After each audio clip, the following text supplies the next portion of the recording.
Alright, let's just go. Sure. Hey there, everybody! um, welcome back. It's our first tournament of the year. Hopefully, this will go really smoothly.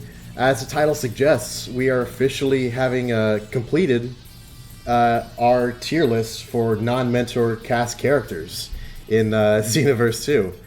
It's been underway for a really long time, especially like gathering together a lot of top players from our Discord and just figuring stuff out, discussing where characters lie, comparison to each other. And this first far from perfect, but it's our baseline to start. And with that, we're going to be using those to. We're going to be having tournaments involving specific tiers to refine the concept and just um, yeah, if characters are like outliers, they don't belong the tier they're in. They should be advancing as a result of this tournament. This will be the first of a series of tournaments going in between the different tiers. The rules are simple for all those that want a refresher. Every person entering the tournament has chosen one C tier character and one B tier character. Everyone starts out playing their C tier, and if they lose a round of any given set, they are allowed to move on to their B tier. The idea is to get a chance for every character to be used within these tiers and see if anyone is particularly overachieving. Any big differences or any huge outliers may see a change in their tier placement. If you want to take a look at a tier list for yourself at any point during the tournament, here are the links to the images. Oh yeah, and yeah, exactly. So here we have like the B and C tier, particularly crowded. 40 tier is the biggest, but between all of these characters here, we're only gonna be seeing a select few because, like, even with I believe double the amount of contestants, we would not be able to give every single character representation. So of course, that also particularly uh, I have one. Eh, well, I don't know if you can do anything about that, Felix. Are you able to hear me? Otherwise, but yeah. So, but this will give us a good opportunity to see characters who will seem to favor as the potentially best picks of their tier. Many characters are chosen multiple times, and I'm very interested to see how they'll do comparatively. Well, alright then. We have all the characters lined up here. We have all of our players. Are we good to just get the first set going? Yeah, Curly, let's go. Alright, who's up first? Uh, First, I believe it's myself and Ladbro, so we can get that under. While we wait for our contestants to enter the ring, let's take a moment to ask about what characters each of these guys have brought to the table. Psyker? Well, myself, I'll be bringing Imperfect Cell and Dragon Ball Super Future Trunks. Future Trunks specifically a character that maybe a little bit of contention. In fact, he is the Soul Trunks, Soul Future Trunks at least, that is in a different tier from the other Adult Trunks presets. Dragon Ball Super Future Trunks, of course, access to a 2-bar evasive and a Final Flash, which is very unique for the character. Lasbros, on the other hand, I believe he's going to be playing Ten Shinhan, Tien, and also Great Saiyan Man 2, or Great Saiyan Woman. Interesting. And We have a couple TNs in this tournament. yeah, we have multiple TNs, but only one Great Saiyan Woman. So I'm very interested to see. Videl, of course, a very strong character, so let's get right into it. For those of us returning after multiple streams, you might remember we had an underused cast tournament a while back, I believe, where Great Saiyan Man 2, the one that has the same moveset as Videl, shows it went very well for that character during that tournament. As for Tien, we haven't seen too many insane results using him, but I guess that's what this tournament's here for. Good to see which ones really shine through. Of course, as this is the first round, both players are forced to use their C tier character. Whoever loses this round will be able to choose to be able to move onto their B tier should they want to.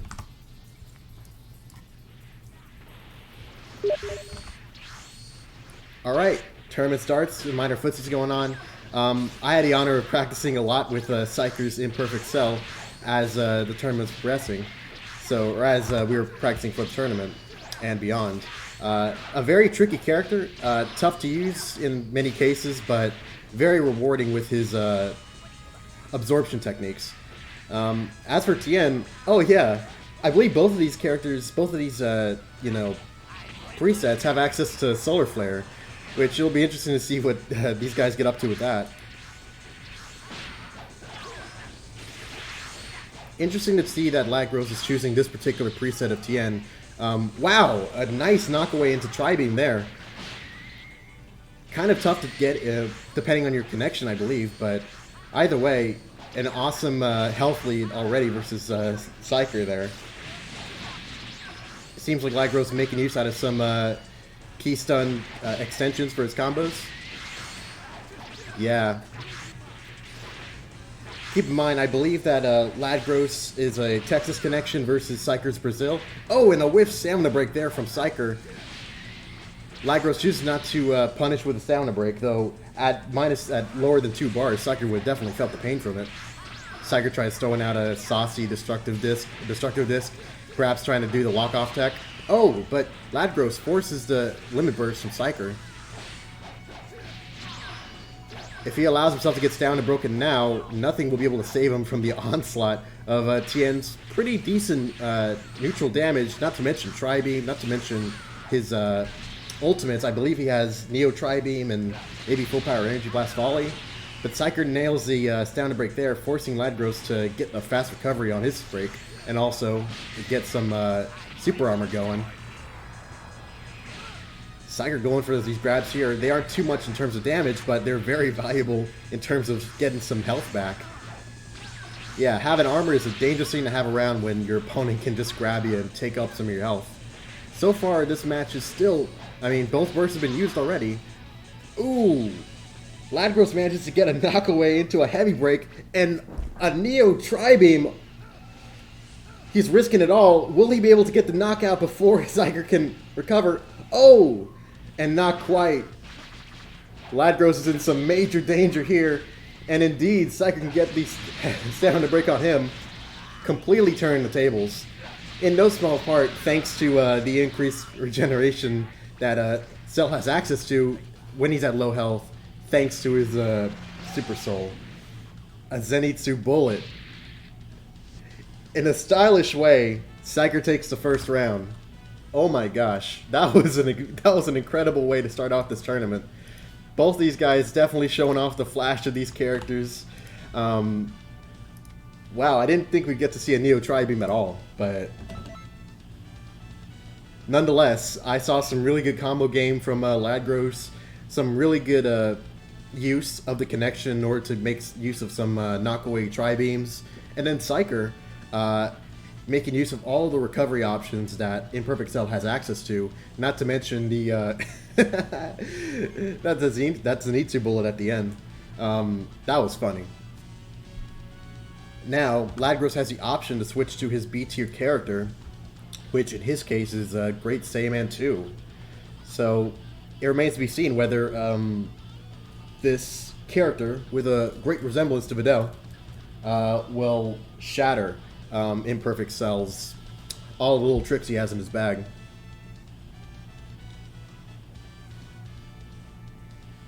Okay, we're getting right on to the second round of the first set of this tournament. He's shocked to use Neo Tri-Beam. I was too. That was amazing. Alright, already we're getting into it. Lagros nailing the first combo, and anything we've learned from the underused character tournament a while back is that you do not want to let any version of Videl get her hands on you in a neutral combo, because honestly, just so much damage can come from it. Of course, Psyker has plenty of options to regenerate some of his lost health. Ooh, Psyker tries going for a knockaway Kamehameha and gets a good amount of damage off despite Lagros' attempt to escape it.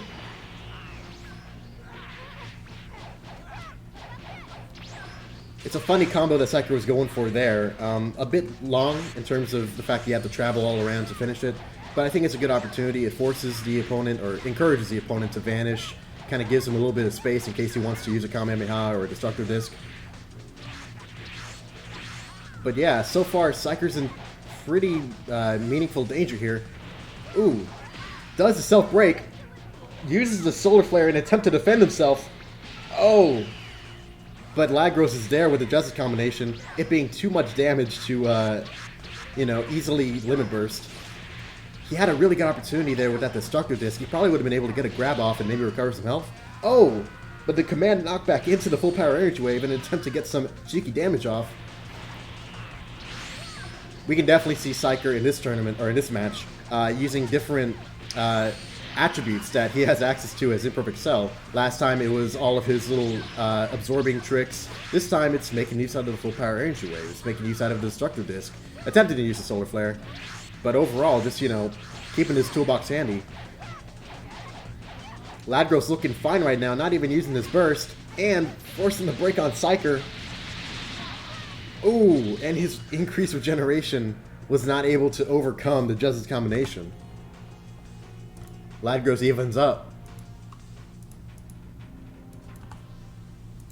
allowing Psyker to play his B tier, which is, funnily enough, Dragon Ball Super's version of Future Trunks. Here we are at match point.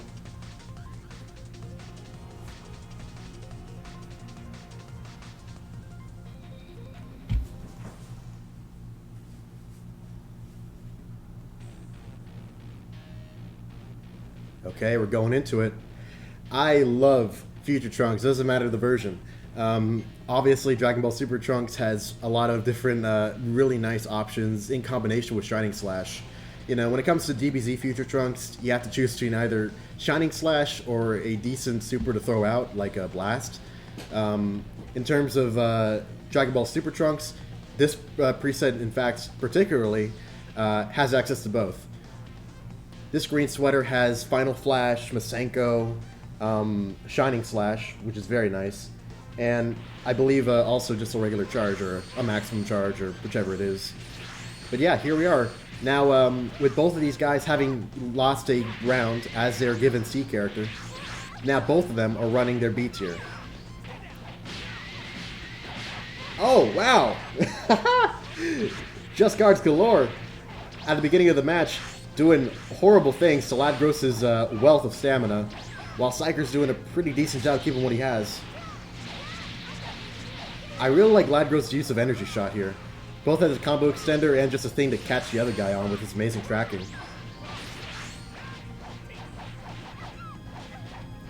Oh! Psyker tries to go for the hard knockdown 5 light, 3 heavy. Maybe he wanted to get some funny combo off, or perhaps transform. Indeed, he goes for the Masenko on that. Good damage. Ooh, Lagros just in time with the Super Guard to protect against that Shining Slash. And that's one thing you gotta be aware of, you know. Trunks' grab, even when it's not used at the ceiling, has a super high amount of knockdown, maybe, or knock back. Perhaps good opportunity to follow up, but, ooh, man. Both in the last match and in this one, Ladgros's Justice combination has been, oh man, awful. It's awful damage-wise. It's been like incredible at just destroying health bars. I really see Psyker wanting to go for these 5 light, 3 heavies. Fun to use, but really dangerous. I see now he's trying to go for like these neutral Masenkos, basically like his equivalent of Energy Wave combo. If I were Psyker right now, I would probably want to make more use out of my standing combos, you know, try to... His light, heavy is very actionable afterward, I believe, or you can at least ski cancel it. It's a very fast, good damage. But now both of these guys, very low. Will Ladgros go for a self-break here? He doesn't. He goes for a... Oh man, that was incredible. What that interaction was there, I believe he tried to go for a burst attack. Ladgros, you know, tried to get around it, he tried to like evade it, and then Psyker responded with the backflip Masenko to catch him trying to escape the previous attack. Without a doubt, DBS Trunks has some tricks up his sleeve. Sager takes the first match of the tournament. All right.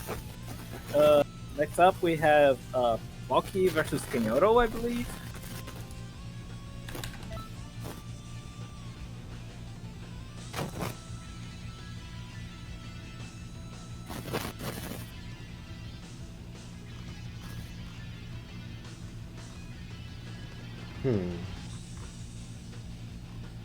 Ah, here it is. So, tell us about that match. I mean, like, Yeah. that was crazy. Yeah. This is my first time fighting live girls in a tournament, I believe, and I don't do them very often in general. But yeah, like Vidal is really strong. Her base moveset is like, it's a small downgrade compared to the base Vidal character slot, but it's just that Justice combination, dude, is so strong. And props to Ledros, he was making really good use of that key blast shot, or I don't fucking know. Energy shot.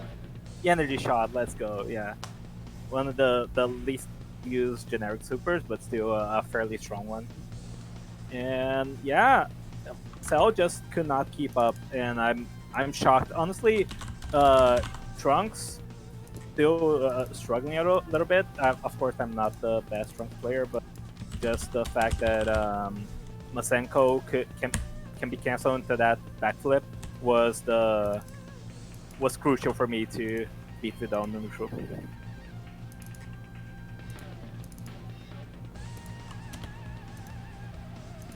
All right, another imperfect cell. B+C here with the perfect cell and Kenyoto with Yancha. So, first cell versus Tien, now cell versus Yancha. He's just going to the Z fighter too. Oh, so far, Kenyoto gets the cheeky first dash and heavy off on the match. In terms of Yamcha himself, this has been a while since this happened, but he received a very thankful buff in the form of being able to use his combos, like his alternating, much faster depending on how fast you hit the inputs, making it so that he can get a lot of damage off pretty quickly. Yeah. But historically, one thing that's always been a bit of a struggle with non-mentor Yamcha has been his stamina and his evasives on top of that. Yeah, just the stat line just doesn't know favors. And we see here, Kenyoto already bleeding stamina all over the place. Of course, Cell, not a character with a ton of stamina himself, but it's just very punishing to make any mistakes on either of these characters who do not possess like the cleanest neutral, I would say. I'm interested in seeing how these interact. We can imagine Yamcha as being a... oh, B+C, I think, tried to go for that lock-off Destructiveness tech, and it worked out in his favor. Yeah, it does work. You cannot keep... completely forget about the Destructible Disc, and it will come back and punish you for that. Oh, nice. This preset for Yamcha has access to Energy Wave combo. That ought to be pretty helpful in the match a lot, you know, just in terms of getting some neutral damage off, especially against Cell, who has so many health recovery options. Yeah, Cell, honestly, the biggest advantage of the character is just that you have to kill him like 3 times over with how many opportunities to regenerate he gets. And definitely Energy Wave combo will help him pepper him during these neutral engagements, those neutral supers flying left and right, and just Kenyoto has a big advantage here with how safe and how fast Energy Wave combo is. If I were Kenyoto, I'd probably want to close the gap right now. All these seconds that B+C's staying away is seconds he has to close that stamina gap. Oh, nice. It looks like he's able to use it up anyway. Yeah.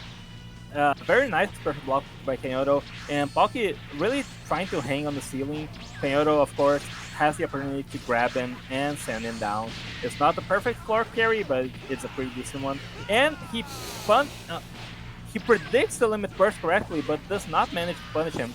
The energy, full power energy wave does not track correctly, and now B+C has all his stamina back, as well as his regen from both the burst and soul, I believe.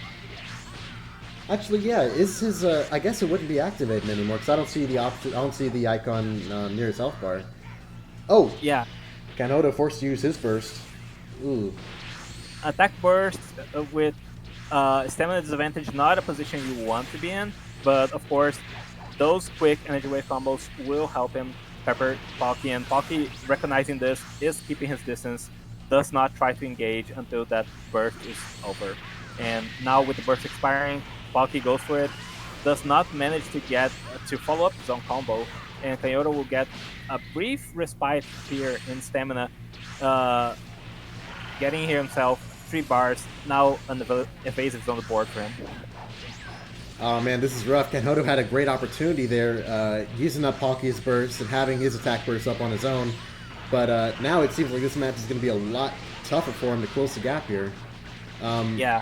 He has plenty of stamina on his side, but I mean, just one unlucky input can allow him to get sucked up by any of Pocky's regenerative abilities. That's correct. And also important to notice that while these characters have pretty even stamina bars, the Imperfect Cell, of course, has access to 2-bar evasive, while Yancha is stuck with a 3-bar. So when each bar that Pocky gets back is just that much more mileage for him. Of course, as far as 3-bar evasives go, the one that this Yamcha preset has isn't the worst, but we haven't seen it. Oh, speaking of Devil, a great use of that evasive comes in just now, getting some good damage off on Pocky. Yeah, this match is trying to go to time here, and these two contestants really want to finish each other off. Now Pocky with the health disadvantage, but the stray Kamehameha will drag Kyoto back in and will steal the match.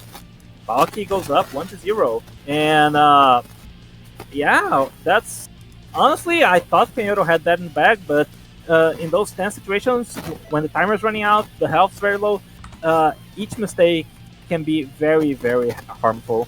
And now Kyoto gets access to his B tier, which is Mira, the only Mira in the tournament.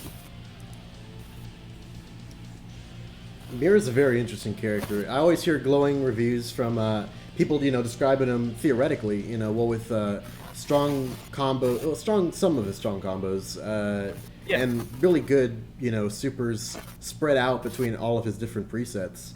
Yeah, definitely so. Trunks and Mira both suffer from a similar issue where they do not have all of the supers they want to in a singular preset, but Pocky chooses not to, Kyoto rather, chooses not to even touch Mira and stays here with Yancha, determined to go C tier versus C tier and show that Yancha can beat Cell any day of the week. So let's see here if he managed to bring a different result to the table. I wonder if it's from a sense of familiarity with Yamcha, or perhaps a lack of familiarity with Mira that might be educating his decision. But regardless, he's going right back into it. At least seeming to be more in the close range side of things as opposed to hanging back, throwing out some energy wave combos. Way more content to run out Pocky's stamina with some just guards there. Yeah, perfect block, very fine there, not letting up in the slightest, and just content to go for these small bits of damage, does not get very greedy, because he knows versus Cell, it really is a battle of endurance, and now Kyoto is really controlling the pace of the match.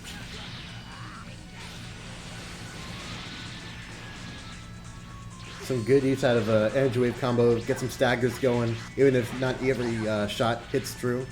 But really, yeah, it is just, about getting these good damage, these short combos into some guaranteed energy wave combo damage.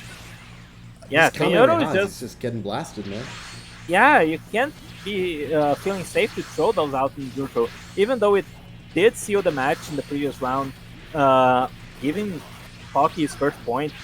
Kyoto is just very savvy to it. It's not going to be hit by Kamehamehas in the neutral again. Oh. And energy wave combo, of course, that much more dangerous. But Pocky now gonna regen a little bit of health and managed to catch Kyoto in the start of energy wave combo. So Kyoto now on the back foot here, no stamina, and his health advantage, which was very large throughout the match, is now dwindling really fast. If he could just manage to catch Pocky a few more times and force out some evasives or vanishes, he could be in a very good place for himself right now, but as it stands, Pocky's able to get him to a ridiculously dangerous position. Oh! Oh, but the stamina break. No! Oh my god. You can't feel safe to approach here with that possibility, that threat of the stamina, the limit burst rather. And now Pocky completely on the advantage here, and Kyoto might be regretting sticking with Yancha after all. Very low in terms of resources here, no health, no stamina to speak of, and he's gonna have to pull out a miracle to win this match. Okay, some, oh man. It's fast, but unfortunately not a huge amount of damage off of his grabs. Yeah. Oh, Tries to go for the back hit. perhaps wisely, he doesn't go for a Kamehameha at the end. It seemed like it might have missed if he were to do so. But Yeah.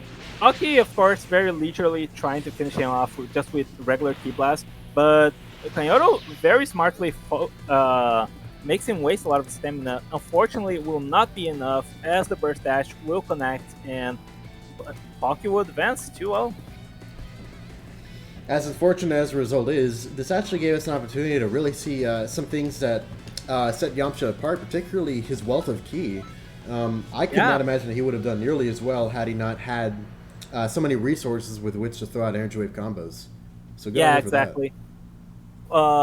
Energy wave combo, of course, super there is good in almost every situation, so you really want to be able to have a lot of ki to dump at any given point in the match, throughout the match even, especially an opponent versus Pocky, or opponent of the likes of Pocky, which likes to hang back, throw out some Ki Blasts, throw out some supers in the neutral as well. Very quick super, very rewarding to use if you have a lot of ki available. Alright, next up we have Dan the Dango and Z-Wolf, so we can get them right up in here, and yeah, let's continue with the bracket.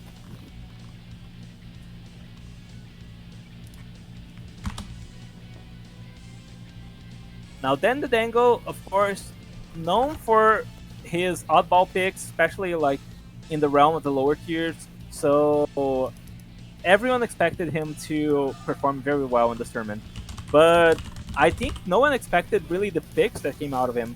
He's coming out here with the only Kefla and the only Super Baby 2 in the tournament. So very interested to see what he's gonna bring with them. Then of course, always in the lab, always discovering unusual tech for characters, and I trust he'll be able to showcase us here things we did not yet know about both of these characters. Very interesting. I always thought Super Baby 2 was a really weird character. All of his moves having this special property at low health, gaining damage. Yeah. Not to mention his back hit, which admittedly isn't so much of a big deal as it was back when back hits were super powerful. It being a projectile, that can be deflected and all that. I'm wondering how that might affect this particular match as we go into it, if even it does at all. Yeah. Yeah, Super Baby 2, of course, it's a tricky character. I feel like the biggest thing holding the character back is, of course, how poorly he does in bad connections. And, of course, Dan versus Z-Wolf here, I feel like that will be no issue at all. So Dan probably will be able to show us everything character is all about, especially those weird properties of his supers, the weird properties of his back hit. But first off, we'll be seeing here Kefla versus Yancha, both C picks for the contestants. And speaking of weird characteristics, we gotta talk about Kefla's, what is it, dashing H or dashing light? Yeah. No, yeah, it is her dashing heavy. She does not have the regular knockback that most characters have. Instead, having a teleport that puts you right behind the opponent. Oh, there it is right now. Yeah, and of course, very strong mix-up to get right behind them. You can follow it up with a back hit. Well, Kefla, of course, not having the best back hit, but it's fast enough that if you input it correctly, it can be a very effective mix-up. But on the flip side, not having that knockback, though, that quick knockback into supers, can be very complicated for Kefla Oh in man. low stamina, low health situations. But Dan's just What? Is that extreme amounts of damage. he managed to hit the? Wow. The I believe that was the Key Blast, but I'm not yeah, entirely it sure. was because only the Key Blast deletes a bar like that. And speaking of which, That was so much damage. Z-Wolf utterly shut down here. At a particular range where he fires the energy wave combo, Kefla is just able to completely shut it down by using that teleport tech, which is just so useful for that particular case. Yeah. Z-Wolf's just trying to get whatever damage he can, but Kefla, with the souped-up Key Blast super damage already by itself, not to mention the fact that he managed to get the highest damage super, managing to hit it, which is enough of a feat on its own. I mean, wow, what an amazing start to this match. That was insane. It got to be demoralizing for Z-Wolf to be in that position that quickly in the match. 2 minutes elapsed, and then with almost 2 bars of health over Z-Wolf here, and of course lower stamina, but it took Z-Wolf a lot of work to even get him to this point, and now he has a lot of health to work with to not finish those combos, and just gonna finish him off with the evasive. Fantastic play by Dan the Dango. You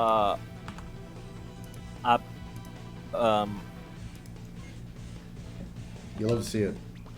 Okay, let's get him back in.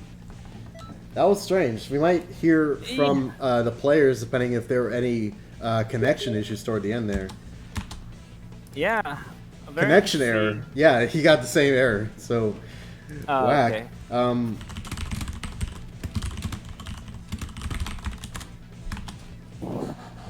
Let's invite him back. Yeah, let's get him right back in. That was already a very interesting match on our hands here with Dan's Kefla. Fantastic play by him with all the gimmicks of character, and I'm shocked he managed to not only get the full power energy wave confirm, which Kefla has, I believe, 2 of, but also following it up with that gigantic breaker. Following it up with the gigantic breaker, dealing the max amount of damage possible with that Key Blast. A very unlikely scenario, but one nonetheless that will guarantee him a quick victory over Z-Wolf. And let's see, now Z-Wolf has the option to go into Birder, and I'm very interested to see if he's gonna do it right now with his B tier coming back in the set potentially.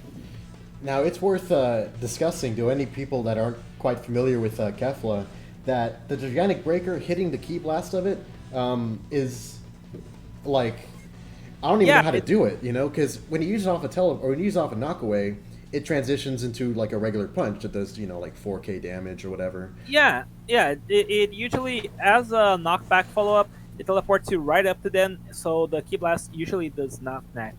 That, of course, is not the case for connections. As Felix has called it, like the Brazil tech, where if the connection is sufficiently for the blast will consistently hit, but not the case here. So I'm very interested to see if it was sheer luck, if there is a setup for it, and if there is, how good it really is, how consistent it is. Then here, of course, go on. Those unfamiliar might be surprised to see Birder as a B tier pick among his Ginyu Force brethren. He's very underused, but he has plenty of these really helpful supers and decent resources on top of it. Yeah, Birder, of course, has access to Unventurable Stamina Break on the floor, which I believe is also a hard knockdown, so it's something to keep in mind. And on top of that, he has loops with Mac Punch, which is a very strong ability, as well as his signature evasive Mac Dash, which is honestly one of the most used evasives in CAC. So, wow. What? It's very dangerous to threaten that particular ultimate. That tracking was insane, honestly. And now Z-Wolf forced to use his limit burst. His limit burst, of course, doesn't do much of anything, revive gauge, but wow. And I'm sure he believes he had the punish there. Oh, but Oh the blue man. hurricane, I might have lost for words, ladies and gentlemen. I believe that blue hurricane might deal massive 70 damage onto the armor of the ult, but unfortunately didn't seem to be the case. Then will ult through the blue hurricane and finish off Z-Wolf as quickly as in the first round, convincingly taking the set 2-0. Kefla. In a lot of ways, has some weak elements to her, but when it comes to her supers in particular, like, if the conditions are met, that's an utter shotgun. Both her ultimate and her supers. Wow. Yeah. Wow. Wow. Wow, indeed. Well, up next we have yourself versus JJK. So we're closing out round one with potentially a banger of a match here. Very interested to see what both these contestants will bring to the table. JJK changed characters many times throughout the tournament, throughout the sign-up process, and he eventually landed onto the Perfect Cell as well as Captain Ginyu. Him and Felix, of course, both wrapping that Captain Ginyu for the B tier pick. They think is potentially a very strong, very underused character. So let's see what they have in store with that. On the other hand, here Multi bringing the only GT Trunks and the only Matube in the tournament. So very excited for these picks. Of course, me also having picked Future Trunks, very similar character in same combos as GT Trunks, similar kit, and I'm very interested to see what both these contestants bring to the table here. I would have loved to pick Z Trunks personally, but I mean, no preset of regular Z Trunks has access to Shining Slash as well as a nice spammable super. Meanwhile, GT Trunks has access to Shining Slash and Kamehameha. So yeah, hopefully that'll do it for me. Mm-hmm. Very excited to see what you bring here.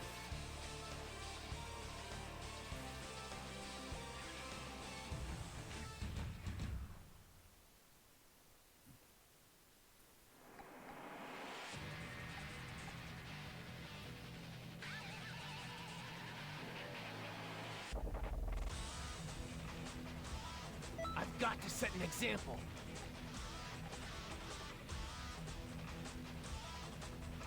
He's got to set an example. And here we go with Future Trunks, or GT Trunks. Oh my god. Character so underused that I don't even remember his name half the time. GT Trunks versus First Form Cell. And I believe this could be potentially a very interesting match. Both these characters don't have the strongest neutral here, but GT Trunks has access to more resources, and Multi goes right away for the energy charge there, trying to get advantage of those very strong supers that Trunks has access to, that Shining Slash, that easy Kamehameha. JJK, on the other hand, going for the energy drain here already at the beginning of the match, not dealing a ton of damage and not getting a lot back in return, but getting the pressure of unavoidable damage, I guess, is enough for him. Multi catches him, knocks him back. Two quick Kamehamehas, goes for the charge Ki Blast, potentially going for a third, and gets caught by the raw Zatsume bullet. Holy shit. All the advantage he got in the beginning portion of the match instantly denied here by that raw ultimate that he did not see the startup for. JJK, of course, I believe, locked off to hide the ultimate startup, and Multi not paying attention to his opponent's pose, I guess, the startup pose for the ultimate, gets hit by it, and now on the back foot in terms of health. But JJK, very little stamina to work with. Of course, having a 2-bar evasive, not too bad for him, but it's an uphill battle here for Multi, who seems to be so convincingly in the lead in the initial portion of the match. Uses his 3-bar evasive there in face of the limit burst. Perhaps he thought he had a different evasive. I do not agree with that decision because, of course, now he's on a stamina deficit compared to JJK, as well as a health one, and not the greatest situation to be in here right now. Multi will have to play out of his mind to come back here. And, well, seems like that's one way to do it.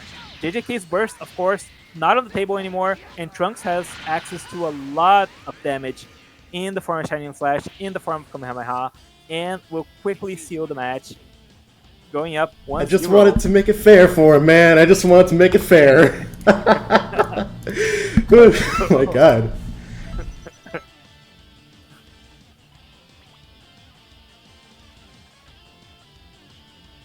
Well, you heard it from the man, ladies and gentlemen. He wanted to make it fair. So, you know, a little bit of sandbagging here. Potentially a bit of an upset there. But with how quickly he got a lot of damage out in the beginning of the match, I think he proved that this character is definitely good enough here. And JJK picking out his B tier, picking Captain Ginyu. Let's see how he performs here, if the tier gap will be enough, or if GT Trunks may be a stronger character than people gave him credit for.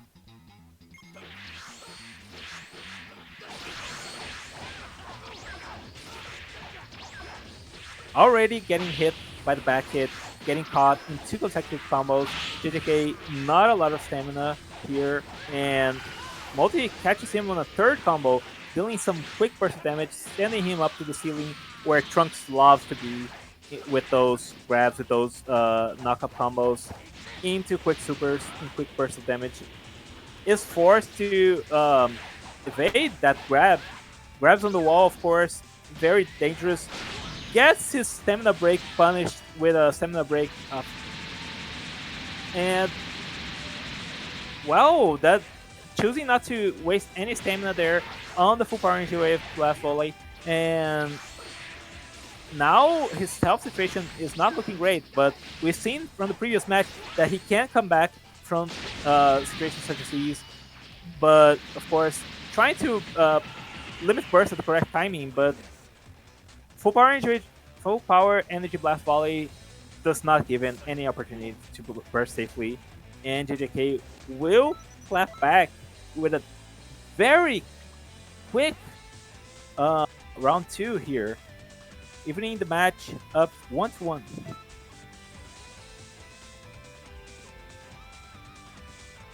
Multi in job mode, perhaps, or he really wants to show off his Oob, you know, his Majub, his B tier, make it fair, and I believe we'll be seeing just that here. Let me show you how hard I've trained. And Majub, of course, very strong character. He's going with the first preset, which is a little bit less damage potential, but a lot of resources to work with. He has the Focus Satchel, he has the Health Burst, and he has zoning capabilities, which will be enhanced with this map pick by JJK. So, definitely interested to see how Multi will perform with Majub.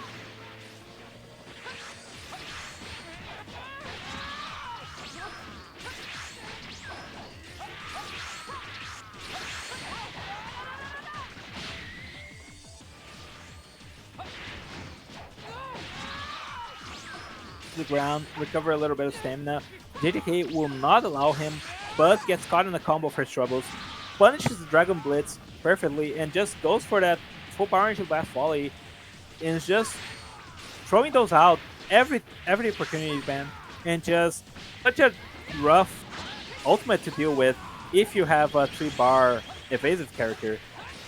Flash Chaser in the opposite direction does not catch him on the return, unfortunately, and JJK, of course, keeping his distance here with the Bomb Key Blast, with the Milky Cannon, trying to pepper multi from distance, and seems like it will work.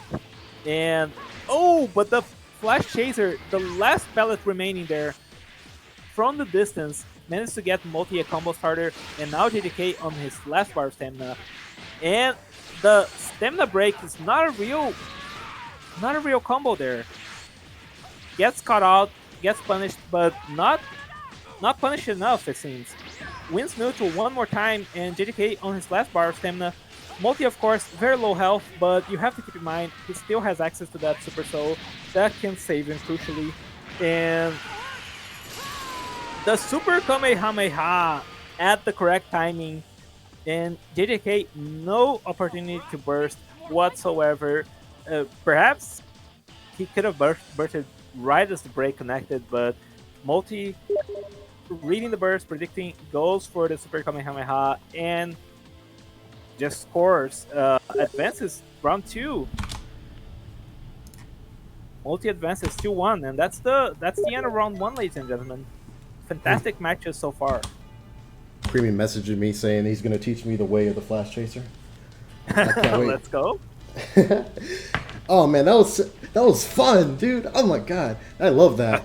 I was glad I got to do all my trunk stuff. I was afraid. Once I realized that JJK was bringing Ginyu, I was shook because I really enjoy his Ginyu. He does really well with him, especially his bomb key blast tech. Of course, depends on the connection and all that. Right. Not to mention like his work with who is the C tier again? I forgot. It was Cell, yeah. Cell. Yeah, I was scared of that too. Oh man. And I was eating things left and right, front and center. But it was like, wow. Oh man. Oh, right. I was really glad I got to bring it back around with Majub in the end, because I was actually kind of scared. One of the reasons why Majub was B as opposed to A was because of his slower neutral speed, generally when it comes to his combos and hidden things. Yeah. But I'm glad I was able to make it work. Yeah, no, very much so. That Majub performance, it was very, very good. And of course, showing the strength of, even at the lowest amount of health, you had the opportunity to come back. If you got killed, you had that focus sash, you had that health burst, and that's one of the strengths of the dude. Right, let's get started. Me versus F-Chip. One of my personal favorite matchups, because whenever these guys go together or go head to head, sparks freaking fly in terms of P-block chaining each other. Someone's getting destroyed, no telling as to who. So, very much looking forward to this. Looking at F-Cha's characters here. I mean, of course, we've already seen Psyker's Imperfect Cell and and Trunks. Here we have F-Cha, another TN, and Ranger 17. Really hoping we get to see the Ranger 17. But yeah, Imperfect Cell versus TN, a matchup we've seen before, just earlier in round 1 of this tournament.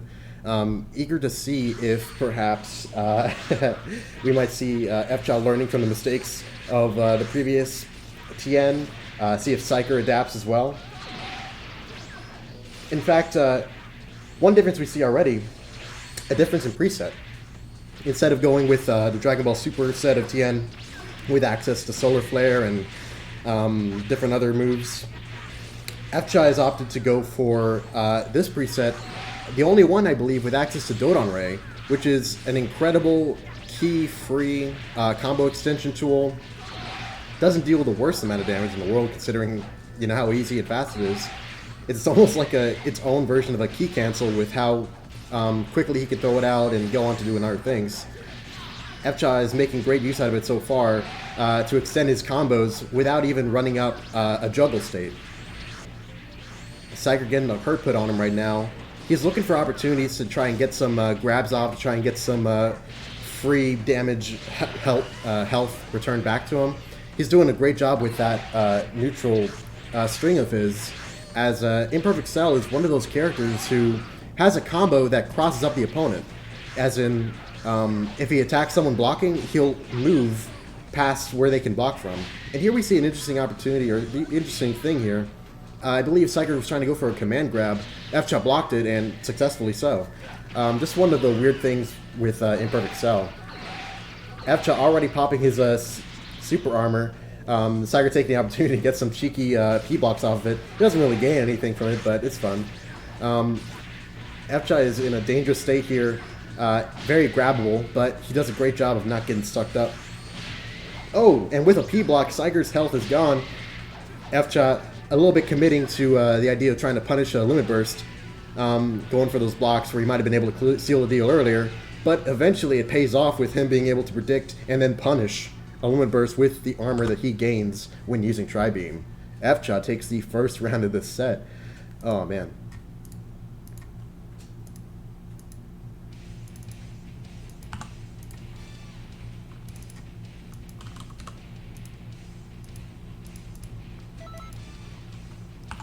It really goes to show how nice of a move Tri-Beam itself is. It gains a pretty decent amount of, I believe, health armor. Whichever version can be grabbed. As it's, just out neutrally. And then it can charge up to do a really huge chunk of damage. And with the knockaway that it does, assuming it hits successfully, the amount of stun it leaves you in afterward hardly even registers. But here we see Psyker having the ability to change to his B tier, and in fact he does. Future Trunks versus Tien. So now both of these guys have some very nice supers at their disposal. So now I'm interested to see how many of these backflip Masenkos F-Chop's going to be able to P-block. And they're getting right onto it, getting right into it. Psyker has the advantage of having significantly more health to start out with. It won't matter too much when it comes to a timeout situation, which I don't think will happen, but considering that health is based on percentages and not, But in terms of just getting the number to 0, Psyker has a really nice advantage here, already forcing a break and a Limit Burst from F-Chop, which, even though he won't be able to do too much with it right now, will be hugely helpful in the future of this match. Right now we have roughly equal health. Psyker on the back foot in terms of stamina, thanks to F-Chop getting the break reset. Ooh, and with a good Masenko there, Psyker's back in the lead health-wise.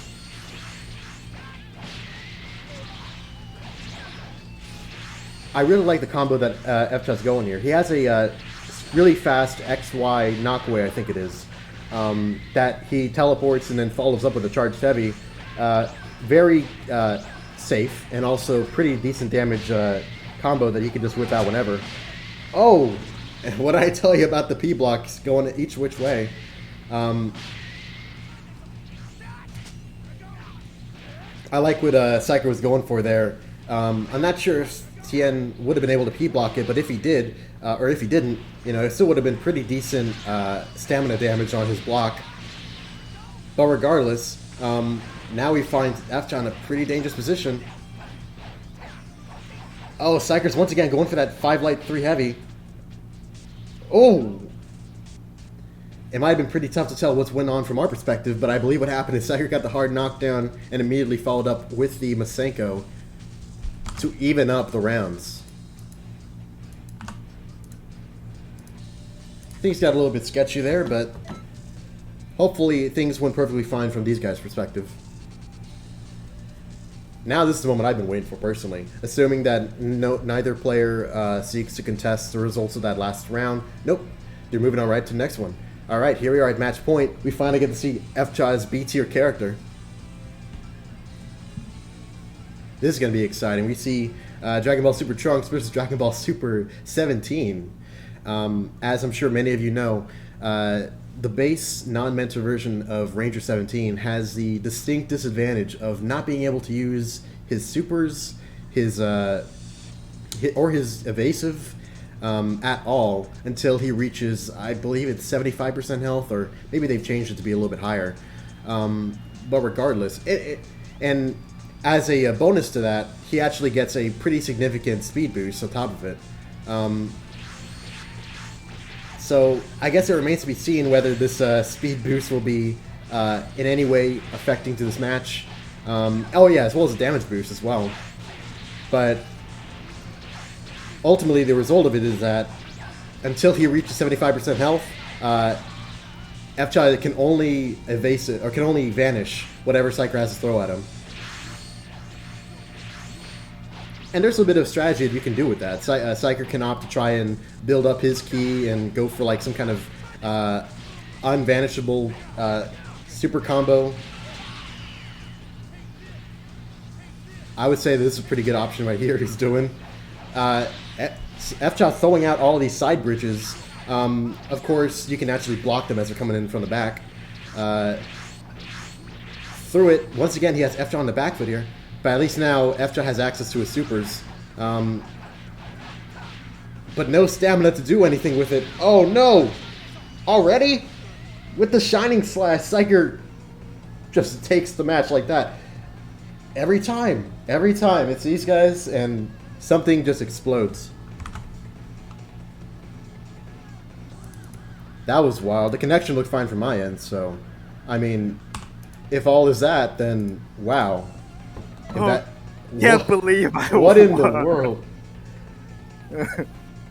Oh man, I'm so lucky. Future Trunks has such a good back hit. Oh god, I knew like ever since the update that buffed back hits a little bit, that F just struggles versus them, but I did not believe Future Trunks would be such a good out for me there. And yeah, GG's F-Chat. That was a lot of fun, honestly. Very strong contestant as usual, and I will not be surprised to see him come back in losers bracket. Wow. So what's up next? We have Felix versus Palky is up next. So let's get both contestants there and let's get this started.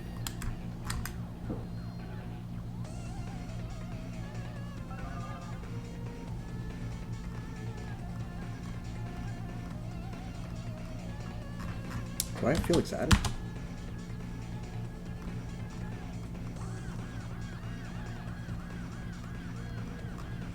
Oh, there he is. Says he's offline. Okay.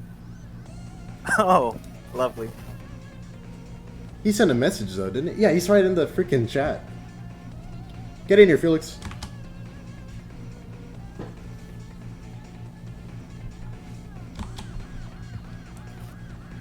All right. So how are you feeling about the matches so far, Multi? The C tiers, the B tiers, everyone performing how you expected them to, or any surprises?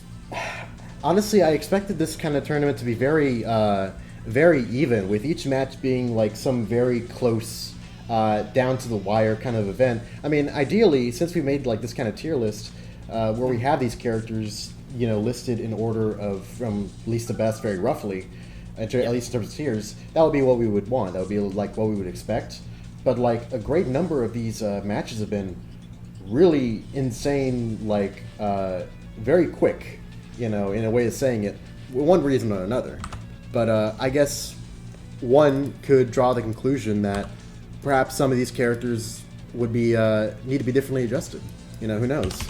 Of course, it could also be just like character familiarity and whatnot. But yeah, definitely so. And also, something to keep in mind that even with the lower power level of these characters, the damage output that most characters can do in Xenoverse is still very, very high. So it's not uncommon to see matches swing on either direction very, very quickly. All right, getting in Palky versus Felix. Felix will be repping Omega Sharon, and as well as Captain Ginyu for his B tier, while Palky is still on Imperfect Cell and Beerus. Very interested to see what he's gonna bring to the table here. Omega Sharon, sorry, Omega Sharon picked only by Felix in this tournament, and I believe, right? Or did Newt also pick him? No, Newt picked Yamcha. So yeah, only Felix rapping the Omega Sharon, and he believes in this character very much. Talks about how his neutral is very unique, so very interested to see what he's gonna bring here versus Palky's Imperfect Cell, which he cannot seem to touch so far. Of course, our Discord has a small subsect of outspoken Omega Shenron believers. I've got to say, ever since his mentor came out, I cannot get over how pink the default Omega Shenron looks. But I say we're definitely seeing some advantages of Omega Shenron's vast amount of health. You know, even though a minute's pretty much passed already in the match, you know, all the damage that Pocky has thus far done to Omega is barely even noticeable in the grand scheme of things, especially considering the deficit. Yeah, a lot of characters have this as their starting amount of health, and it's not what Felix started with at all. The damage he's taken so far is very negligible, and this is really a character with a wealth of resources. On top of a good amount of damage, that hard knockdown is gonna really hurt here for Pocky. We see Felix kind of being more interested in like his basic combos that Omega has access to. We definitely haven't seen any Dragon Thunders or anything like that, but ooh. Yeah, no, definitely.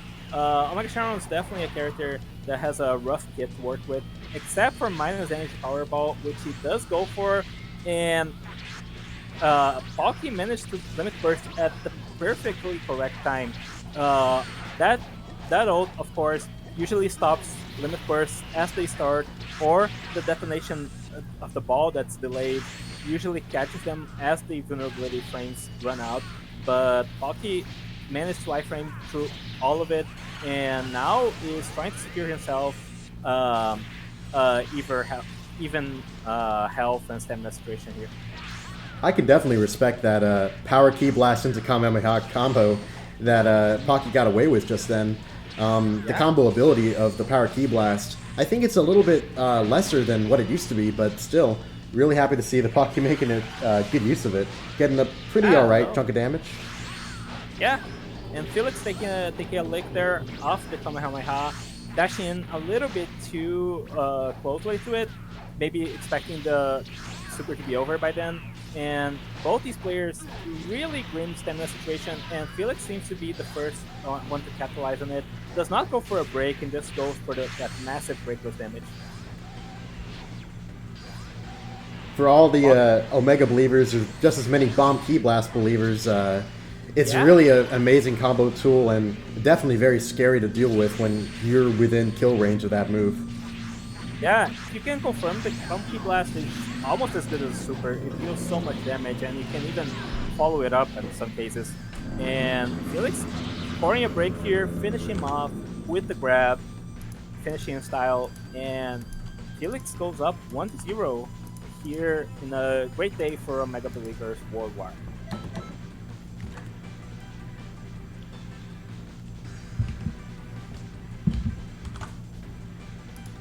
He, of course, finally gets an opportunity to show us his viewers, and he initially wanted us to keep a secret that he's rapping the character at all.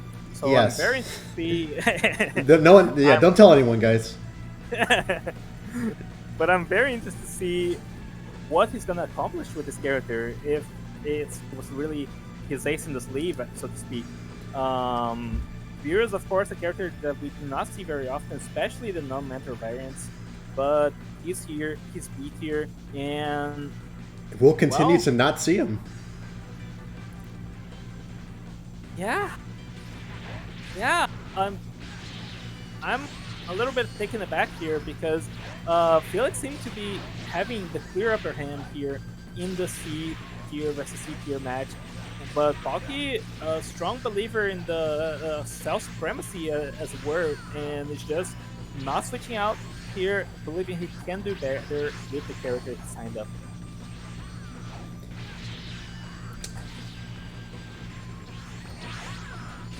I gotta say, I am very impressed with how many imperfect cells we've seen during this tournament particularly. Do you think the wealth or all the amounts of imperfect cells in the tournament might be indicative of people wanting him maybe higher in the placement, or maybe he's like a quintessential C tier? Honestly, I'm a little bit taken aback by this as well. Imperfect Cell, never a character that stood out to most people, and that ult definitely missed. Never stood out really is a character that not a lot of people are known for playing even. But I guess critique strength is actually higher than expected. But I definitely think Imperfect Cell is probably a quintessential C tier in sense of he has very um, he doesn't have the best matchups versus anything outside of C and D tier. So yeah, uh, but very intrigued by the fact that Poppy continues to pick him here. Um, Felix, of course, even health situation, but that just means that Poppy did that much more damage than, and both these players are in a position to take this. What kind of limit burst does Omega have again? Is it armor? It is attack, I believe. Yeah, I believe it's attack. Ah. Burst. So not very useful in a low stamina situation, but it can be quite handy to just seal the deal in the match if it comes down to it.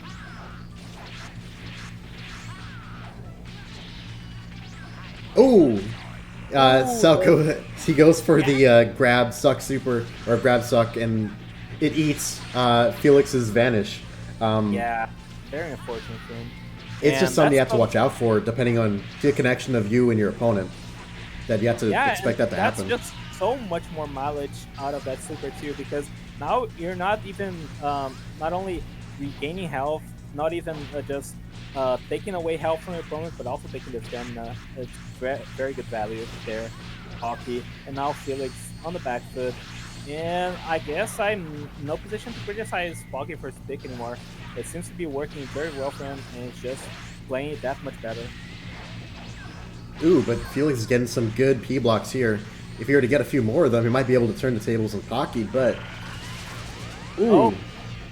Kamehameha doing great stamina damage.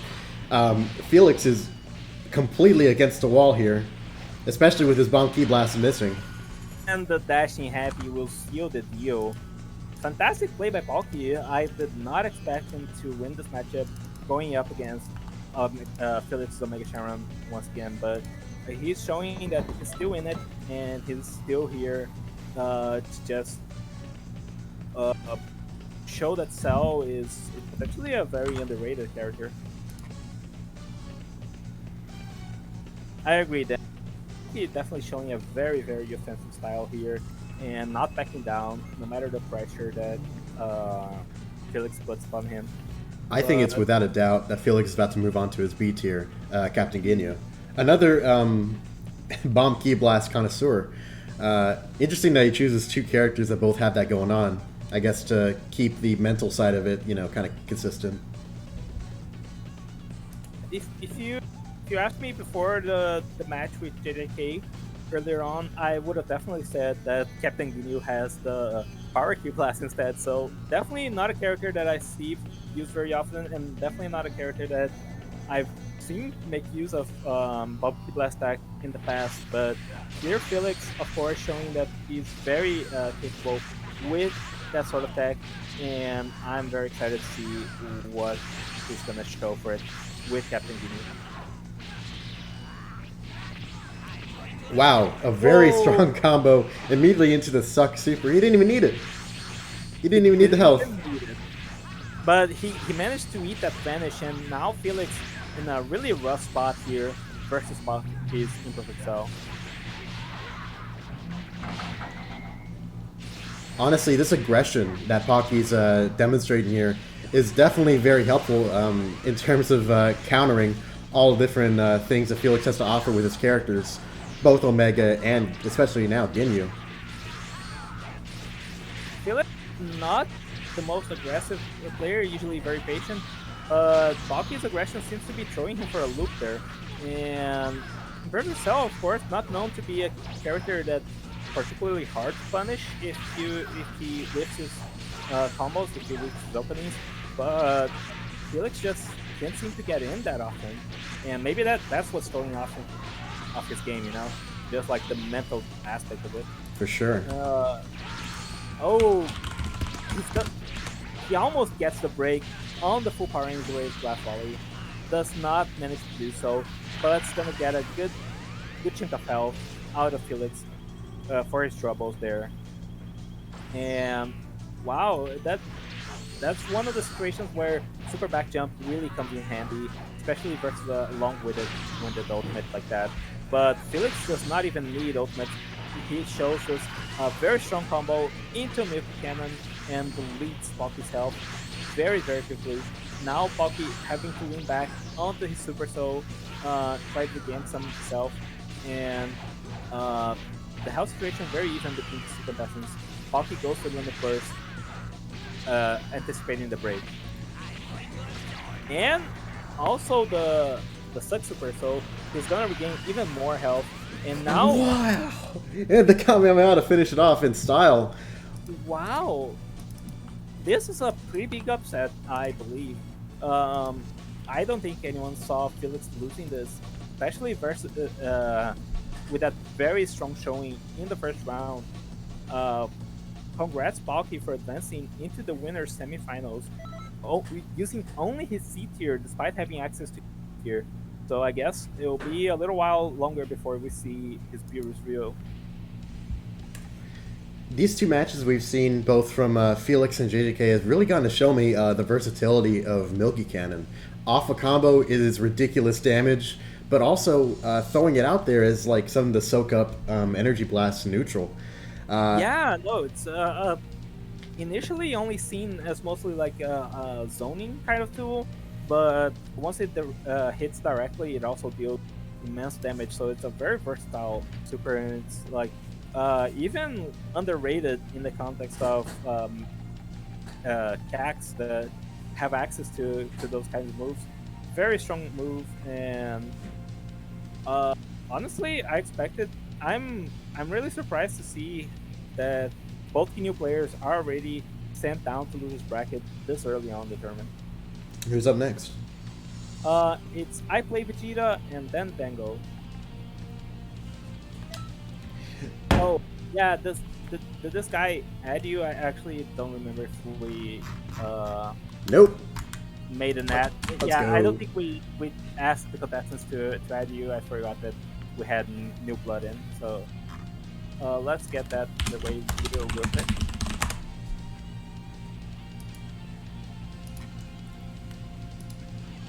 Alright, I sent the friend invite. Or the friend invitation. The friend request. That's the word for it. Let's go. I Play Vegeta. Definitely a newcomer that I'm always very interested in seeing compete. He does not lie. His name is the truth. In terms of the B+C Tier Tournament, we only have one Vegeta within these ranks, am I right? Yeah, correct. There is only Super Saiyan God Vegeta sitting here in B tier. But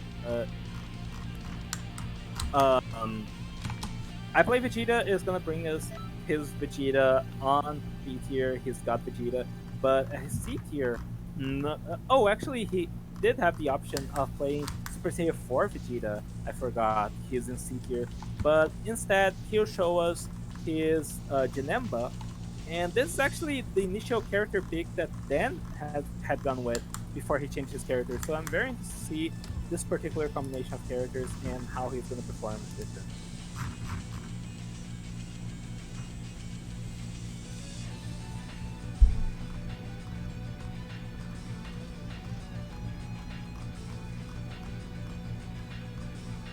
Please.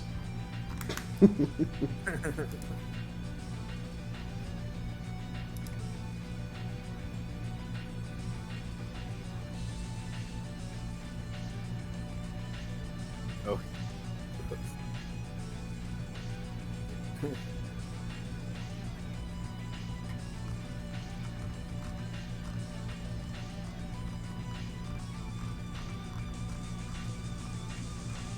Maybe I should have seen it coming.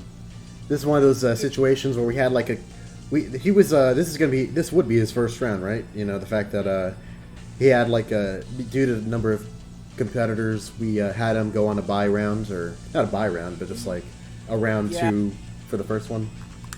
Yeah, fortunate situation here.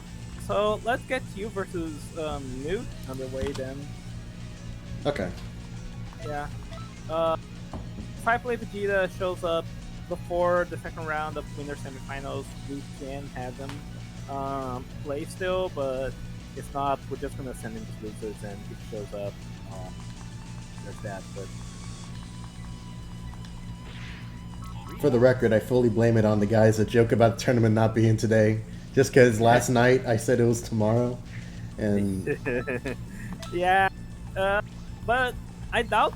I don't know. I guess that could have played a part in it, but you never know. Especially when people are new to the server, sometimes people are just bad about being on time. Happens.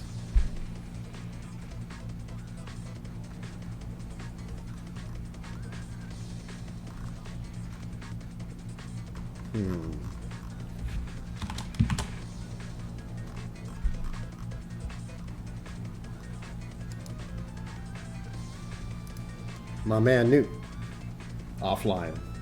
Okay, he's on Discord then. Okay. Yeah, he's on the Discord. Woo! He's been, yeah. I was about to take that Byram with a smile, dude. Oh man, if you get by Newt, we'll be able to face each other off for the, I believe, 4th time. So, looking forward to that. But getting past Newt, not an easy challenge. Very strong player, and he's gonna be bringing us here his Yamcha and his B+C Broly, which is a character that I think no one expected to see, even in the context of this tournament.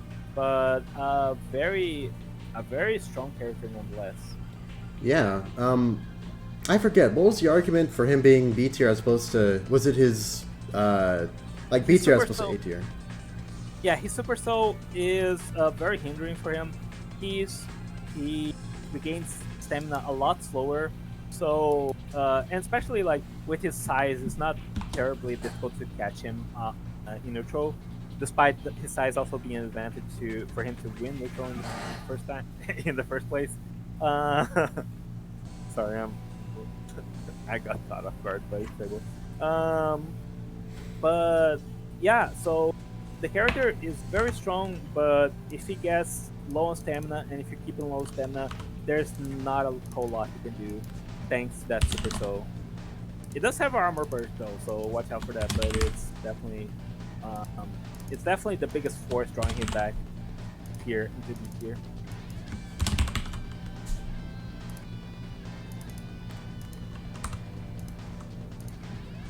Alrighty then.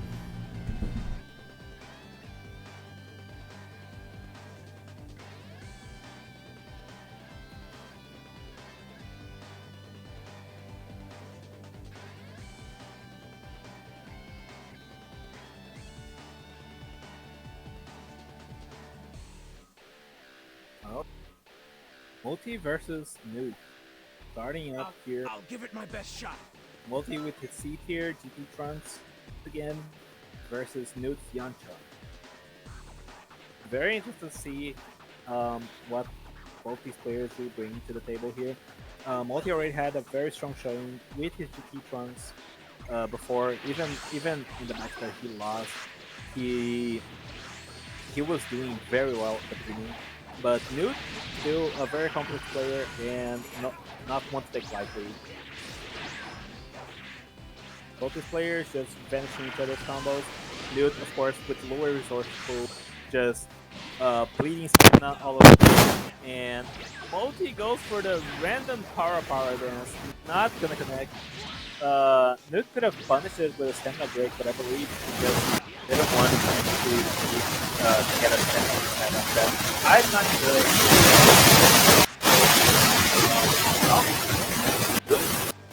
That's just the wall here. Very low health. Does not finish playing the teleport. But the will give a little bit of space, a little bit of damage here to claw back this match.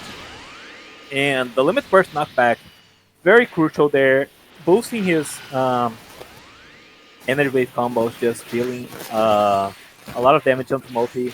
But it's still Multi's game to lose here with the GT Trunks, and seems like he'll find a way to that very low stamina here, unless Newt no exists that comes to fight him first.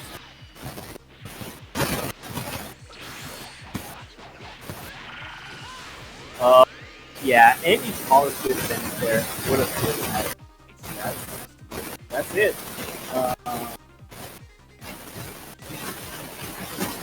Yeah, that's it. For the record, I muted my mic, so that's not me. Oh, what? Oh, that. Sorry. Oh, that's okay. My bad.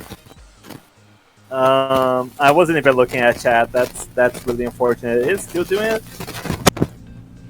I would love to, take one for the team on this, but after the Pringles incident, nah, man, I'm not gonna take him credit. Nah, it's all right. It's just I don't get to hear myself, so no. Okay. Okay, not anymore. That's good. That's good. All right, that's really funny. All right, so DBZ Broly out of the gates here, and Newt, of course, very strong player, but he did seem to be struggling there with stamina management versus Multi's DT Trunks. So very interesting to see if he's gonna put up a better performance with Broly, who has a lot more health to work with, and a very impressive neutral too. He's still on his dark green bar, and even Multi dealing him a decent amount of damage, it will not be enough to close the gap anytime soon. But Newt, however, wasting his stamina very, very quickly, and that's stamina that he'll have a lot of trouble to regain. Unless he goes for the self-break here, but yeah. Oh, but the stamina break will whiff! How does he whiff that? Broly's so big. But and somehow gets caught once again, gets a stamina break off, which I do not agree with in this situation, because Broly, of course, getting that free stamina reset with the armor burst, and now Multi back against the wall, no stamina, no health, and the Broly alternating will hit him through the limit burst knockback, and that's just it. That's game. Newt evens up the score, 1-1.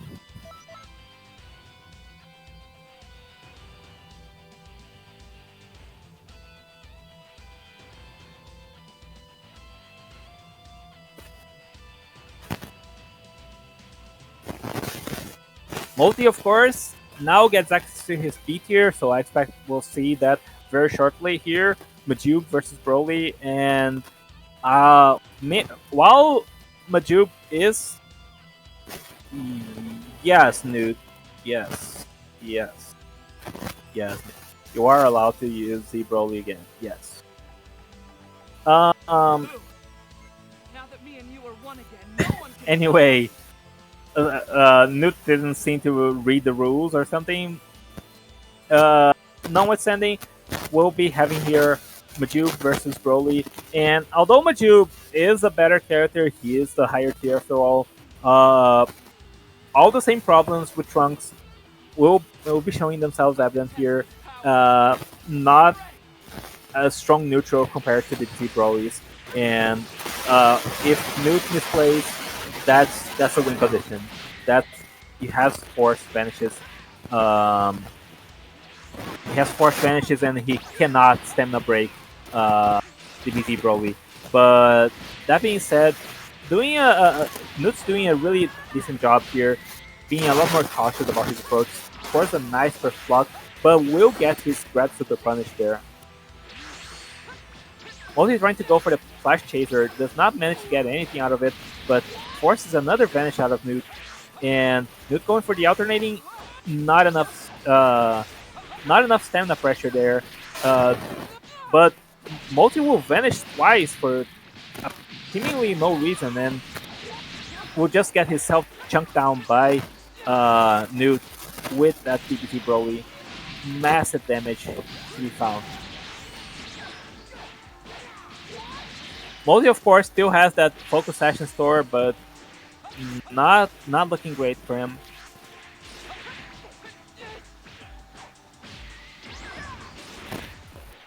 Oh, dodges the grab super, dodges the regular grab, goes for the stamina break, but does not connect.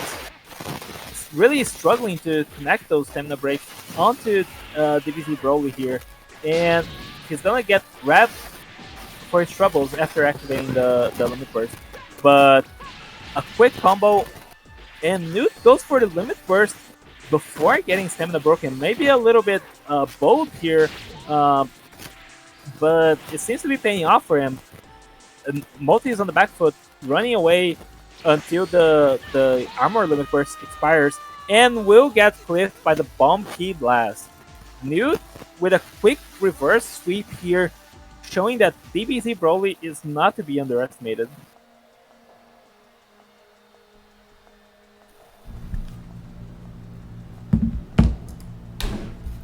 Ah man, GG. I got.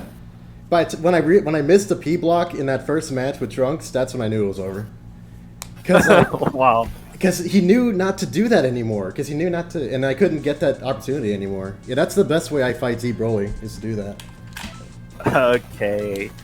Well, unfortunate, but well, Newt moves on to winner semifinals, and he'll be facing me very shortly. Dude, you can't stamina break Z Broly if he has the limit burst. You just gave him a stamina reset. Don't do that, dude. I didn't know. I mean, I thought I could. I mean, you know that combo that Majub has when he has like the. I thought I could just do that. Yeah, well, you shouldn't. But let's see. I was talking about the Trunks match regardless. It was just like it felt like you had a strong advantage going there, but then you stamina broken and everything slipped away from you. Still, good luck in the losers bracket, and I'm very interested to see.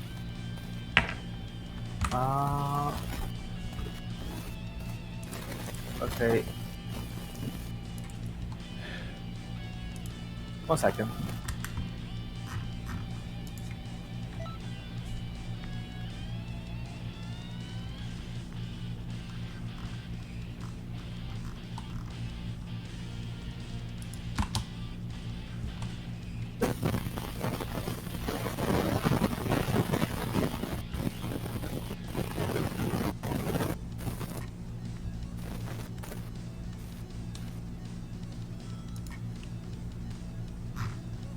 All right.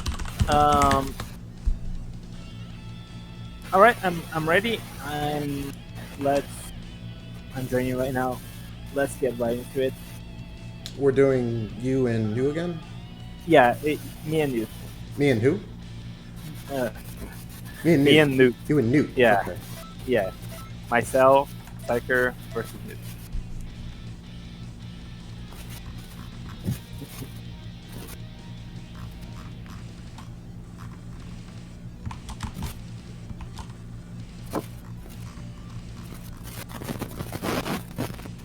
Let's see. Here we go.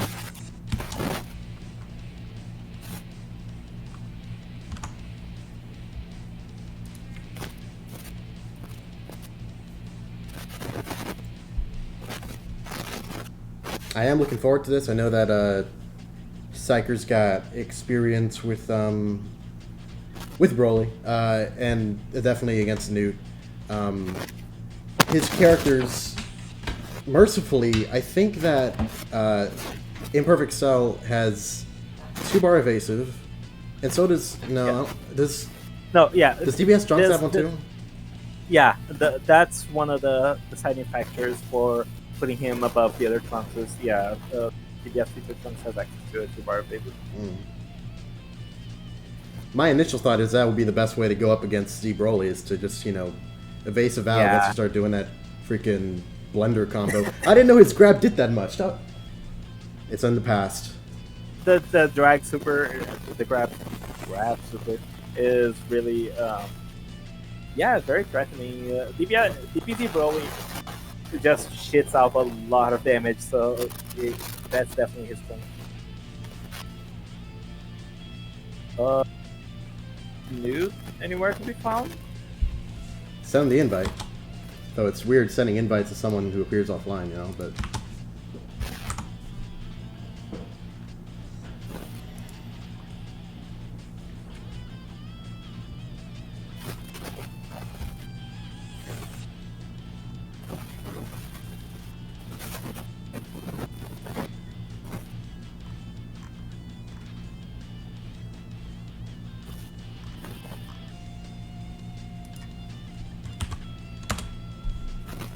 All right. I reached him on Discord. He's coming. Let's go.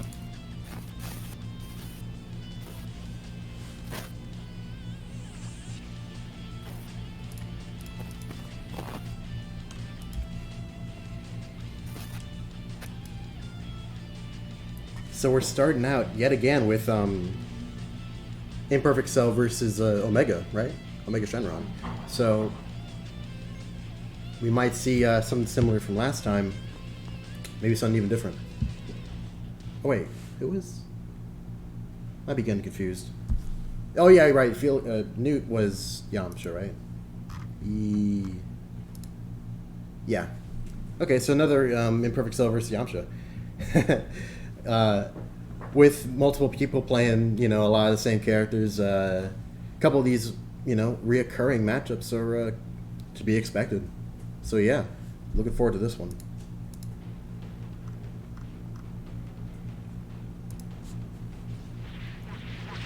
Already it starts out.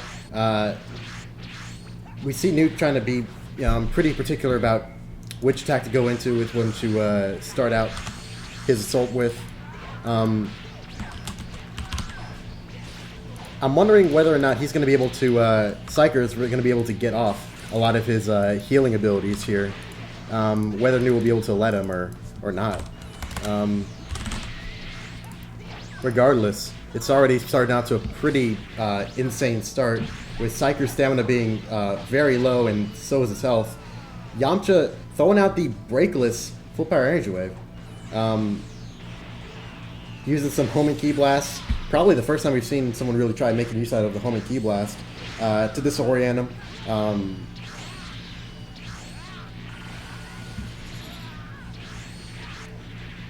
Psyker being very smart about avoiding the energy wave combo. Ooh, and he gets to grab off. It isn't much, but it's very helpful, I'd imagine, right about now.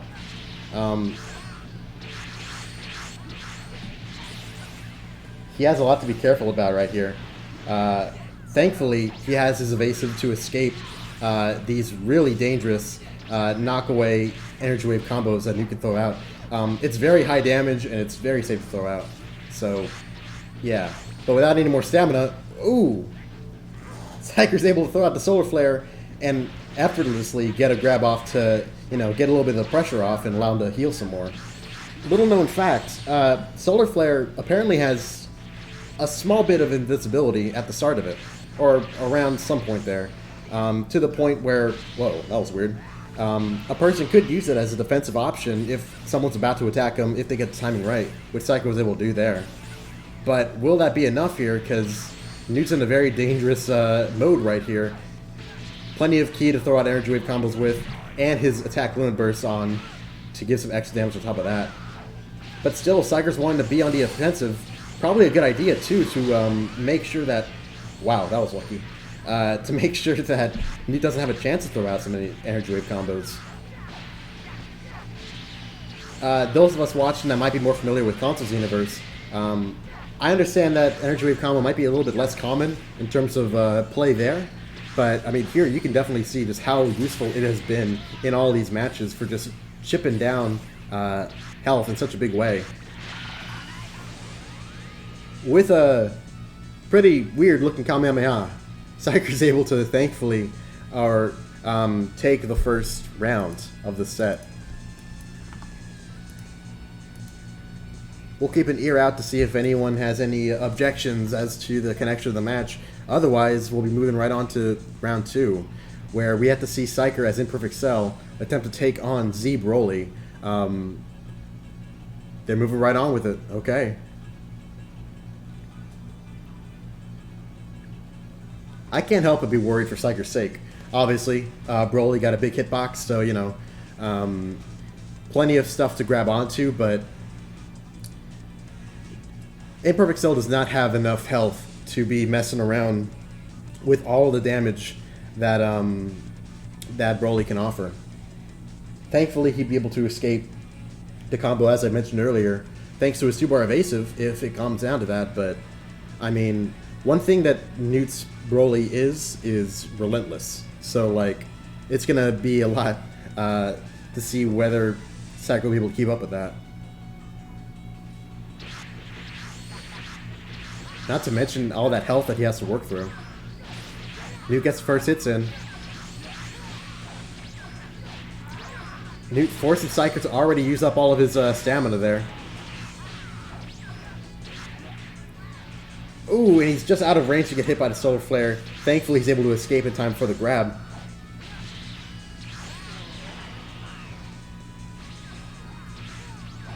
Psyker very wisely doesn't commit to the end of that combo with a Kamehameha, knowing that there's a good chance that Newt will be able to escape and then punish accordingly. Ooh. And with a net code and fueled grab, Newt's able to get some extra damage off on Psyker. Here we are, an entire health bar of deficit. Remains to be seen what Psyker can get going here. As he's mentioned previously, it's a bad idea, even though Newt has very low stamina, it would be a bad idea to, at this point in the match, try and get a stamina break off on him. Or maybe it is. Because it was very easy for Newt to have gone for his armor limit burst. And easily reverse the situation on him while still getting a stamina reset.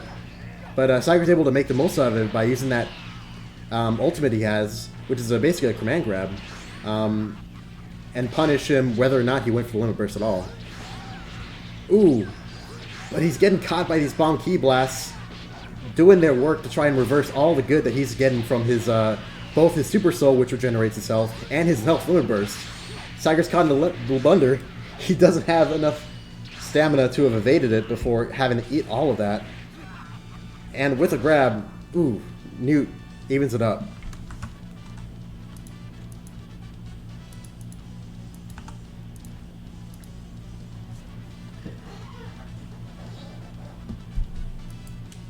Now, if we remember, a lot of what held Broly as a B tier back from joining the A tier came from, I suppose, his Super Soul in comparison to others. But, I mean, when it comes to damage output, when it comes to the insane pressure he can put on people with his command grabs and his overall damage with the bomb key blasts, it's like, wow. Broly is perhaps a tier above. It remains to be seen from the rest of this tournament, but now that Psyker has the ability to bring in a B tier of his own, the tables might shift. He's already seen what it looks like when a Trunks goes up against a Broly. Seems to have gone relatively close up until, with only blunders on my part, keeping me from perhaps taking a round against him on that. So maybe Psyker will be able to learn from these previous matches and come back in a big way. One advantage Psyker has as Trunks is he's ridiculously fast standing strings.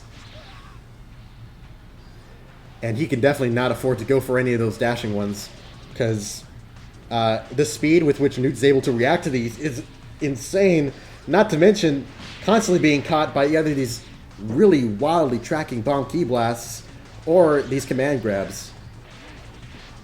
And irregular grabs. It's looking very dangerous for Psyker right now, but it's definitely not outside of his power to, perhaps within a break after maybe wearing out a limit burst, to wear down all that health that Newt has right now. He has access to Shining Slash, Masenko, Final Flash, all of which are incredible at, just getting a whole bunch of damage off in however many different ways you want. Psyker forced to pop out his Super Armor Limit Burst, or perhaps not forced, but chooses to regardless. A dangerous proposition because it only encourages Newt to throw out even more grabs, which, even with the Armor Burst, still do a very decent amount of damage. These Shining Slashes are dangerous because of the significant end lag on them, which allows Newt to punish with another grab just as well. Okay, but Psyker's able to get some cheeky Masenkos off. I reckon he needs probably about 10 more if he were to do that and make it through. With every decent chunk of damage that Psyker's able to get off through his supers or through his normals, that's just more ki restored for Broly to throw out more of his own supers. Oh, Psyker tries to go for the knock-up Shining Slash. Unfortunately, the stun isn't quite long enough for him to be able to get it off. Oh! Whoa. Psyker tries to go for the Burning Strike, He goes for it a second time, but once Newt's able to avoid the first time, he sees it coming the second time and punishes it.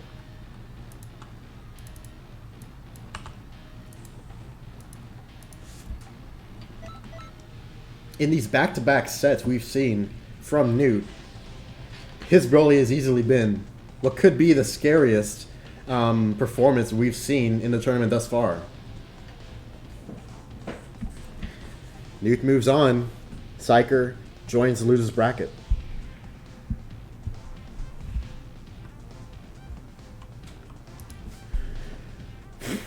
My goodness.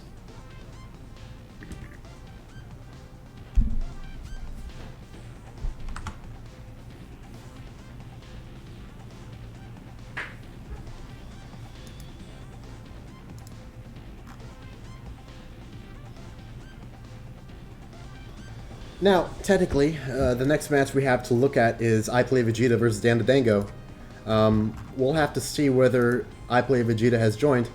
Oh, here we go. He's in. Then let's try bringing these guys in.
All right. At last, we're able to start it in. We're able to start up this match. Technically back in round 2, but immediately he'll be assuming either of these guys. Once they win, they'll immediately move on to their respective round 3 match, or round 4, I guess. But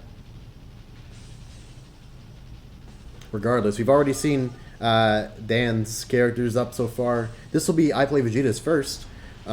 His characters, he has a C tier Janemba coupled with a B tier Super Saiyan God Vegeta, a character who is very interesting. He has a very unique movesets that have now been extended to CAC characters thanks to a recent update.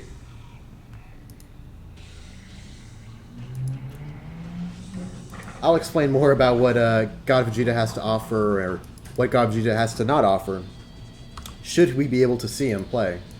As for now, we'll actually be able to see our first Janemba going up against Dan's first character.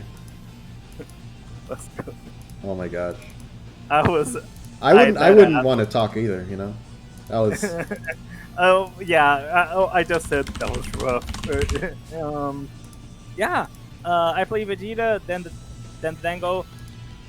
And I Play Vegeta starts off with Janemba, which is pretty much at this point Dan's signature character. It's the character we're most familiar with him, especially in the form of his mentor Janemba. This, of course, is base Janemba, C-tier character. And, well, let's see what he has to offer. I remember that base Janemba has, well, as we can see, really nice resources, but perhaps some relatively weak supers. Aside from, I believe, Sledgehammer, right? Yeah, he does have a combo into Sledgehammer. It's not great, but it's especially after the Sledgehammer nerf. But Janemba has some tricks up his sleeves, especially Key Confirm combo through his homing Key Blast. I wonder if we're gonna see anything of the sort here. But yeah, a character that really struggles to kill his opponents because of his damage output. So I Play Vegeta is probably playing for the long game here. Oh, very fortunately, he's able to roll out of that full power Ranger Wave combo. Was it a true combo, or could it have been net that influenced that escape? Yeah, I'm not entirely sure there. I think it was just the angle he was knocked back onto the wall, but I'm not entirely sure. And now he managed to catch Dan in 2 combos back to back, and then of course with a character, goes for the repeat full power range wave. This time, I believe Vegeta will evade if he has the resources to do so.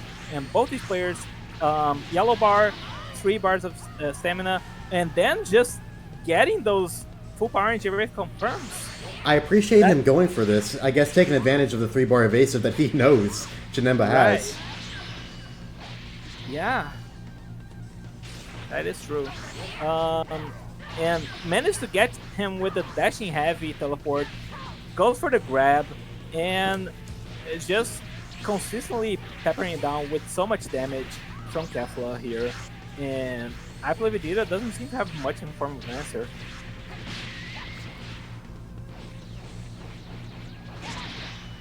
Very nice perfect block.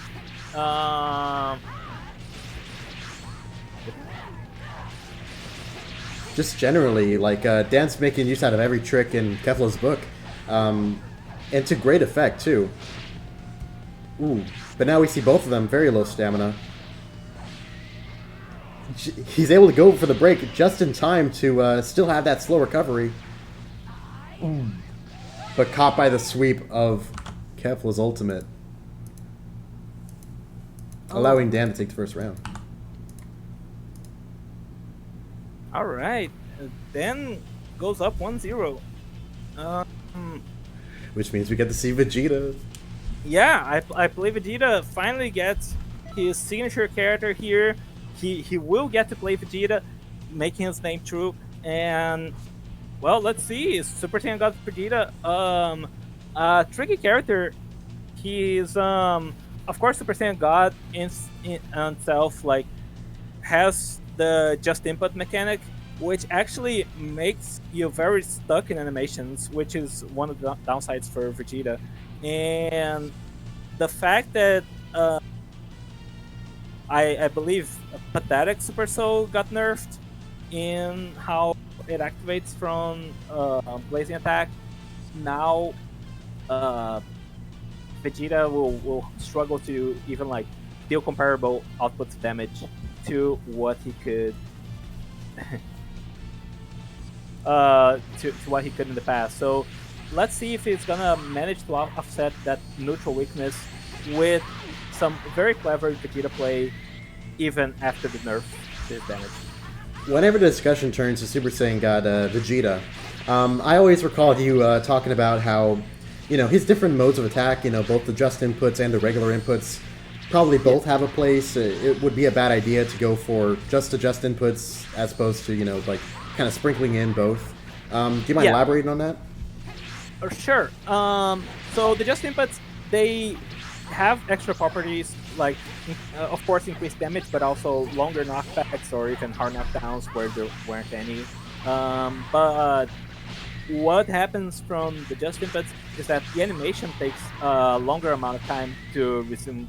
So in that moment, your opponent can actually vanish and punish you if you go for the just inputs back to back again. And that's one of the aspects that make Super Saiyan God Vegeta a very risky character to play, because he already has those struggles in neutral from the input prior to the just input itself, but even going for it, it has to be a calculated risk for the Vegeta player. Here we see, I believe that was a just input linking into Super Galagun. Yeah. I believe that combo does not confirm into Super Galagun normally, so yeah, he takes advantage of the just input there, trying to deal more damage or even pressure stamina. Both these characters, of course, 3-bar evasives on the board here, and so those very quick ultimates. Super Galagun, of course, same speed as full Power Ranger Wave, so basically these two are just looking to trade full Power Ranger Waves back to back. Dan tries to make Lightning Strike twice with that gigantic breaker. I'm very thankful it didn't. Does not get punished for it very much too. So bit of a hairy situation here for actually Vegeta, but as I say that, Dan has no stamina to work with, and if there's one thing that Super Saiyan God Vegeta can do is deal a lot of damage, so I'm very excited to see if he manages to catch, then what his punish will be like, especially now with this limit burst off the table here for Dan. Oh, will we see the break? We do. We do the break. Just input alternating. Oh, he can continue the combo with the key stun. Oh. Will he have enough time to seal the deal? Ooh. Barely does not. That combo drop, unfortunately, was just long enough to make Dan able to survive that combo. And now Dan, with a second least alive here. Oh, but the... Is that Burst Stinger? No way.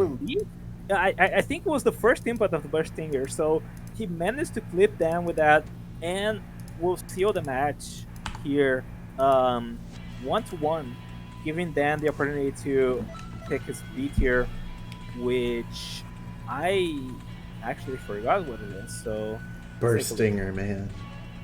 Burst Stinger, dude.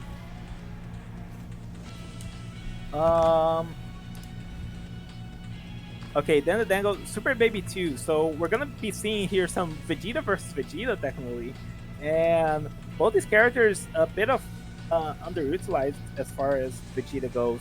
Even though Super Saiyan 4 Vegeta is a lower ranking, I feel like he sees more play than Super Baby 2. So I'm very excited to see what Dan has in store with this character here versus I Play Vegeta's Super Saiyan God Vegeta.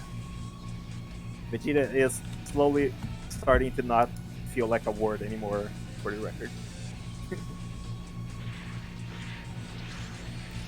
It goes right into it. Just looking at the match, you can see one big advantage that Super Saiyan God Vegeta has just off the gate is his wide array of stamina to use. This is not overwhelmingly too much more than Baby, but it is significant, which allows him to be only a little bit in while already Dan's halfway through. Definitely, Super Saiyan God Vegeta, I believe, has 10 bars of stamina, so it's the most that you can have on a cat character, or in general. And that's definitely one of his saving graces to make up for his pulling neutral. So, and already here, he's gonna be catching Dan 2 times in a row, dealing a lot of damage, and with this much stamina to go through, it's a challenge for them to actually get some damage back on his own here. Were my eyes deceiving me, or did I see I Play Vegeta do like a combo extension with a non-Just Guard like combo string? I think we might see it again. Yeah. Oh. Is that yeah.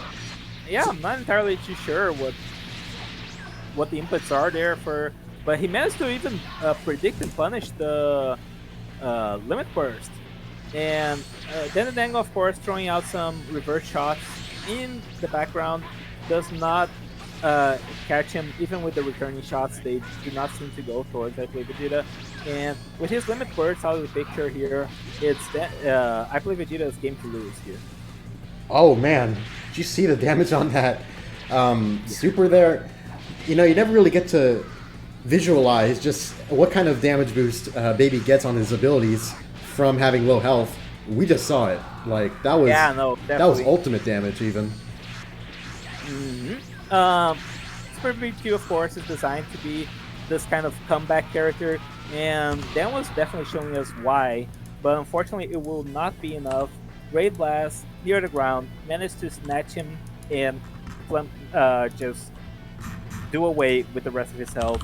I Play Vegeta will advance into winner semifinals where he'll face Pocky.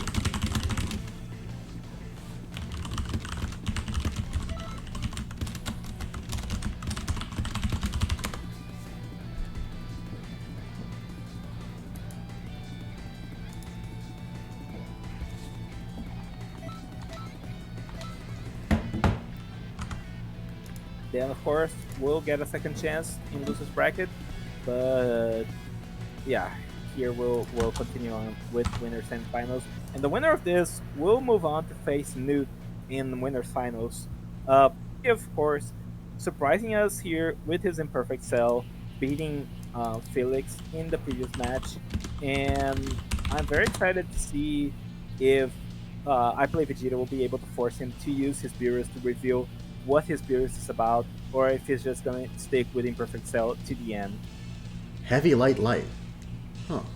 That was the combo we got to see I Play Vegeta, make cancels out of and cause like a whole bunch of extensions throughout the match. Very interesting.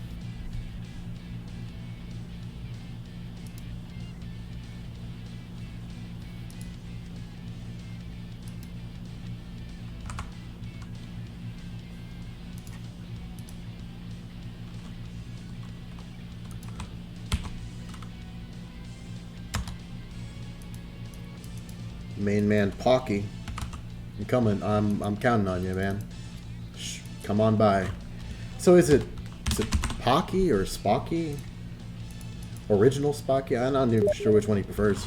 Oh. I call him Pocky. I feel like most people do, but yeah, I'm S not po S sure.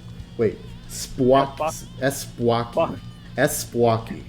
Oh god. Let's stick with Pocky, shall we?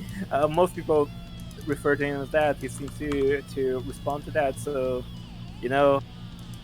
gotta make sure your usernames are pronounceable, people.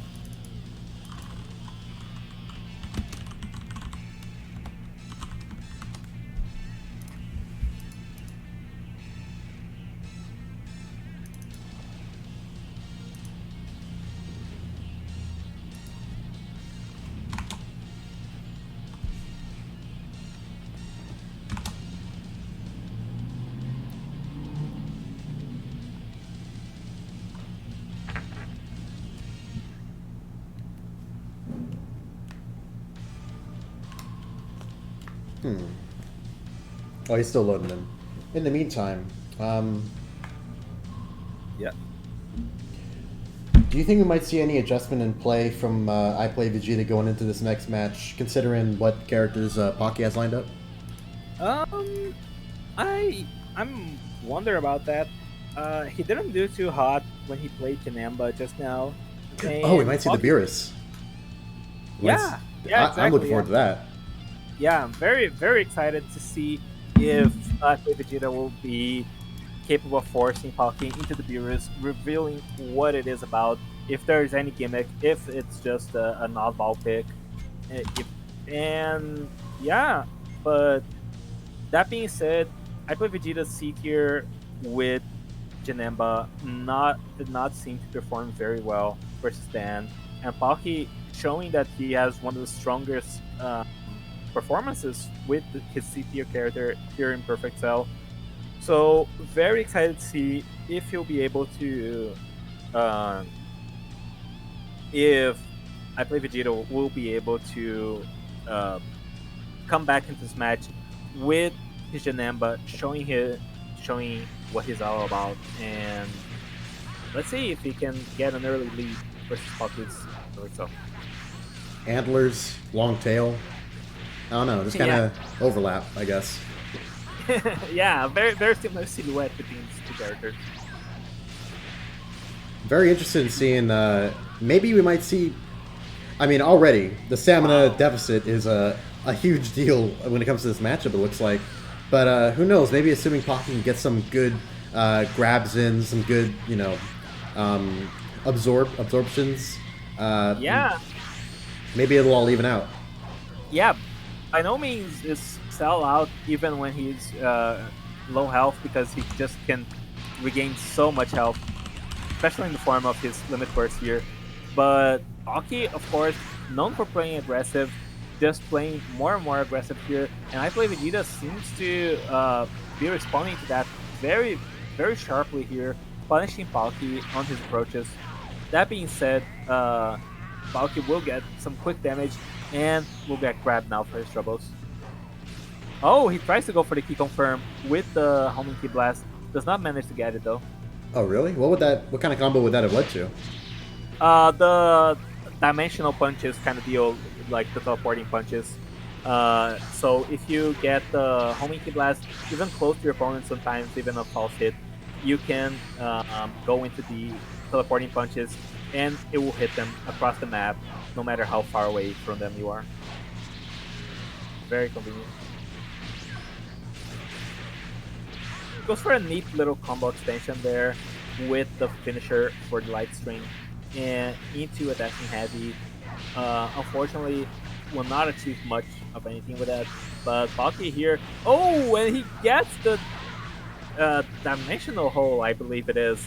That was the first time I've ever seen that work ever.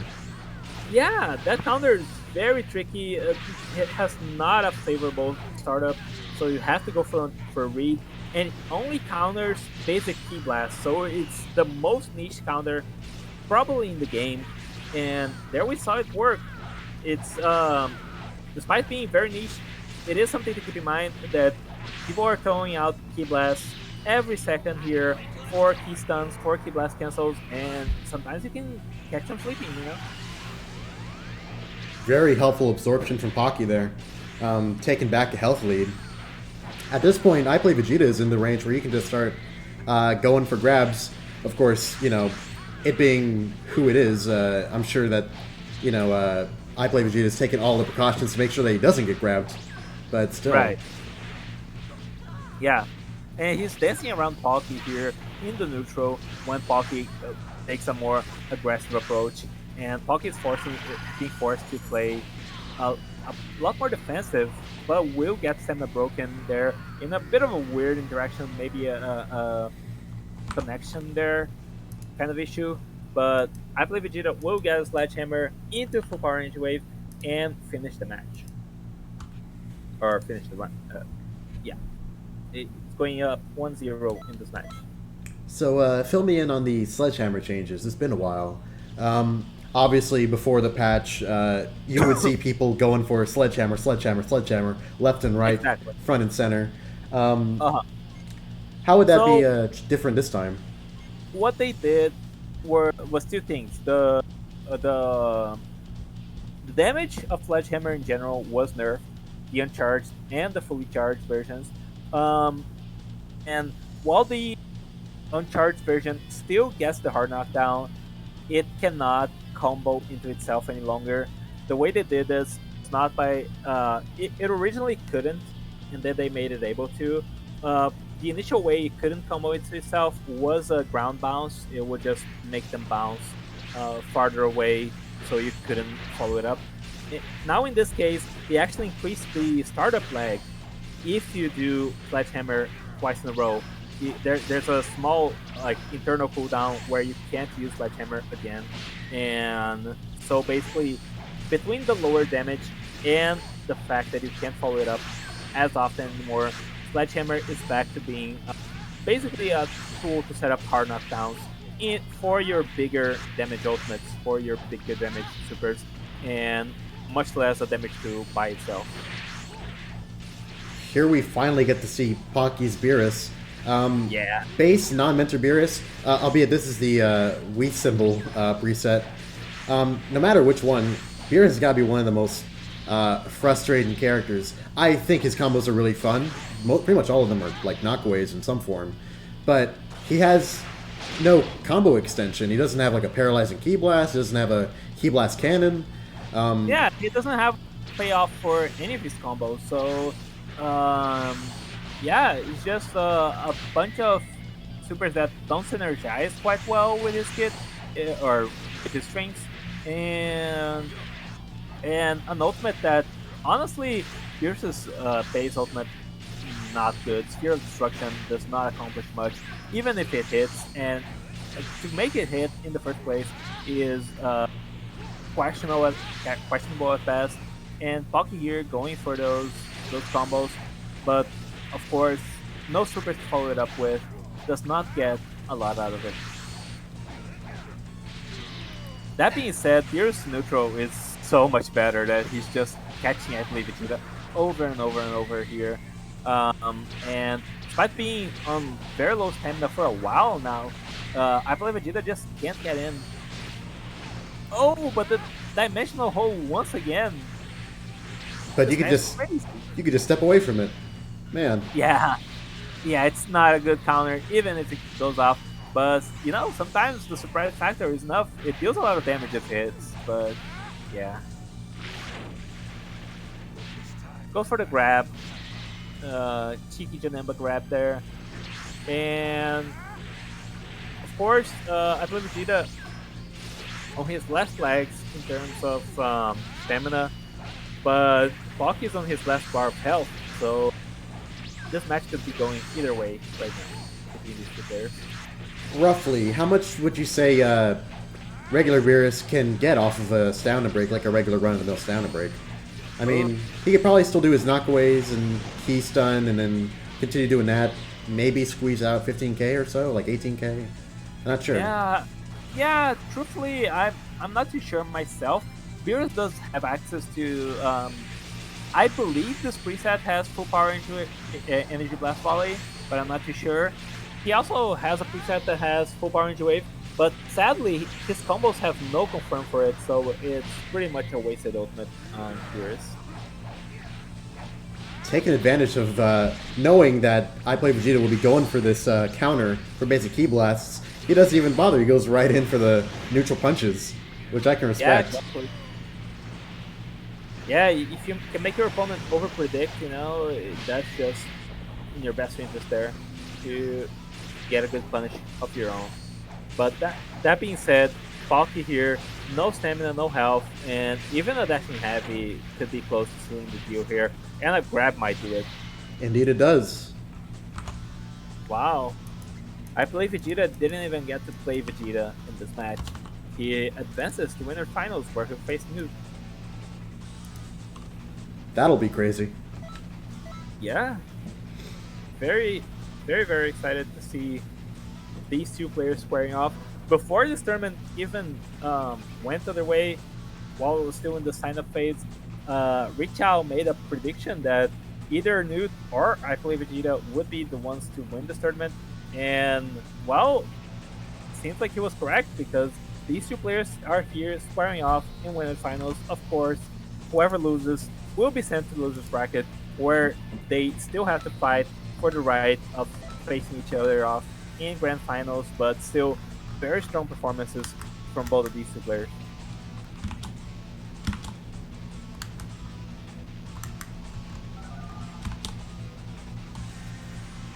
The combatants are set. Alright, let's get this underway. Remember that this is a best of 5, so you have to win an extra round to get here up against... you have to win an extra round to send your opponent into losers bracket.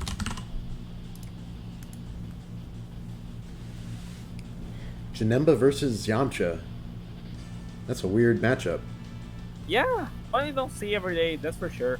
But I believe these characters are definitely very quintessential poster children of C tier. So very excited to see how this match goes and how they measure up to each other. If I were I Play Vegeta, I would probably want to really lean into the fact that I can force Newt to use up his 3-bar evasives and use up his meager stamina in that way. But when it comes to options on how to do that, I mean, he has full power energy wave, right? Janemba? Janemba? No. Oh. Oh, wait. The ultimate, right? Yeah, he does. Okay. But he doesn't seem to have gone for it in either match so far. That being said, Newt's vanishing really preemptively. Every time he's touched, he just vanishes. And I'm not sure where his stamina went. Seems like in very few interactions, his stamina is already went all over the place, and he's now just on his last 2 bars of stamina, last vanish potentially. And going for the backflip though, which will make him a lot harder to catch in neutral, especially for the likes of Janemba, which has a slower, a little bit clunkier kind of neutral. Really well done, making use out of, quick recovery neutral attacks to get out of the way before, Newt can counterattack. It allowed him to force the break, force that limit burst. Yeah, that was a pretty good stamina break. I'm not sure I agree with Newt's timing there for the limit burst, but maybe he wanted to get recover as much stamina as he could before he was forced to use it, potentially being a sitting duck there, despite having backflip. And now, however, the shoes on the other foot here, he's managed to force I Play Vegeta's stamina really efficiently. But I Play Vegeta will manage to get the final break and goes for the Dimension Ray? Okay. Or Lightning Shower or whatever. And, well, that ultimate is mostly just flashy, but flashy will do the deal here when Newt had no options to defend himself. I Play Vegeta takes the first round. He's very fortunate, and I gotta say, I gotta commend the gauntlet that I Play Vegeta has been running. Right? Yeah. Yeah, this guy's just running a marathon here and doing it in style still. On the very bright side, he has quite a bit of legroom here when it comes to now having to face off against Newt's Broly. He's got two chances, so... Yeah, no, definitely. 3 chances even. So here, I Play Vegeta, of course, Janemba versus Broly, not the fairest matchup at face value, but he does have more stamina to work with here, and Sledgehammer potentially very strong tool to deal damage without even committing to a stamina break, and that could be extremely useful in this match. This character is so deceptively fast. Yeah. Yeah, Broly is definitely very strong.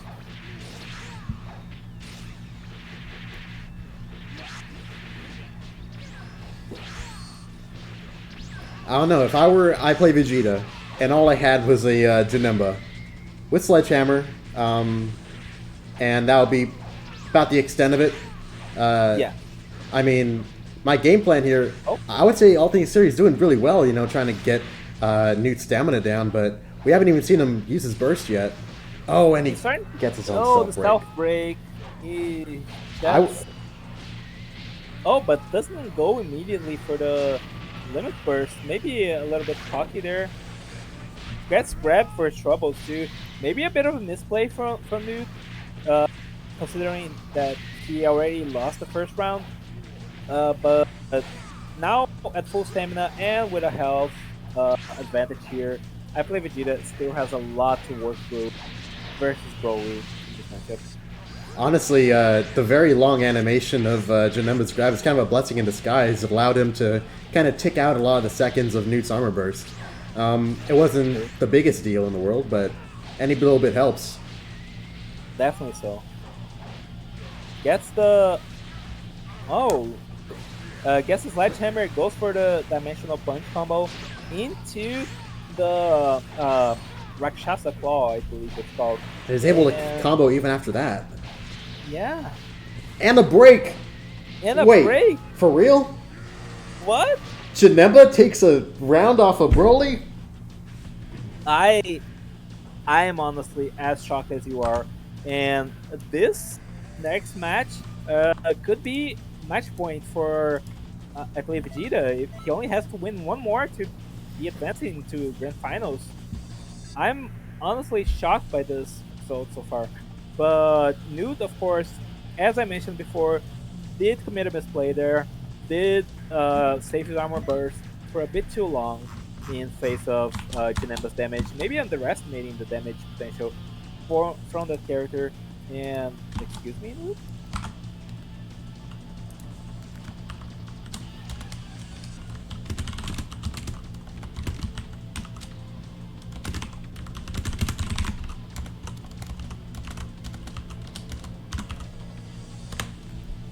Newt's typing. Bruh.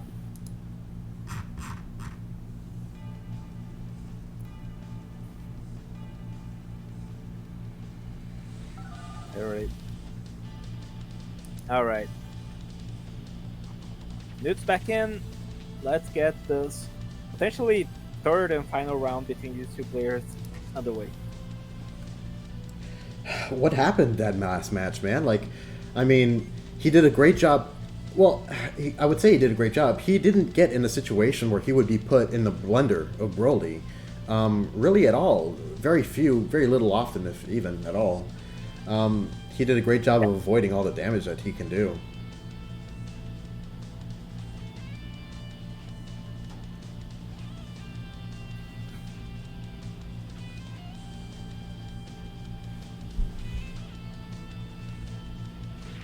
Regardless, the match picks right back up.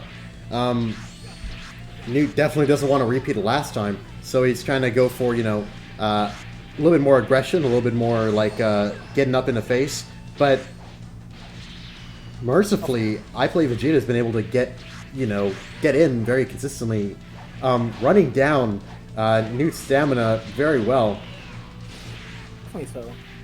And Newt now still on the offensive, despite being on his last 2 bars of stamina. Goes for a grab, manages to get a self break for sure here, and tosses a bomb Ki Blast. I'm not sure if that's the best play here, but I Play Vegeta will not be able to get enough damage here. I'm not sure, he's gonna barely take him off with the green bar of health, and still, like, not a huge health lead here from I Play Vegeta, even after that grab. Especially when you consider the kind of damage that Broly can output. The homing Ki Blast, however, very nicely will knock Newt out of his own combo there. And I Play Vegeta is just playing a fantastic neutral here. Janemba of all things.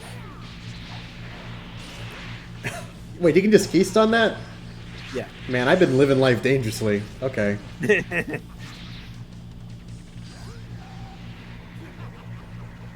Oh my god, the Phantom range of that grab is something else for sure.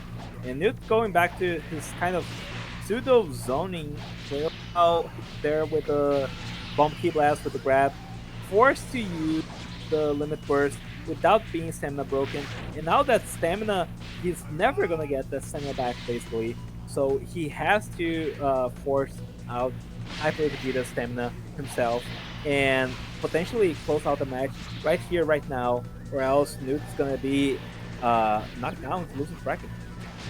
Man, the fact that the bomb Ki Blast tracks so well, even if it doesn't hit, you know, it's still like a great amount of pressure to be put in. My god. Yeah, definitely so. Would Newt risk the evasive, or he's able to block it? Oh my god, the chip damage, and Newt takes it with the dashing heavy. Very, very, very close match between these two players. Yeah, but Newt's back in it, and he could be taking us to a Game 5 should he win the next match.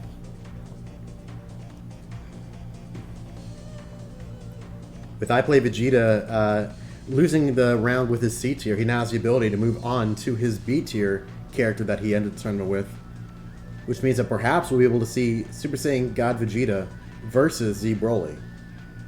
Once again, a very interesting matchup. Yeah, Super Saiyan God Vegeta, of course, huge stamina advantage compared to Z Broly, being able to regen those 10 bars normally compared to Broly, but not the cleanest neutral. That being said, I Play Vegeta showed that he's very, very familiar with the workings of Super Saiyan God Vegeta's neutral, and is able to deal immense amount of damage, which is exactly what you need versus Z Broly to chill down through his health with just break those damage for the most part. Oh man, everyone's just getting hit by back hits today. That was wild. Just that little exchange there lost both of these guys almost a bar of health. Yeah.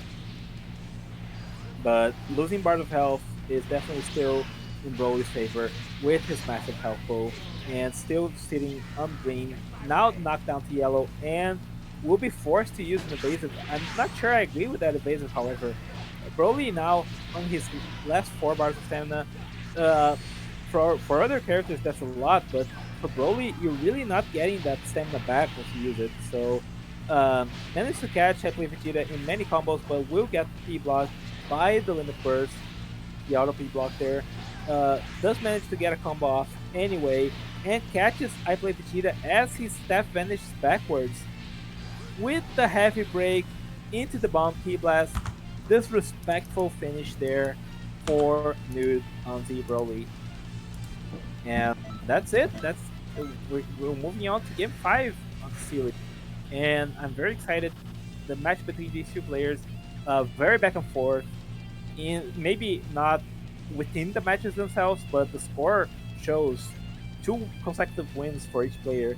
And let's see who's taking home here, 3rd win, sending his opponent into losers bracket, and just moving on to grand finals. He goes right back into Vegeta. I'm not sure how to feel about it, because like I feel like he got so much mileage out of all the stamina that Janemba has access to.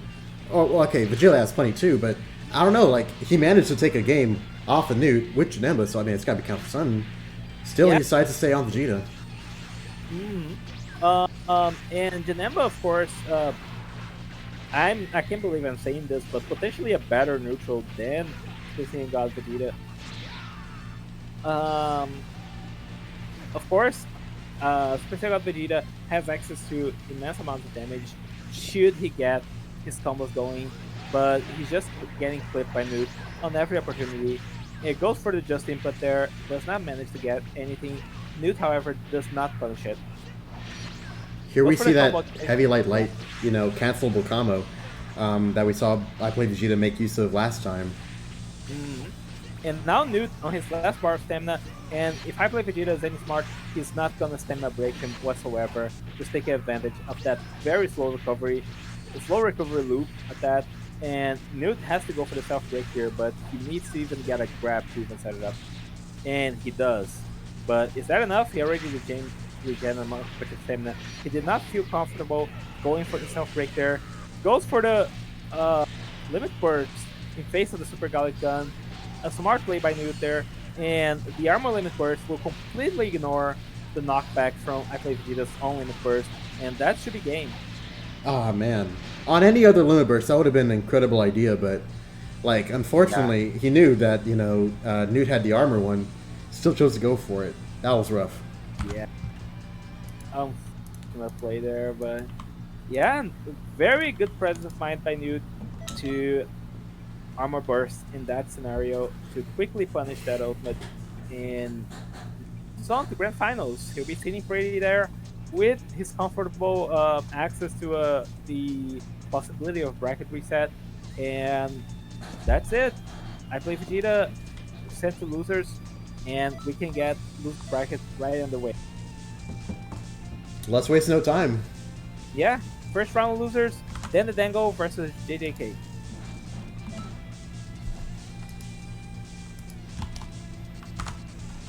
I wonder when we're going to see our first Imperfect Cell Ditto. Or maybe Tien and Yamcha Ditto, who knows? Yeah, various possibilities here on the board. I believe,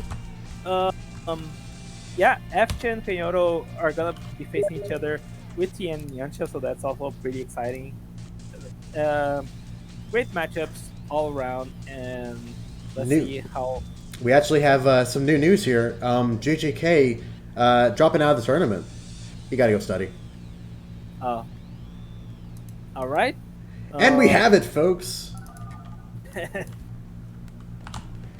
In an outstanding turn of events, Dan, coming out of nowhere, just manages to take the first set of losers bracket. I am personally, very impressed by the performance, and also very impressed by the performance of JJK2. We're sorry we didn't get to. We're sorry you didn't get to, play more, but the matches we did see you play were great, and we're very happy to have had you. Yeah, definitely so. JJK, of course, very strong player. Always happy to have him in these tournaments. And let's see, then definitely also a competent player that will carry on the torch in and hopefully go deep in losers bracket. All right, so Felix versus Ladbros up next. Sorry, which two again? Felix and Ladbros. Ah, okay.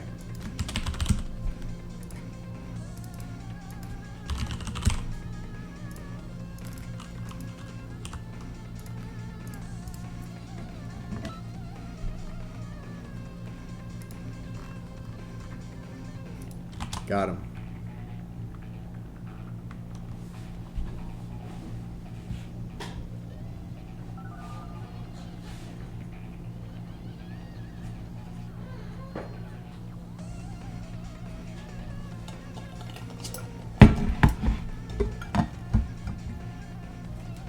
Hey man, I'm glad we get to see more Omega Shenron at least.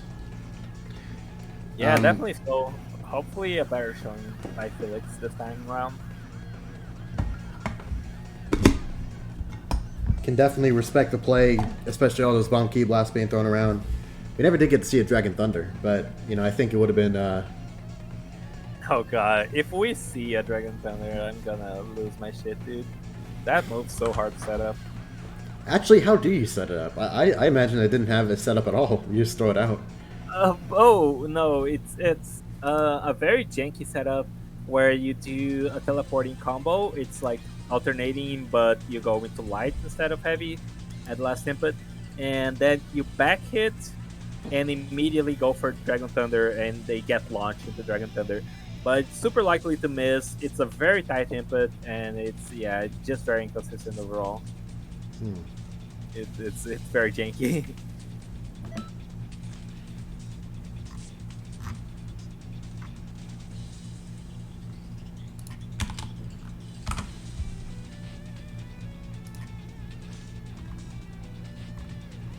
I haven't heard from Felix in a while, actually. Yeah. Hopefully he's around. It would be a shame to see him not continuing the tournament. Especially like after his performances in the previous tournaments. For sure.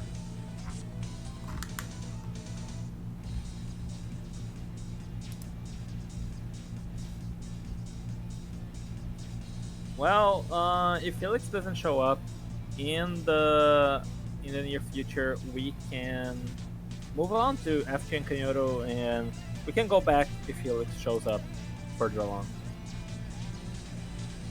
Okay. Do you want to just do that now? Yeah, let's go with that. Yeah, let's get After and Kanyoto back in here. All right. Yeah.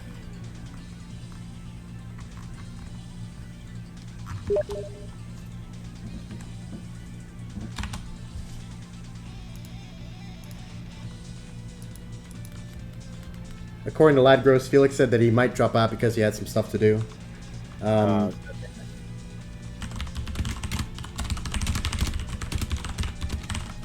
Alright, let's get the rest of Losers Round 1 out of the way, and if Felix isn't back here at the end of it, then we'll just give Ladgross a bye. Alrighty.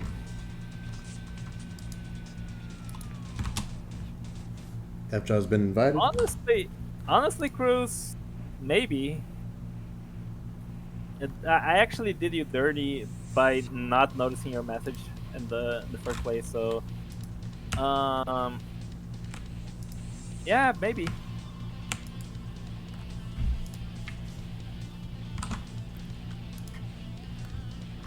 F-Jaw.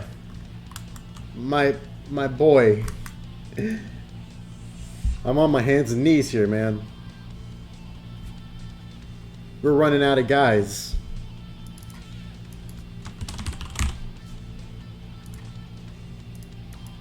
Oh my god, dude. We really are running out of guys. I say scorched earth, you know? Like, cut it off now. That's what I say.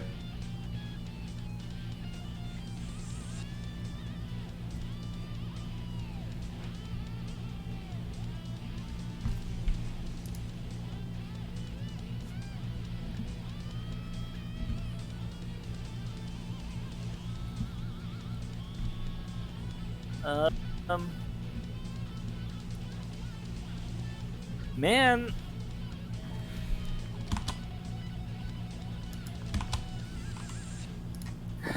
God damn it, dude.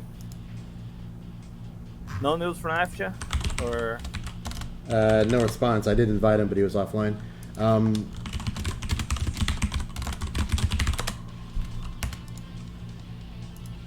Yeah. Yeah, we can get Bruce in. Let's do mine. Yeah, let's do yours and we'll get Cruz for whoever doesn't show up between F10 and Felix.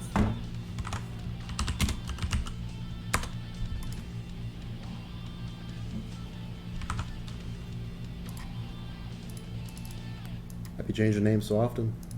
Call me, I don't know what you call me.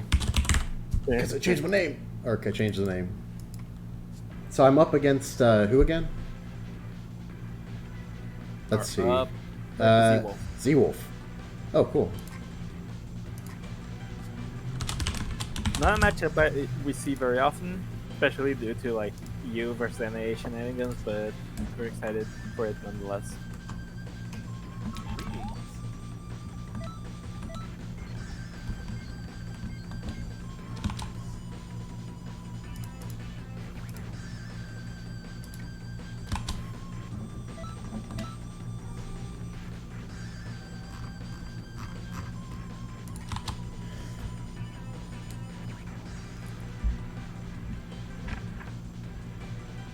Alright then, let's get this underway. I might be eliminated. Or maybe Z-Wolf. It remains to be seen. Whoever loses here is out of the tournament for good, so someone's going back home for this. Indeedly D.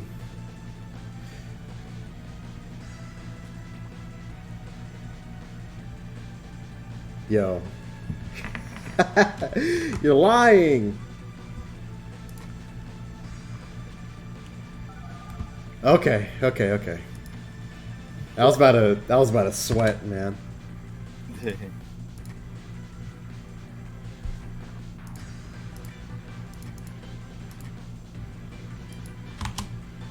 Alright. Let's do it.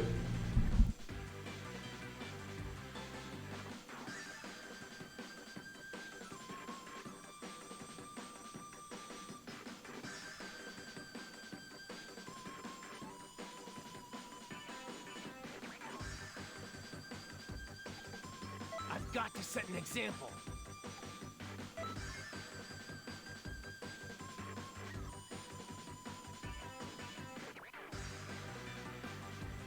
Alright, GD Trunks versus Yancha. I'm pretty excited for this match. Multi was doing really good in his previous bout.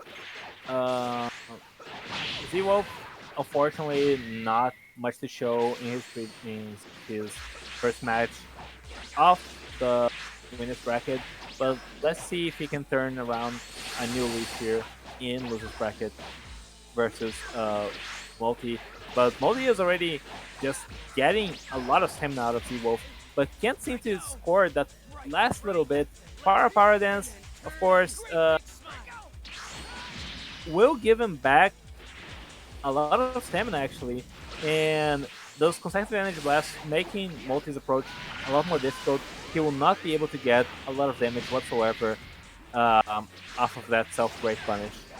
And the hold on. Okay. The that power dance of course coming back to haunt Multi. Now Z-Wolf managed to get his stamina low, but leaking a lot of stamina himself here. Only a vanish in store for him. Multi access to 3-bar evasive, goes for the Super Saiyan. Random shining slash there. Maybe he expected to get the teleport, did not get so, but does get wow, immediate response from Multi against the limit burst there, evasives, and immediately goes for victory rush, which does connect. And now Z-Wolf back against the wall here, no health to speak of, and very little stamina to boot. But Multi is low stamina himself. Perfect blocks the consecutive energy blast, so that's a bit of a spike there. He's getting back a lot of stamina. Z-Wolf goes for the full power energy blast volley. Does manage to avoid getting punished somehow, and Multi just can't seem to finish him off. Despite Z-Wolf Zwolf just sitting there, Magic Pixel for this whole match almost, and straight light attack will do Z-Wolf in, and Multi goes up 1-0. Z-Wolf gets now the opportunity to use his B tier character Inverter, and I definitely expect him to be pulling that out very, very soon.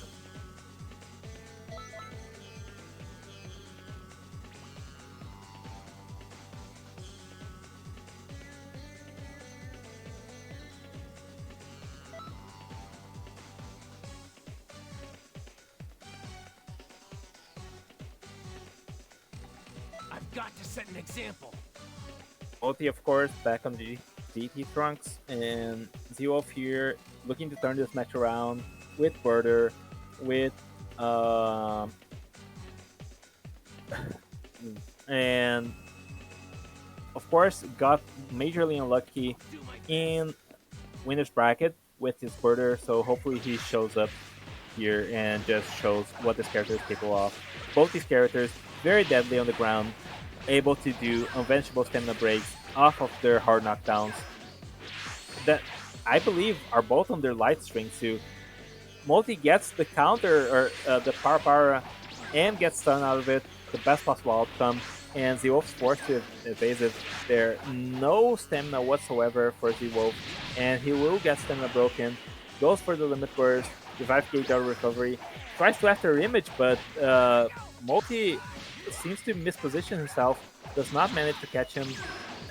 Goes for a random victory rush there. Z-Wolf had already recovered his stamina even before the grab, so unfortunate there by Multi, a little bit of a misplay. And Z-Wolf now tried to go for the mech punch, bit too far away, did not accomplish anything there, but he's getting some good damage now with Birder's basic attacks, and this combo is just going to be looping and dealing a lot of damage in return.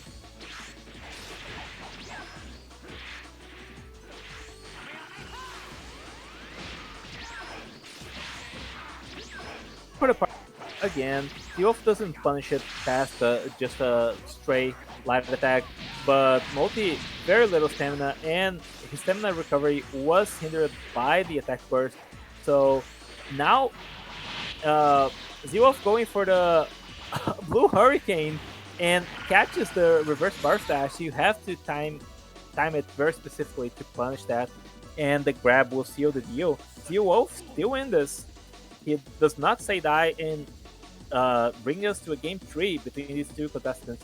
Whoever loses here is on his way out of the tournament. I kneel. Oh my god. Blue Hurricane do be like that. It's very tricky if you don't This know tournament has been a circus of me getting hit by the craziest stuff.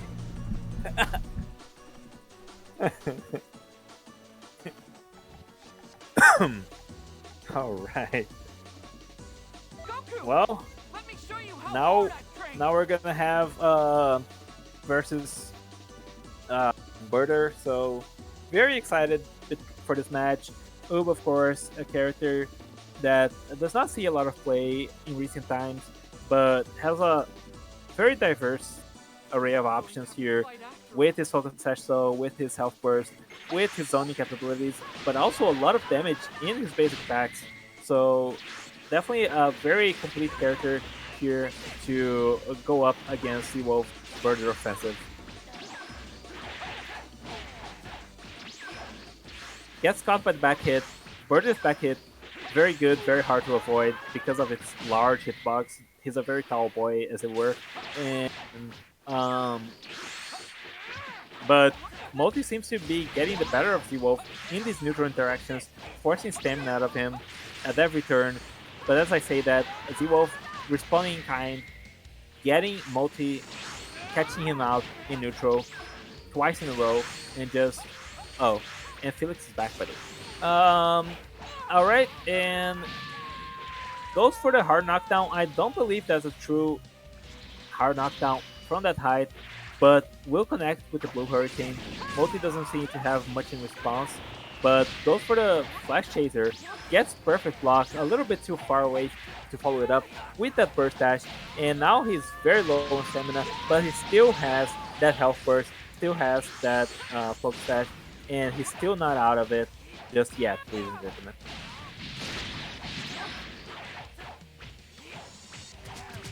But he will be long if this stamina breaks him. It does not, however, it goes right over him, low profiles that Max Punch, and able to safely go for that limit burst there. Almost get hit by the stamina break. That would have been devastating for Multi. But Multi here on his last legs, on his last bar of stamina, and looking here. But Z-Wolf also on very low stamina himself. It's a toss-up between these two players. Goes for the full power into wave, but he did not get the hard knockdown. Maybe a little bit overconfident there. Maybe misjudged the height. And now on his last bar of stamina, gonna use his limit burst. Not the best limit burst, but it will do the job. Knocking Multi back and giving him the opportunity to finish off with a grab. Z-Wolf advances within loser's bracket.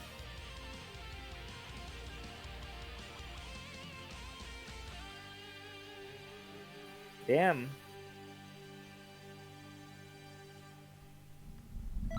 Yeah, I got destroyed.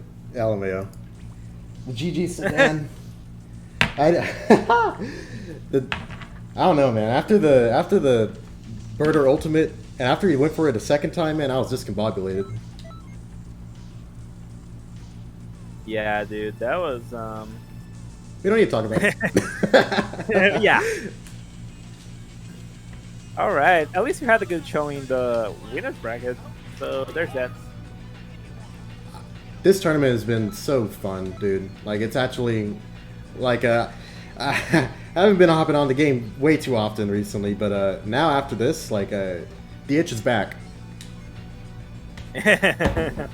Let's go. I'm having a blast myself, so yeah, I'm very excited to get into Xenoverse once again. Okay, who is okay? FG is back and Felix is back, so we can get either of those matches underway right now.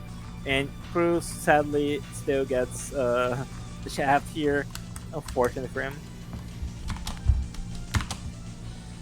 Okay, so we start with FJ. All right, FJ versus Kyoto. Very excited.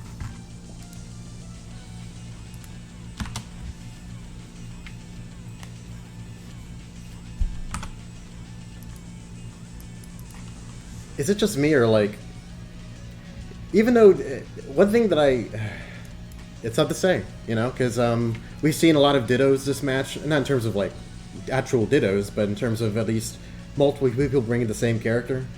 Right. And you know, I guess it's evident of people liking characters, or you know, like the best of the best, you know, tend to be picked or something like that, or for any other reason. But like, I just like having these characters, this tier of characters fight. You know, it's fun. I having a blast. No, yeah, I definitely agree. C tier, B tier, very good power level kind of range for this kind of tournament. It's definitely a different kind of metagame when all the viable characters are usually in A tier or above, and the characters that people play the most.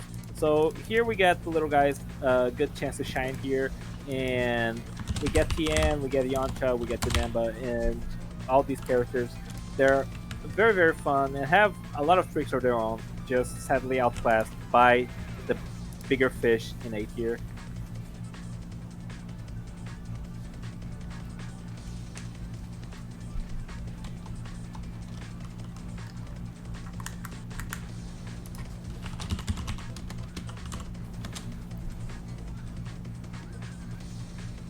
I can't believe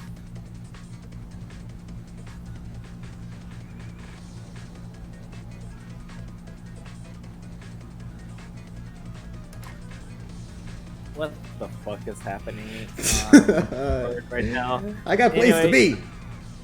I can't believe oh, Felix is here. Where's Afcha? Afcha. Oh, he's typing. He's typing. He told me no.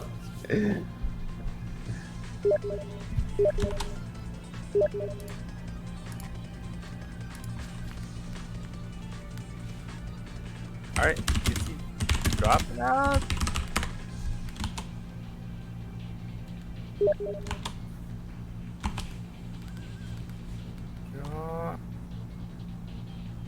Oh my god. No, I'm not. Make someone else do it. Well. Oh my god. Okay. Okay, so Cruz gets in. Invite him. Let's just get this fucking mess over with. Oh my god. Yes. Okay. You're in. Welcome aboard. Cruz is playing Dragon Ball Super 17 for his B tier and Android 18 for his C tier, for the record. I'll add that to the list very, very shortly. I'm just gonna. We're deeply sorry for the inconvenience. Yeah. I mean, I'm not even sure what just happened between. Yeah, you start with 8, and then if you lose, you can play Earth.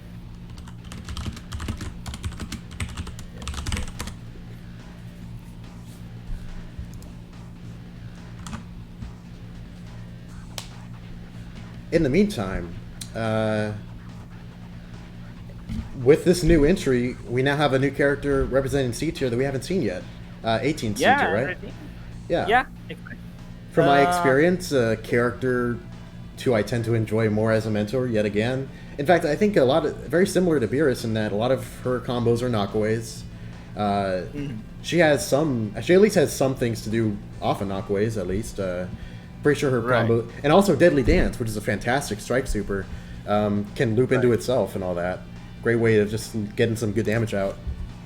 Yeah, 18 is a decent character on her own without mentor, but her biggest weakness would be the fact that she has extremely low stamina. I believe she has even below 6 bars. I think she has like 5.5 bars, and it's very crippling for her to do anything. But she does have tricks of her own. She has Endless Shoot, of course. She has Super Drain on 1-3 presets, and she also has the fastest standing light attack in the whole game. Really? So, yep. Wow. Her light jab, her first standing 1L is the fastest, and it's really convenient for her to help her out winning neutral when she has so little to work with. Oh, he's going for the preset that actually does have some stamina, but this preset is the one that has, I believe, just mostly generical supers. I'm not entirely too sure. So let's see. Oh, Endless Shoot right out the gates. So wow. A fantastic counter to the spread shot retreat. Yeah. And the break immediately. Quick stamina break. Wow. Tenyoto gets all his stamina back, and that's honestly the position you want to be in if you're using the attack limit burst. But he's struggling to touch groups right now.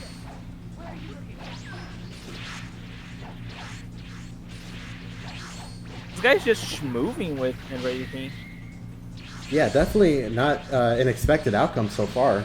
Yeah. Also getting some Super Drain. Yeah, I don't think that was a standing attack, right? Or what was that? Was that because it's only the dashing attack that links it, right? Dashing attack and also whatever is well into the combo. I think standing attacks do combo into it, but I'm not too sure. I'm gonna double check what preset of Android 18 is that, because I think that stat line doesn't seem correct.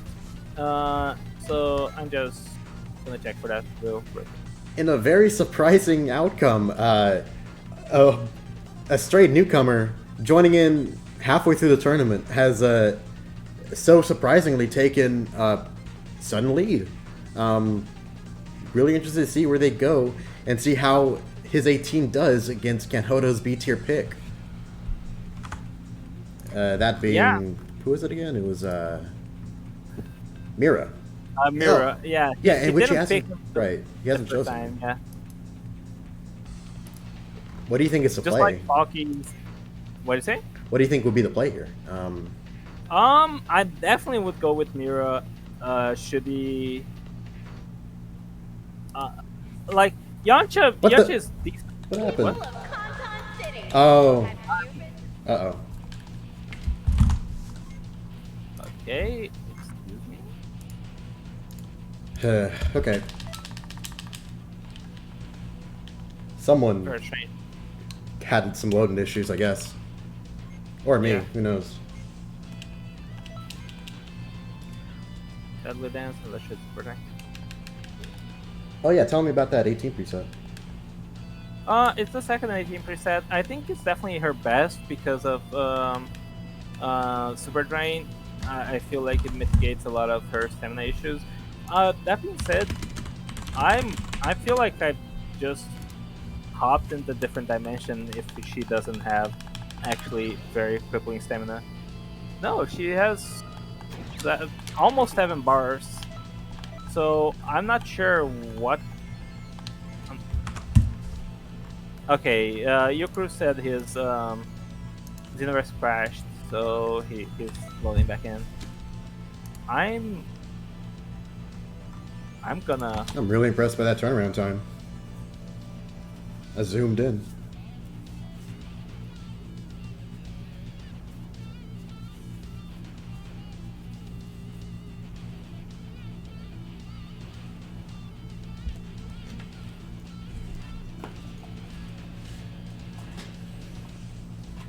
Okay, yeah, no, I was just misremembering. She does have almost 7 bars of stamina, but it's still definitely workable for everything. It's just what makes her a weak character, but it's not crippling within the power level of C tier. That being said, Kenyoto gets access to Mira, and I'm definitely interested to see if he's gonna use it because much stronger, competent character, especially with the array of presets that he has. Might even see pseudo ditto with both of these guys, perhaps choosing a preset with Deadly Dance. Oh, that would be very fun. Before Deadly Dance got nerfed, where it used to be able to link it itself, and Perfect Shot got nerfed, where it used to be able to link it into itself also. That was my favorite preset from Mira. Unfortunately, after both nerfs, I definitely think the other presets are in a better position. And I'm very to see when Kenyoto will reveal which one he has chosen. This is yet another character with access to a Bomb Key Blast, which throughout the tournament has been pretty helpful. And yeah, and very easy knockdowns as well. So he has definitely easy ways to confirm into it should he go for like extra damage off of the Bomb Key Blast. Oh wow, it's Cruz, not Cruz. Yeah, it's true. I just got Mandela effect. That's how I'm feeling about 18 stamina bars. That being said, she does have access to a 2-bar evasive, I believe, and the Super Drain will give her a great fighting chance here. And he's going for the Loop Super Drain. I'm not sure he can get it on this wall though. So, but Kenyoto can't seem to be getting away from him and just getting hit over and over into those Super Drains, and just gay baby jailed here. No stamina to work with. Does manage to get an Android kick. I believe that makes this either the first or the fourth preset. So very interested about that. But the fact that he hasn't used FBN yet probably reveals that it is the fourth preset where Mira has all of his unique moves. Fortunately, it looks like he's at least freed from that awful, inoperable loop where he's caught in super drains all day. Wow, that full power energy blast volley took everything.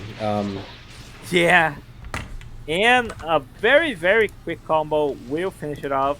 Sadly, Kenyoto was very low on health, and Cruz will go up 2-0. Very doing quick work of Kyoto, and we'll be fighting Z-Wolf in loser round 2.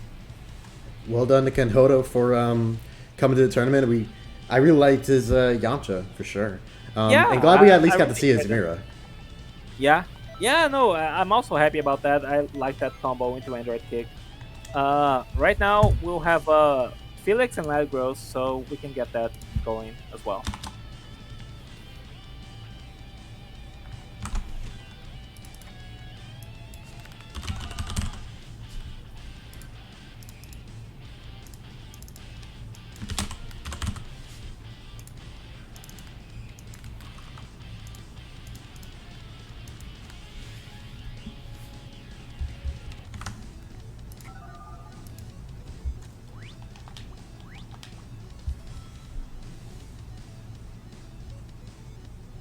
All right, we'll be moving right in.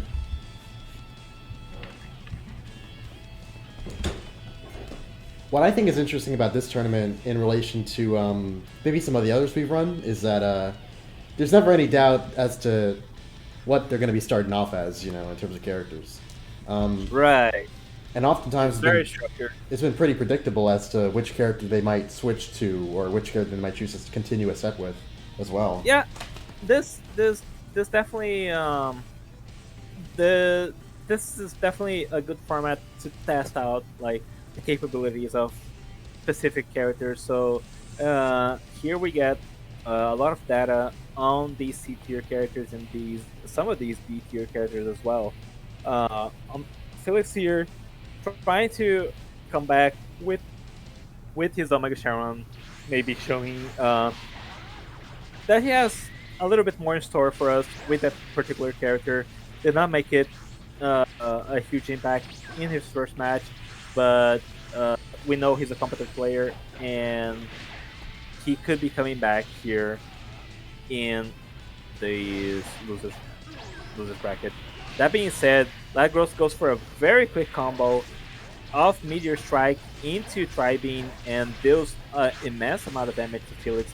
Remember that Omega Sharon starts on Dark Ring health, so that's definitely nothing to scoff at. Ooh, and the Punish punishing break. Wow. The Whiff Stamina Break punished with one of his own and deals a quick burst of damage there, especially with those Tri-Beams, helping him close the gap in health inherent to Omega Sharon. And that's not a true combo for it. Well, the Felix, come on, dude. What were you trying to accomplish there? Pretty good way to maximize damage while, covering yourself in case they go for a Limo Burst. Yeah, exactly.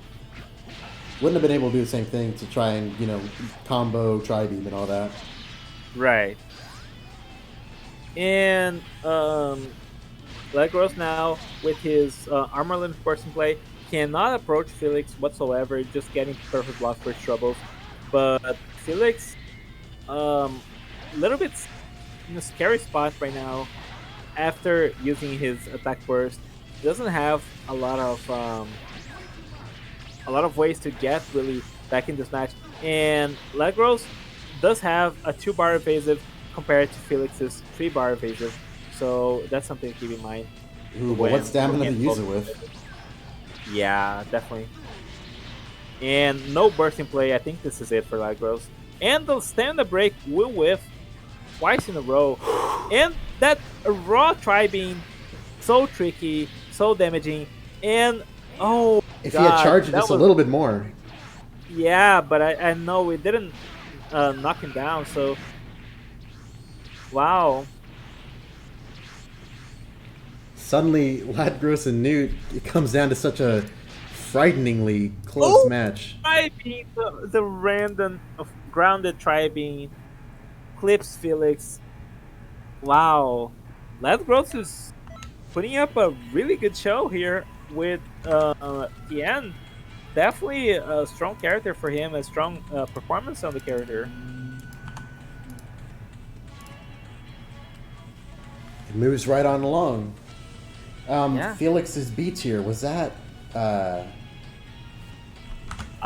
It's Ginyu, I believe. So Oh yeah, yeah, yeah. yeah, so we should be seeing the captain showing his faith here. Um, hopefully, uh, yeah, hopefully uh, Ladgros can keep up here versus Felix Captain Ginyu. Felix, of course, an accomplished player, so if he gets sent out to 0-2 on the tournament overall, that would be a shock, honestly. That would be a very big upset.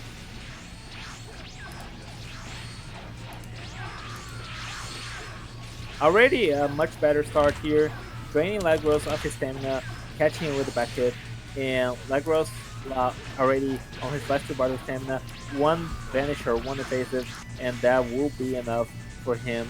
Now he's potentially in risk of getting stamina broken, and Ginyu doesn't even have to go for stamina breaks, he can just deal so much free breakless damage. I love how both Ooh. of these guys have these powerful single hit attacks that chew up block, if they try to block it, or these are great Yeah. combo tools in general. Exactly, and that will break. Yeah, that will break Lagos' stamina here, Multi. And on his last bar of health, and with his super armor limit burst already in play, it's not looking good.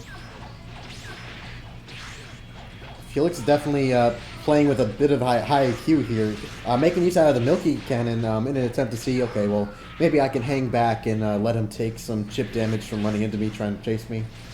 Thanks to the Milky Cannon. But, like... Oh, the combo into it. Lagros now on a pixel of health, and the random Key Blast will be enough to finish him off. Night and day compared to his first round on Mega Shaman. And wow, Lagros now gets the possibility of going to his B tier, and I'm very excited to see. I believe he's bringing Great Saiyaman to Videl, and that character we know is very strong. And honestly, I still believe that the reason I beat it was mostly due to a luck factor more than anything else. And so Felix only really has his work cut out for him here versus Lagros' Videl. Let's see how this match shapes up between these two contestants. Again, whoever loses here is out of the tournament. My deepest apologies, viewers. I have made a sincere error. I claimed that the Milky Cannon was a one-hit, when in fact it is two hits, with each hit occurring within a millisecond of each other. I'm so sorry. I'll make sure not to make the same mistake again. You know what we haven't seen from Great Saiyaman 2? Eagle Kick. Or Hawk... Wait, which was the one where it's like a rising attack? I'm pretty sure Great Saiyaman 2 has access to it, right? Well, I have the character list pulled up right now, so I can check. No, she has Justice Rush, which is like a super version of the Justice combination, but obviously a lot more punishable. That's the one. That's what he just did there. So, Justice Rush, Energy Shot, Super Guard, and Justice Pose. No Ego Kick, no Hawk Charge. So, unfortunately, not quite on par with the same tools Vidal has, but Energy Shot still very generically strong, and Justice Rush can do a lot of work by itself, depending on the circumstance. Felix is really struggling here to get away from Lagros, and will get stamina broken. Lagros with no key to work with there to use Justice Combination or anything really. So he just goes for a mild punish there. Not a lot of damage to be found, and Felix will quickly regain his health, his stamina back rather. I can kind of appreciate that he doesn't go for the Milky Cannon, like trying to cheekily get like a 2K or a 220K Milky Cannon out of nowhere with the help of his attack burst. You know, he kind of wants to keep some pressure going. He knows that, the other guy will just kind of hang back, not let him get away with it. Yeah, exactly. Both these characters having Super Guard, interesting dynamic here. We have not seen Lagros really go for it, but Felix is really getting a lot of mileage here out of those neutral resets, forcing Ladros to just hang back and doesn't get punished for it. The Justice combination false hit confirms, and Ladros will get stamina broken for his trouble there. And Ginyu just pumps out so much damage. Felix trying to predict the limit burst, does not manage to do so. Ladros doesn't go for the super guard despite being able to there, and just Felix will let him regain stamina. Now Ladros, with his almost 10 bars of stamina to work with, just combination attack up, limit burst. So if he gets it, that's the match right there. On to block. Ladros. It was a great amount of block pressure, but after that, he can just walk away from it. Oh, unfortunate misplay there from contestant Ladros. Still a really good showing for him, and yeah, Felix will advance. He will not be upset this early in the tournament. Let's keep the good times going. Who's up next? I believe we should do now Cruz versus E-Wolf, and move on to Felix versus Dan right after that. All right.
All right, we're starting it up. Android 18 versus Z-Wolf's first pick, or Z-Wolf C tier character. The Yamcha. Oh wow. So Yokrus appears to have quite a bit of experience with this particular matchup. Run into yet another Yamcha. Interesting to see what might be different between this time and now, or this time and last time.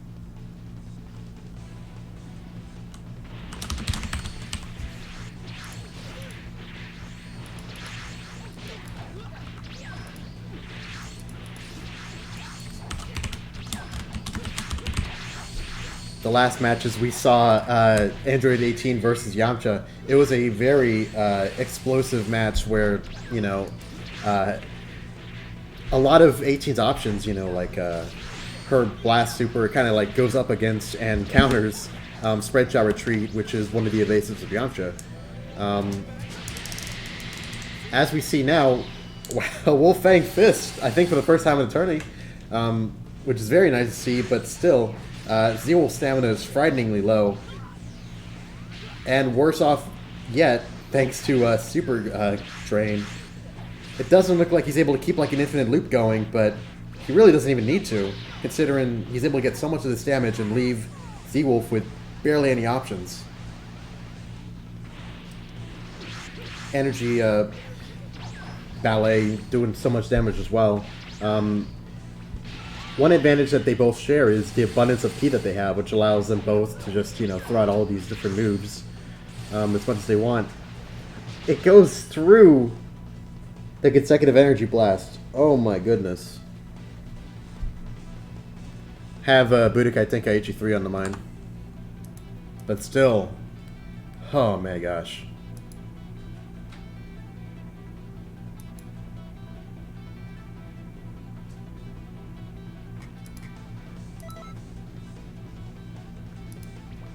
Yokrus takes his first round,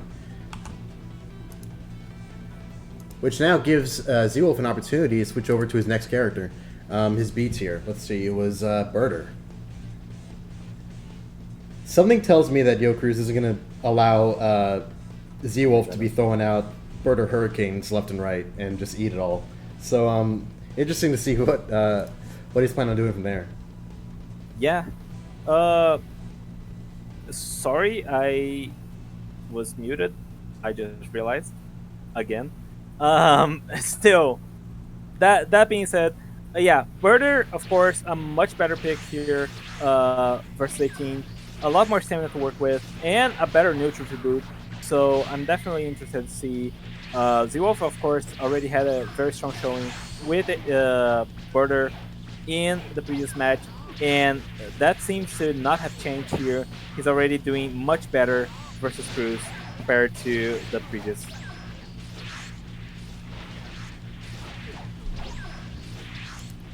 One definite advantage that I can imagine Z-Wolf will take advantage of here is the fact that, pretty much unlike Yamcha, Birder has this really nice, knockdown combo that he can just keep on going over and over again for some pretty good damage over time. And that's the other strength of Birder here. He can follow up Mach Punch with another combo, with potentially another Mach Punch as well. So that's really good pressure here. So it's a character that's deadly both in the air as well as on the ground due to his hard knockdown. Energy Ballet sounds like a nice way to see the fighting style of Xenoverse. I agree. I like the optimism. So far, even though Z-Wolf has a very nice health lead against Yo Cruz, just like that, the Super Drain, it's as much a mental thing as it is, just the effect of draining the other guy's stamina, regenerating your own. It's like, man... Yeah, even if you're already low on stamina, just the emotional damage of losing that much advantage is really, just really rough. Hopefully Z-Wolf is staying cool here, remembering that he hasn't been able to follow up directly from it too often. Hopefully Z-Wolf is cool here, knowing that he's gonna lose. Yeah. Unfortunate situation here for contestant Z-Wolf. Yeah, and wow. Cruz goes up 2-0. Makes quick work of everyone inside his Android 18. Fantastic play by Cruz. Alright. Then the Dango versus Felix up now.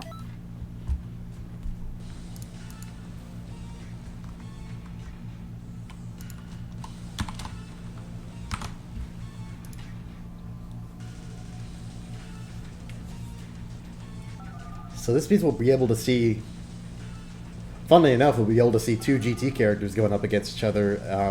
Should Dan lose a given set and move on to his Super Baby 2 up against, Omega Shenron. Yeah. The two GT villains that people actually care about. Yeah, of course, Felix has not had any success, so to speak, with Omega Shenron, so maybe he'll, third time's the charm, gets a good opportunity now versus Dan the Dango. That being said, Dan, of course, a fantastic player, should be putting up a really good fight here with his Kefla that he's already shown so much of.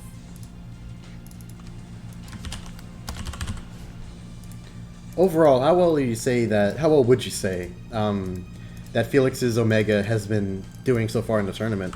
I mean, usually we see, I believe, his B tier more often, right? Yeah, Felix has not managed to take a single round so far with Omega Shenron, I believe. So, yeah, just looking here to change that, hopefully. Oh, never mind. I think he did beat Palki with Omega. Yeah, but yeah, just struggling here. Maybe not. He did seem to be a staunch Omega believer here, saying that the character is very fun, plays neutral in a very unique way. But that unique way does not seem to be paying off for Felix very much here, and it's just having to lean really hard into the resources of this character. which Kefla can promptly deny should she get the maximum amount of damage possible with those full power energy waves with that gigantic breaker. And Blaster Ball. Thankfully being able to avoid the worst of it. Although we haven't even seen that thing hit successfully yet. I guess as a part of the fact it takes a while to come out, and you would probably prefer to go for other moves instead. Yeah, it's definitely tricky. It's a tricky move, but in the right situation, especially if you get them blocking, you can get them stuck in the block, and that's just deadly in terms of stamina chip. Now both of these guys have dangerous stamina. Of course, Dan's been making... Oh! Too small to get hit! Yeah, Felix has seemed to be having that problem with Omega all tournament long, and that's just crucially hindering his capability of dealing enough damage to his opponents. He's just all damage he's getting is just from that alternating. It's just for that bump key blast, while his opponents are being able to get those breakless ultimates there, like Dan just did with full power energy wave.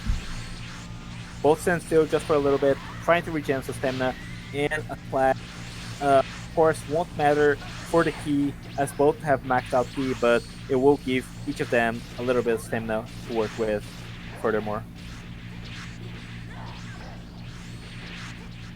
It's a bit of a touchy situation here. Dan probably doesn't want to have to vanish anymore. Neither does Felix, but yeah. They don't really know how to proceed. Both standing still, don't really want the other to regen stamina, but don't want to run out of stamina themselves, and just here for a grindy game. Felix now on 0 stamina, so to speak. Dan goes for the raw ultimate.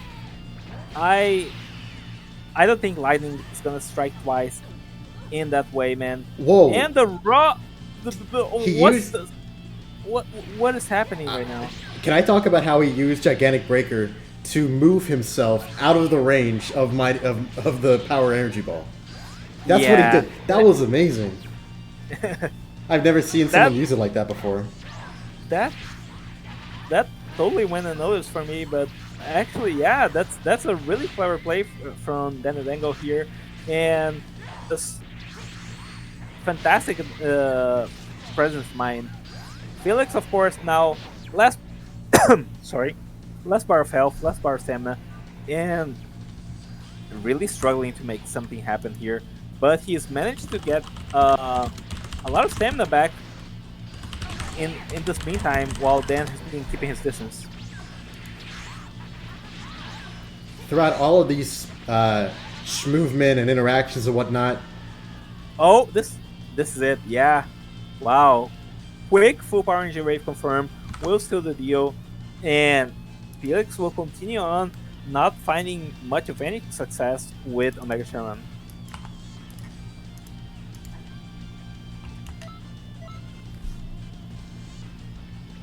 But man, what a hard-fought match or round. Yeah, very much so. Dan, fantastic presence of mind with his Kefla.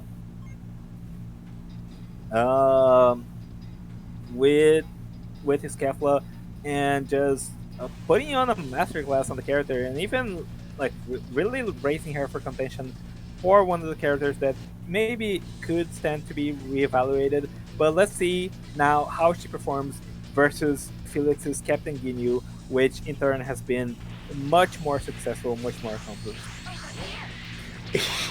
He fully anticipates, or perhaps is in a lucky position, to perfect block that dashing heavy teleport. Yeah. And Felix is partial to using Kefla himself, so definitely not out of the realm of possibility that he just was prepared for that maneuver altogether.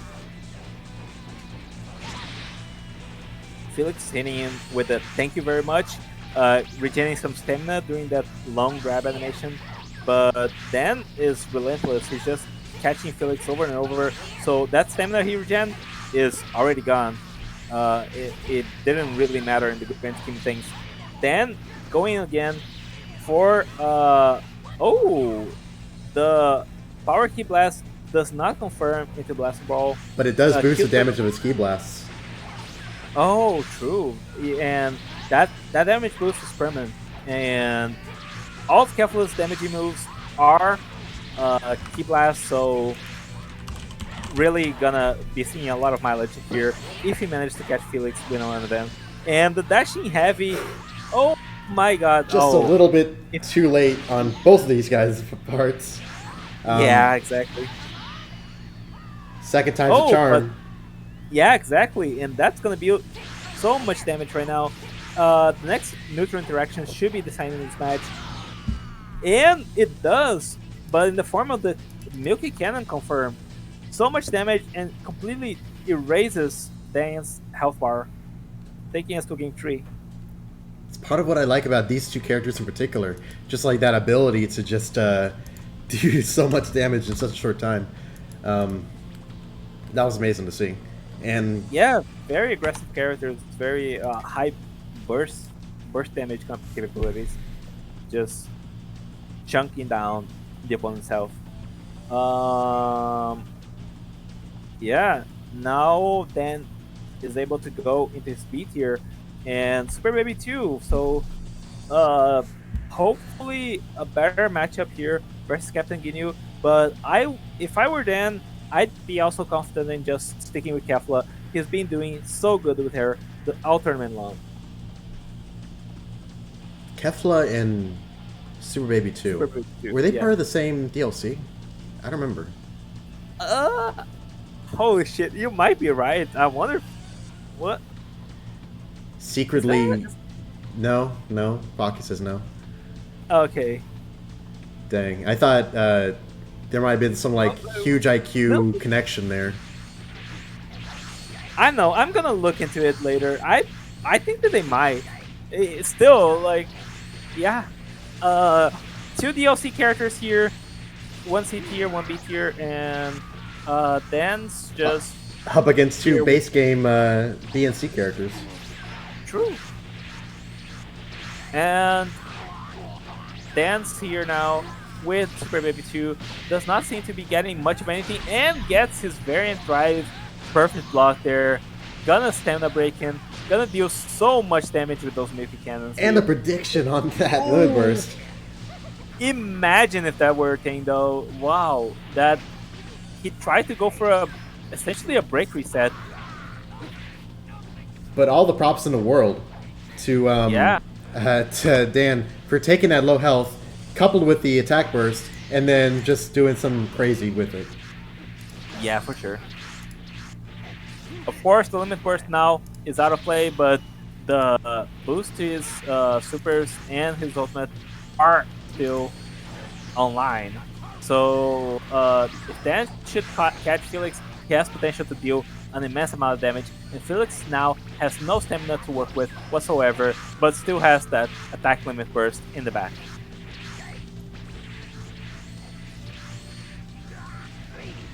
Whoa! Oh, what the was, variant drive. That variant drive does that? It has a second input. Oh, I've never seen that before. Yeah, it's a input. If you hold back during the second input, you get that little Ki Blast wave there that goes through block. So it's a very good mix-up in those situations, especially when Felix was already savvy to try to perfect block variant drive. But he'll be dragged into Milky Cannon, triggering it, and Felix will move on to losers round 3. Finally, we really get to see him using Milky Cannon as like a mine to just put out in the field and just hide behind. Yeah. That's really paid off in that particular play. That was great to see. Definitely. Really satisfying. Mm-hmm. Well done to both these guys for sure. For sure. All right. Up next we have Palki versus Bruce. So we can get both in here.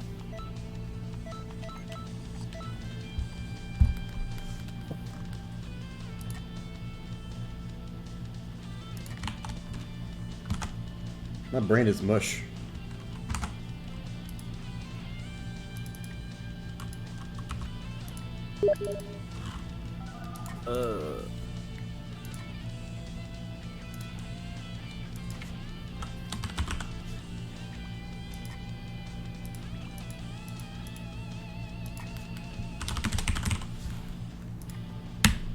So how are you feeling about Cruz's losers run? This man joined the tournament basically on the single elimination mode for the tournament. He's starting here in losers, and he hasn't lost since.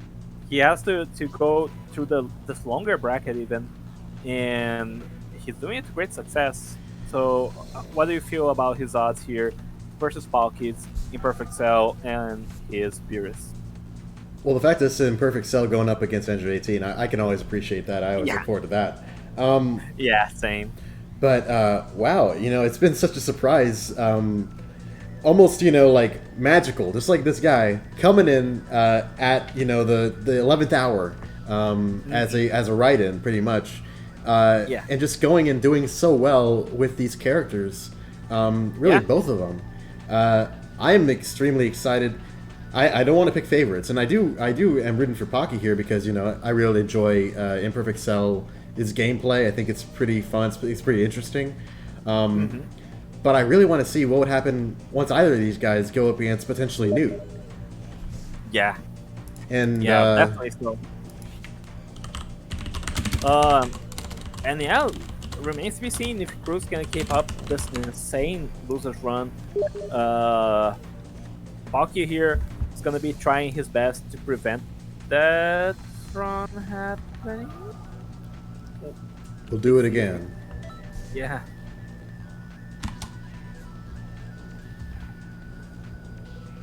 Nope. Worth a shot. Okay. Well. What? Some kind of lobby crash, I guess. That's weird. Yeah. I Okay. won't let it slow me down. Yeah, no worries. Let's get both back in here and get this going.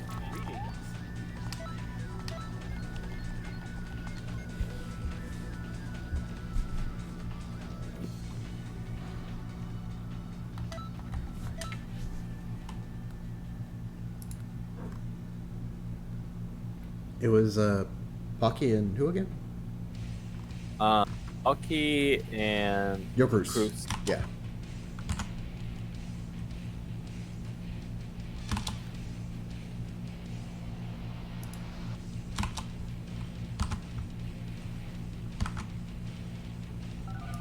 There they are.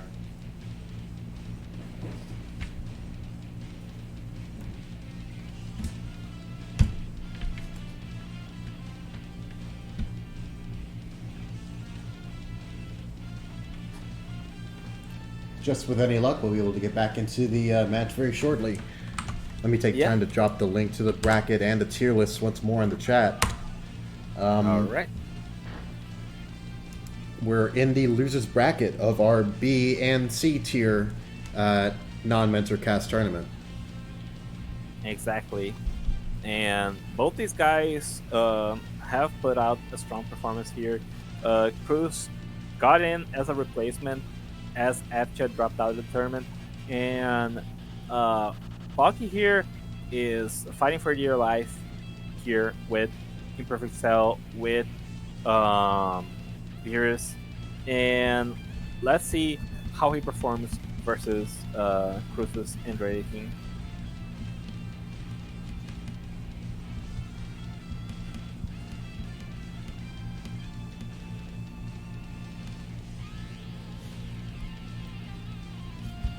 Almost canon matchup, so let's see what kind of result we get here. It seems that both these guys are coming at each other with roughly equal aggression. Yeah, looks like Pocky's got the first tags in. Oh, rare back hit. Nice back hit, yeah. Into a clean drain life. He's not white bar, but he's very low stamina, and Cruz is trying to ensure that he stays low stamina, goes for that super drain, managed to connect, and now Pocky here with 0 bars just managed to get a very lucky flash that will ensure he has already still some foothold in this match.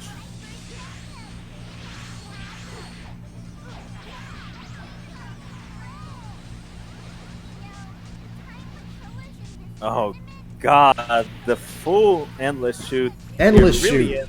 Never mind. Uh, yeah. Very helpful there. And it's just been And doing goes this. for it again. Oh my god. The fact That's is, he has so so much much- key to work with. Yeah. And a punish on the limit burst? Oh my god. Balk is still in this though. He has the regen from both the soul and limit burst, so he should be getting so much health back here. Oh, but the super drain, unfortunate for Balky, and right up to a wall, so he managed to combo off of it.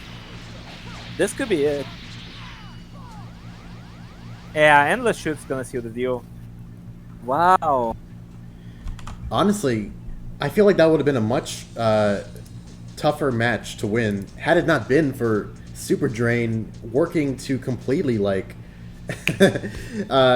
negate a lot of the good that came from Imperfect Cell's recovery. You know, be it from his Super Soul, be it from the Limit Burst. Yeah, one of the best things about the health limit burst is not even the health regen that you get from it, but also the stamina regen increase. And Baki was really benefiting from it until he had 2 stamina bars stolen promptly, and now and also right up to a wall, so Cruz could combo out of it immediately, and that was just death. There's no coming back from that, and just unfortunate all around. You really have to play around that super drain. Very tricky ability, very very strong.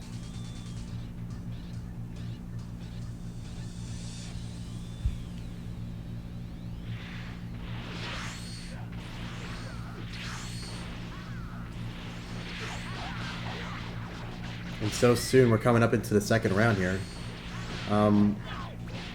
Yeah, if I were Pocky Pocky, didn't man, choose.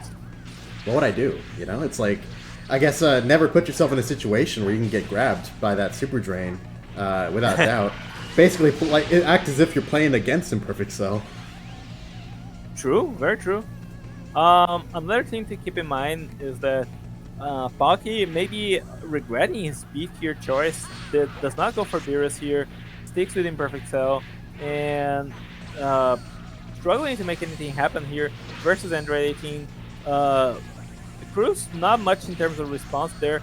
Pocky even cautiously already using his evasive early potentially, but out of respect even for that super drain and the potential for it to swing the match in a huge way. Do you feel that Android 18's Super Soul, I'll use all my strength to kill you, might be playing a role in like the success that this character has been seeing so far in these matches? Oh, definitely. It's it gives you constant key regen, and also I believe key super damage on full key. But the key regen is really the key factor here, and that's why he's being able to use Super Drain over and over, because he's just generating that much key throughout the match. However, Pocky seems to be doing really well in this particular round. Yeah. Gotta keep my mouth shut. Pocky is definitely showing some adaptation here, and is playing neutral much better here versus Cruz. Not much in terms of stamina here to work with, but you know, that's fine. Goes for the gets perfect block. That's definitely not gonna be enough to kill Imperfect Cell from this range. And yeah, the limit burst, but the could have waited a little bit longer, but doesn't want to take any chances here. Doesn't want to get killed by super that just did more damage than he accounted for. Goes for the limit burst, and now he has a health lead and a stamina lead, and if he can manage to avoid super drain, he should be able to keep those for a little bit longer. 18 left without any key. This would be a great opportunity to make some kind of huge play. Kamehameha helps, but what would really be nice would be some kind of grab. Yeah, definitely. If you're Pocky here, you're definitely wanting to go. Oh, but he couldn't see with that camera angle, I believe. I believe what he got was the same POV as Cruz. He only saw the power key blast, and the Kamehameha caught him right after that. And we might see Cruz taking his first loss and taking us to game 3 where he can use his B tier. But Cruz God. played that so Oh, carefully. God. Oh, No! why'd you throw it out? Kamehameha! Don't! Oh, tragedy. Oh, man. Oh, still really good showing by Pocky, but man, if you're Pocky, you have to be beating yourself up for that Prey Kamehameha. His controller died mid-game. It wasn't even lag. It was just, it wasn't even like you saw at the beginning of the match. Those guys were kind of just like staring at each other. Oh, that's funny. Yeah, I guess you let the little brother take the wheel or something. All right. Super well played and all from Pocky. Thank you for participation. Yeah, no, Pocky showed a very good Imperfect Cell. I'm honestly surprised. Hopefully he's gonna he's gonna be showing us more of those characters in the future. Maybe with a better B tier pick that he can feel more confident going into. Who's up? It's me versus Felix. So that's probably gonna be fun connection wise, but I'm never backing down. Let's get right into it. 3 matches remain in the losers bracket before we move on to the grands. Between Psyker, Felix, Cruz, and I play Vegeta, if he's still here. One of these guys is going to go up and challenge him in the next best of 5 for the whole tournament. In the meantime, though, let's check out Felix and Psyker.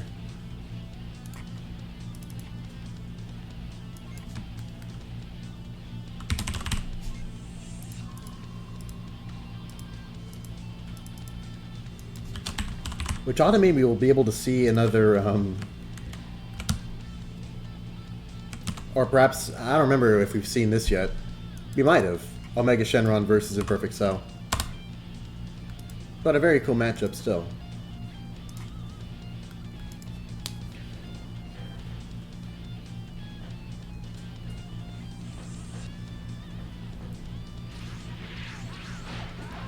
The match begins already. Where Felix has a huge amount of health just to start out, Psyker has plenty of options for regenerating his health that he has. He goes for a very cheeky stamina break at the very beginning, see what damage he can get off on immediately. And thankfully doesn't get punished for that. Still, he has a whole bar of deficit to make up for. If he can only just punish him and probably get like a absorbing grab off, he would be able to close the distance better, but as it stands now, Felix is just doing a very good job, avoiding danger, getting some damage off well, and clashing when otherwise it might be an unfavorable situation. Oh, we see the absorbing grab come out.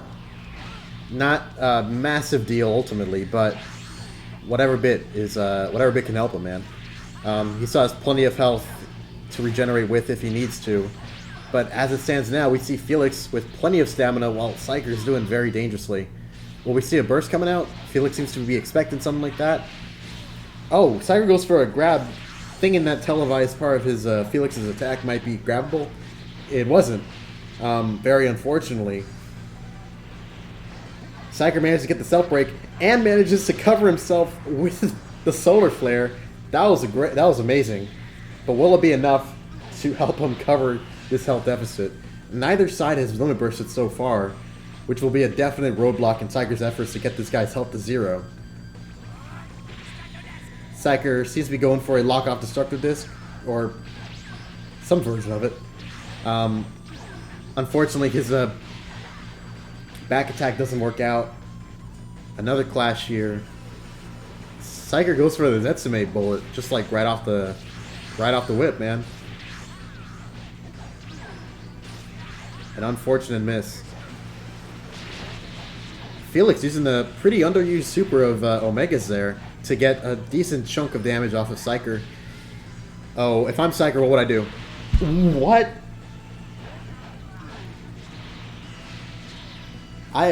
I'm speechless.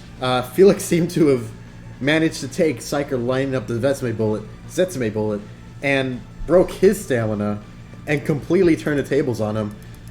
Okay, that back hit on Sesame Bullet was kind of cool, not gonna lie. Or, I don't know if it was back hit or charge heavy. Anyway, that was really sick. Could have been a freaking P block, man. I don't even know. Whew. Felix takes the first round. Which now means that Psyker has the option of moving on to GBS Trunks, who ought to have a better matchup against Omega. I would imagine so. At least having more resources and more spammable supers. Let's see if he does so.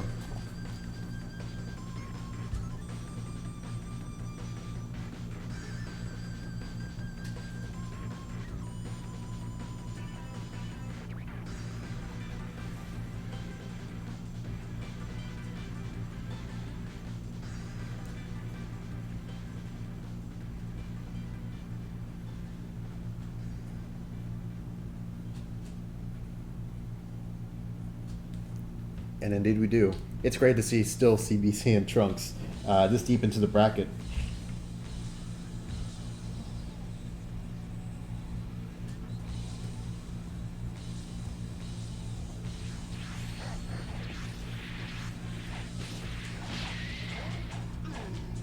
One of the troubles here is that Felix is really good at fighting people who are good with standing strings. As we can see from all the P blocks he's been throwing out. And he's well aware that, you know, standing strings are one of Psyker's, you know, main offensive, you know, tools that he has as disposal as Trunks. But luckily, the trick that Psyker has at his disposal, that being with Senko, might still turn the tide in his favor. But as it is now, very low stamina from Psyker. However, he's able to escape the Bomb Key Blast loop from Omega, which is very thankful for. The amazing standing light heavy Gallic gun. Good for guaranteed damage, just getting what damage you can. Goes for the grab Gallic gun, which doesn't quite link up the same way. Stamina wise, the story may not be so good, but he's at least able to close that gap health wise. And I definitely think that Psyker choosing Trunks was such a good play here, given that Trunks has such a high damage output. Still, he's constantly getting caught by these whirlwind attacks that by themselves aren't the craziest super ends of the world, but are still getting out really good chunks of damage in Felix's favor. Oh, but this time he's able to catch him by surprise from the back, but can't quite follow up on it. Really, we're just seeing a whole bunch of these weird traversing combos of Omegas that Psyker isn't able to adequately punish the same way.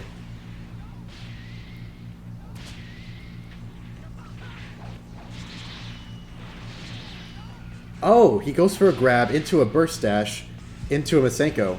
Assuming that all would have worked out, it would have been a great way to get some, to at least get Felix and Psyker equal in health. Now both of them are pretty low stamina, but now Psyker doesn't have any recourse against what attacks Felix might have to offer. If I were him, I'm not sure what I would do. 2 minutes and 30 seconds is a long time to try and run out the clock, and it definitely looks like the match might end sooner than that.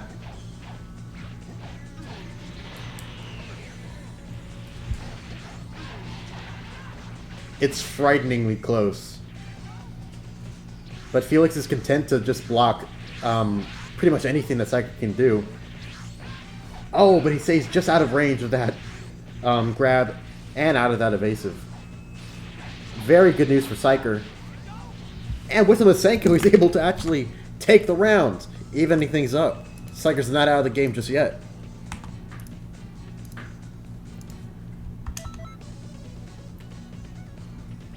Bringing back some memories of my match versus JJK's Ginyu. We might be able to see another Trunks versus Ginyu in the near future.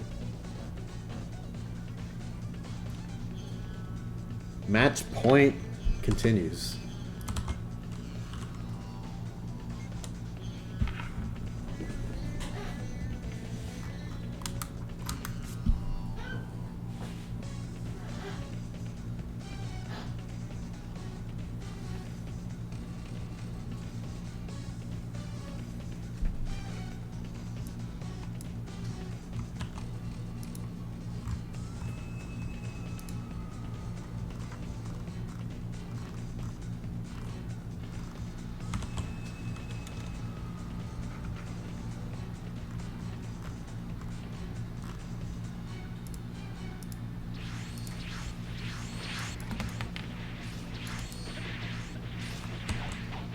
The match begins very quickly.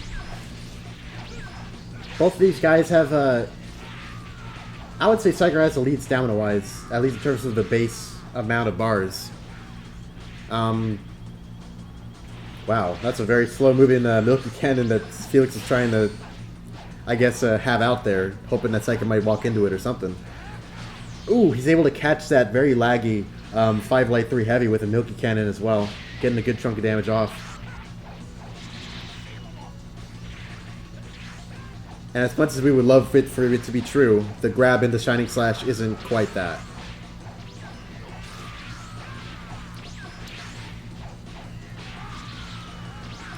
In a stark contrast to, I guess, the first round of the set, both of these characters are very big on just throwing out as much damage as possible. Long game be damned. These guys are really just content with getting their damage out in these very cheeky ways. And for what it's worth, it's led to a very even match so far. Full of Jess guards, full of stamina draining. Very thankfully without a charged heavy break in Psyker stamina.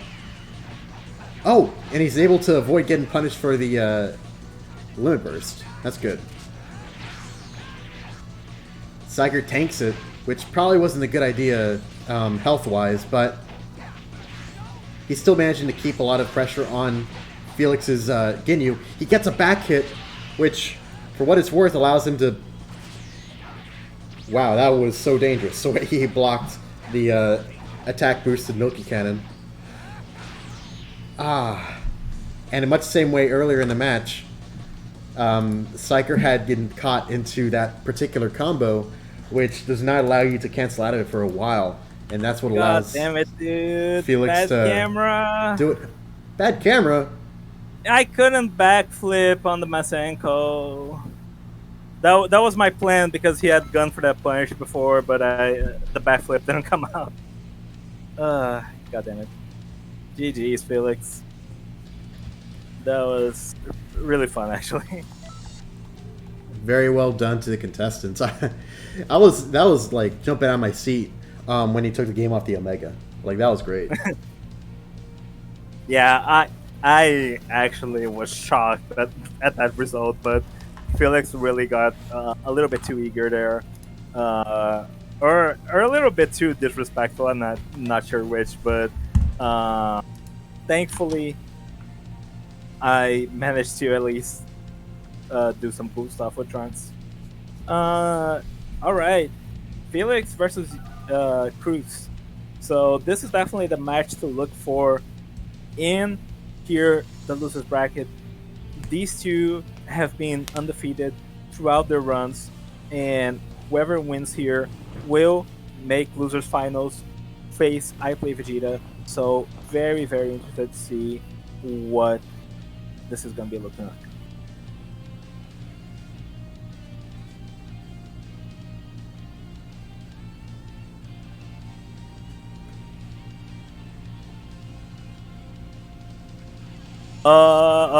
Felix rules, my man. As opposed to starting out with his C tier and then only moving on to his B tier upon losing the round, he starts out with his B tier. And he appears very aware of this as well. Yeah. All right. Kill each other or something, and let's just start around. Start again. On the bright side, this gives us an opportunity to see just like the damage potential of Android 18. Yeah. Definitely so. Man, Nekon would have loved this guy, or this character. He probably already fucked around with it before. I can't really like the higher tier characters, I guess, so to speak. So, but yeah, no, just read. All right. So we go again with that. Felix actually chooses the correct character this time. See see, I was being psychic there. You know, I knew that this match wouldn't count. That's why I didn't change the names. You know. Yeah, that's the foreseeing. Um, yeah, the feature side play, and here now we will have Felix on the correct character, Omega Sharon versus Android 18. Very excited for this match, and honestly, Felix is the most likely player to take a game off of Cruz's 18.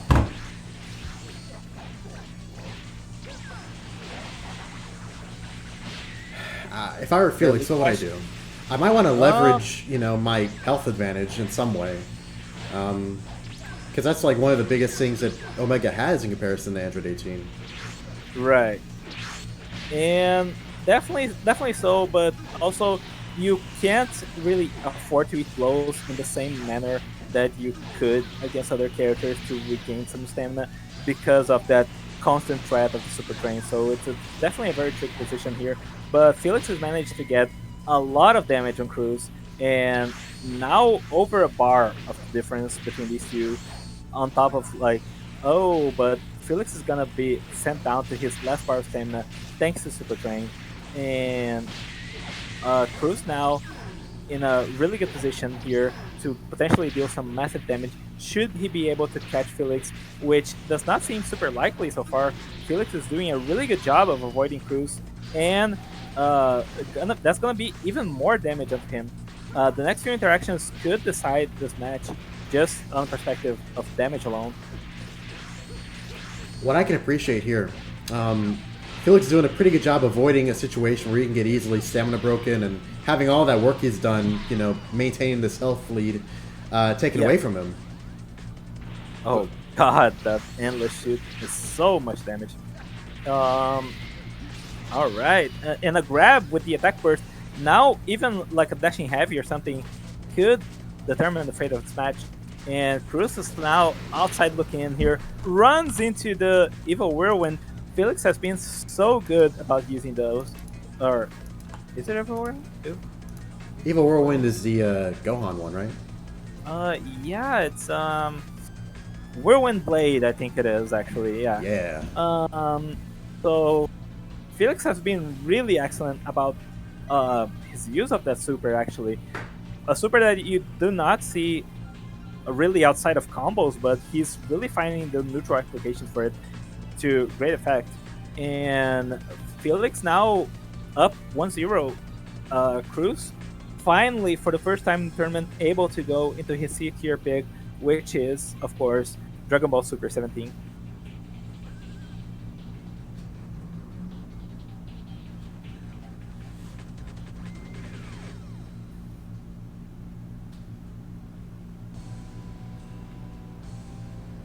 At last. Dude, he looks so pink. Okay, well, regardless. Here we are, finally getting to see Cruz's DBS 17. We got to see a DBS 17 earlier on in the tournament, but like the problems that he has to deal with, having no access to his evasives or supers until he's like a fourth of the way dead, really was a problem for him when he played it. But now that we have Cruz choosing the same character, interested to see how he deals with the same problem. Mm-hmm. This is a really interesting matchup, just in the fact that Felix knows DPS 17 inside and out, right? So definitely he should be wary of all his tricks and hopefully how to exploit them. And this is already a very different look in the match, considering that Super Drain is not in play. Cruz is going for a cool extension there, but Felix is finally able to actually eat some damage to regain stamina as opposed to the previous match. It's weird that the side bridge just straight up goes through the Whirlwind Blade. That was an interesting interaction. Yeah, it's unusual there, right?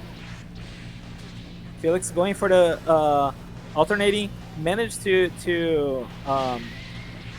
get the false hit confirmed, which allows him to land the last teleport. Very crucial there to score a decent amount of damage there on Cruz. And wow. Felix is really liking these whirlwind blades recently.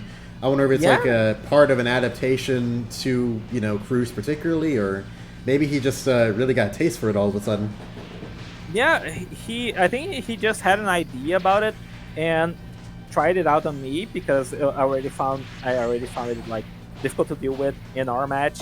But now he's doing it like he's already refined it very very quickly and is doing a really good job throwing those out in neutral and catching Cruz with them. That being said, Felix now on the outside looking in and gets tagged by the side bridge. Still fantastic play by Felix so far, and that match could have honestly gone either way.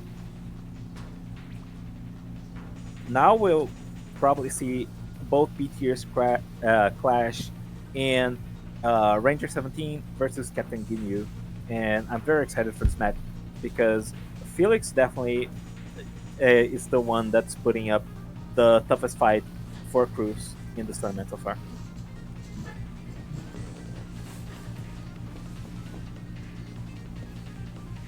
It makes me wonder, like, do you think... But he does switch to the Ginyu. It makes you wonder, though, maybe he could have switched, maybe he could have stayed on Omega. Maybe he anticipated that Cruz had pretty much well adapted to him by now in that character.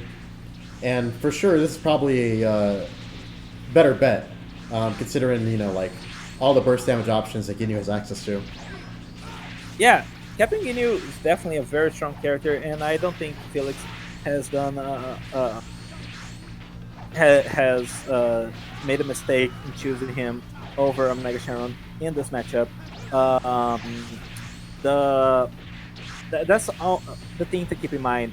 I went to a similar dilemma in my previous match, and I decided that it's important to like the tier list where so much thought, so much resources went into it through these past few months, and we're doing this tournament in hopes that some of these are correct. So Captain Ginyu, of course, a higher tier than Omega Sharon, and you know Felix probably trusted that Ginyu will bring in the best results, and that seems to be the case so far. Making use out of all these side bridges, you have to block them all and probably risk getting grabbed or worse, set up on. Yeah, it's really to actually the first side bridge is easy to deal with, but once they start coming, it really gets very difficult to manage. Felix has gotten so much help over the tournament by using Milky Cannon whenever he can as like a mine to place out on the field, but side bridge cancels it. You know, it hits it and it stuns it out of it being able to come out, which has been so detrimental so far. And even when it's already out, side bridge completely ignores it instead of being cancelled by it, as many other supers were so far. So, oh my god, and the second side bridge, and that's gonna, oh my god, that could be it. But never count Ginyu out with his insane damage potential on the table. Keep in mind, you know, like 17, very low key, Ginyu, full bard. You know, if you want to really get all of his setup in, he might have a chance at it, but... You know, I really wish we got to see a body change happen. This would be the ideal scenario for it. You know you want to, Felix, just go for the YOLO body change.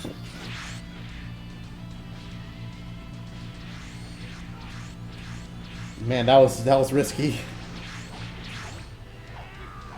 Oh god. And there it is. Cruz advances into losers finals. Really impressive display by Felix throughout this tournament. He managed to really come back after losing his first match in round 2 of Finish Bracket, and glad to have him. That means that yes, this must mean that we're moving into losers finals of this tournament. We'll have Cruz versus I Play Vegeta. Very excited to see what both these new guys can bring to the table, especially up against each other.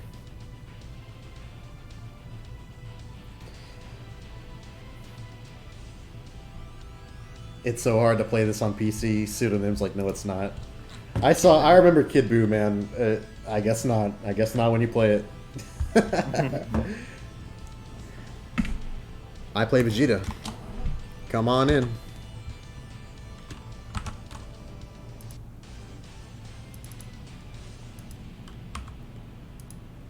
Yo Cruz claiming that I play Vegeta is going to win. Whatever is the opposite of banter, that would be this. Oh, okay. I see. Neither of them wants to fight Newt.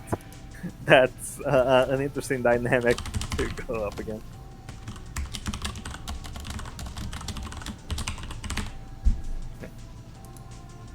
You don't want to play Newt because of his grabs. I don't want to play Newt because I lose to his death combo. We're not the same. Yeah, exactly.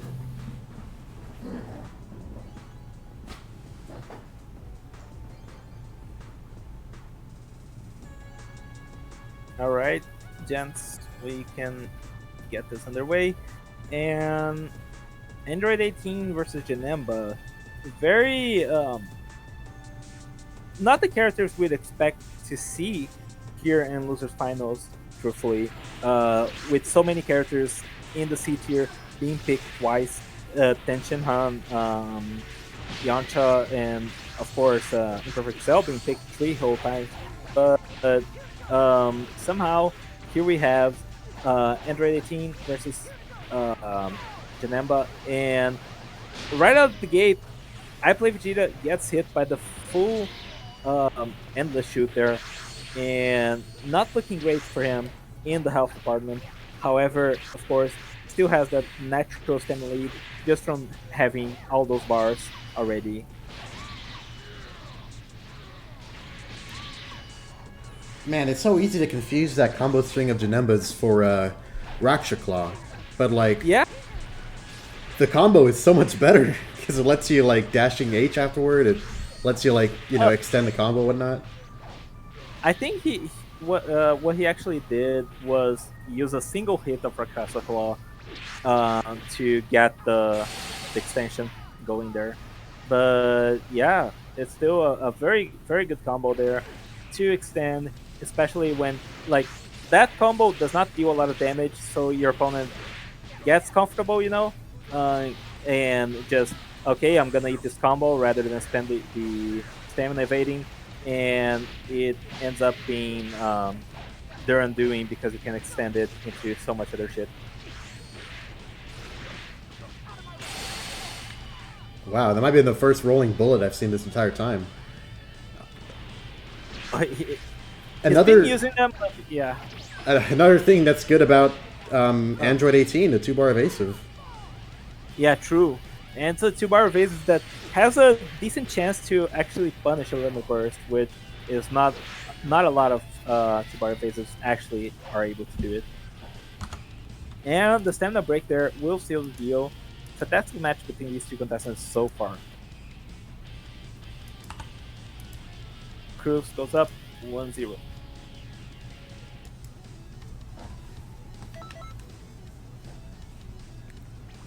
Thank you for specifying that, my friend. 50 figuratively 50 times. Could have been 49. We all make mistakes. And keep in mind, this is a best of 5, right? Considering it's Losers Finals. So yeah, it is a best of 5. So both these players should be squaring off eventually with their B tiers up against each other multiple times potentially, depending on how this next match goes. So I Play Vegeta, of course, on Vegeta versus Android 18. Maybe a bad matchup canonically, but let's see what this guy is going to do here in this tournament. very nice P block there to start off, yeah. Yeah. Very nice.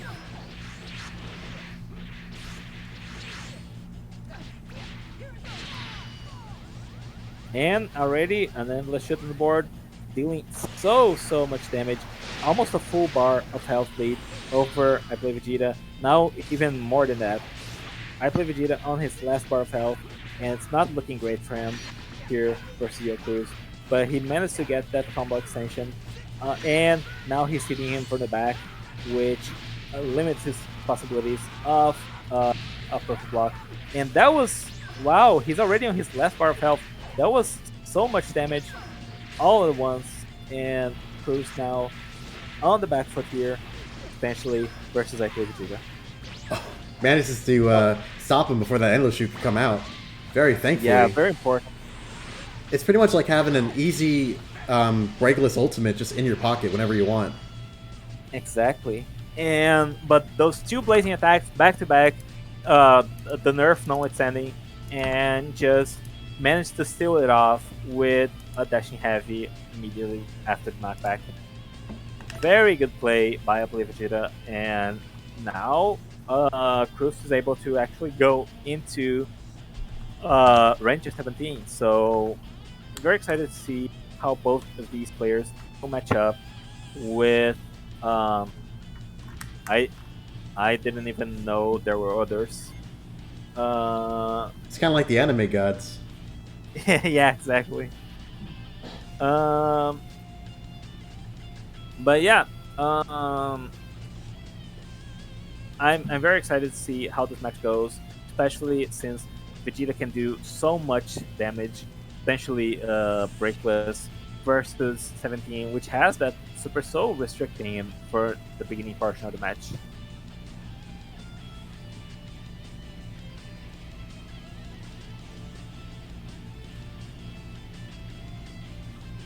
This city.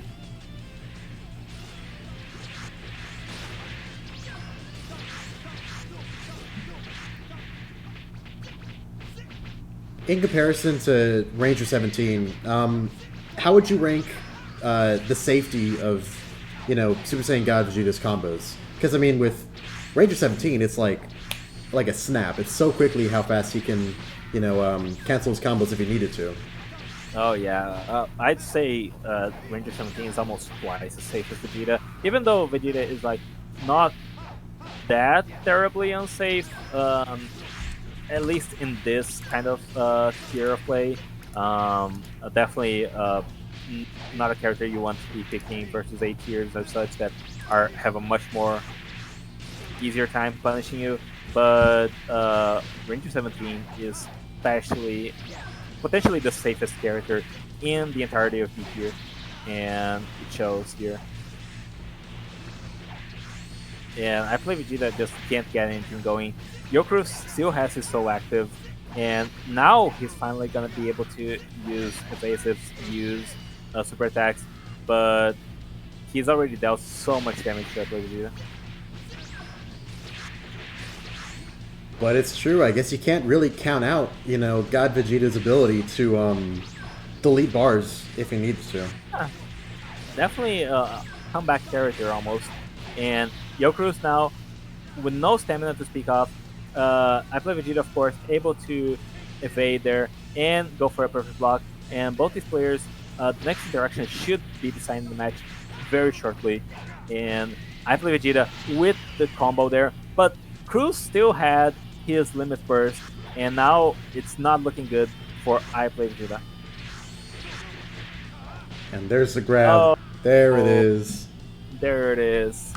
The grab will put Cruz up 2-1, and now with the advantage here, and let's see, potentially match point for Cruz should he win the next round.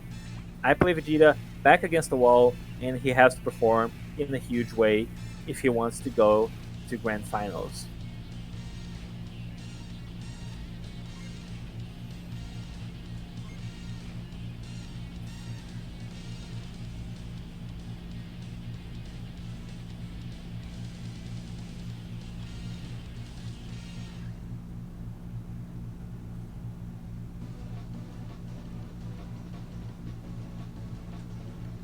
They're both opting to return to their B tier picks. I guess it's the good call to make, right? I guess. Yeah, I feel like there's little to no reason to actually play the C tiers this far along in the match unless it's a really like strictly like a matchup difference but both these characters are just very generically good versus all kinds of matchups. So here we're gonna be seeing again God Vegeta versus Ranger 17, and much earlier in this match than the previous one. Super 17's Ranger 17's souls are already active, so I Play Vegeta, of course, doing a much better job keeping up the pressure, keeping up damage compared to the previous round. Already down to the last bar. A minute hasn't even passed yet. Yeah, and that should be the case for Cruz as well, very shortly, and it is. And the Super Gallic Gun forcing out the evasive. Cruz with no stamina basically to work with right now. Of course, he has the 2-bar evasive, so that could come into play. But a grab, and you can't evade that, so no, it doesn't care about what stamina you have. And I Play Vegeta, of course, going for the Raid Blast for very much the same purpose. It's a grab, it doesn't care, and Yo Cruz still has his limit burst, but a grab will go through that just as well. Anything will Now take out Cruz now. Even an explosive wave ought to do it. Yeah, but you definitely don't want to resort to that. And I Play Vegeta seals it off with Dashing Heavy, bringing us to our Game 5 of the series. And this is nail biter, ladies and gentlemen. This could be going either way, and these guys are playing their hearts out here in this tournament. And to think, this guy that's made it from the beginning of the losers bracket, the first round, all the way up to the finals, he just joined. Like, just at the beginning of losers bracket. That's incredible to think about. Yeah, incredible losers run, and I'm very excited to see what's it going to be like for both these contestants to really get the advantage on each other here in this match and go into grand finals.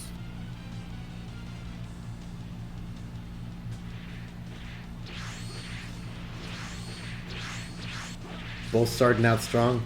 What I found interesting about both of the matches we've seen so far, it starts out, you know, like both these guys trading their big combos, taking advantage of the safety of their neutrals, of their normals, and all that. Deleting each other's bars, and then once they get to the point where, you know, both of them are down to like the last bar, that's when they that's when the side bridges come out. You know, that's when we kind of see like a disadvantage of God Vegeta to Ranger 17's, you know, projectiles. That's thankfully made up for thanks to Vegeta's insane damage, you know, like how much he's able to get off his combos and whatnot, but still, like, I feel like depending on how he chooses to play it, Cruz could be a very tough to hit menace once we get to the late game. Yeah, true. Not to mention this combo into volley, which I adore that. Yeah, it's a very strong combo. Tries to go for the grab as Vegeta is waiting for the side bridge to perfect block it once again. Does not catch it, and forced to evade it right now. Goes for the limit burst, but gets red and punished. Very admirable precision there. Yeah. Now I Play Vegeta has little to no health, but once this limit burst expires, and it does, I Play Vegeta is in a really good position. Should he catch Cruz, he could be winning this match right here, right now.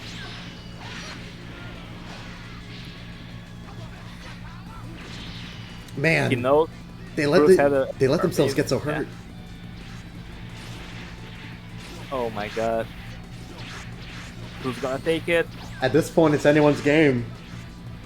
It really is. Neither have limit burst. Both have very low stamina. And Cruz will take it. Fantastic play by both these contestants. And Cruz advances to grand finals. Wow. That was some good Xenoverse. And I'm excited to have both these players here today. My Super Saiyan God Vegeta stocks definitely went up as a result of this tournament. Oh, definitely, I agree. well done from I Play Vegeta. Thank you for coming out. It Yeah, was great to no. have you. Yeah, love the plays, man. Hope you stick around for future tournaments. So does that mean what I think it means? Yeah, we're on our way to grand finals. Newt versus Yokruz. Thank you. I can never find him in the menu, so I'm glad he, joins. That's hype. I thought Newt was more just the FA studying shit, but glad he's here.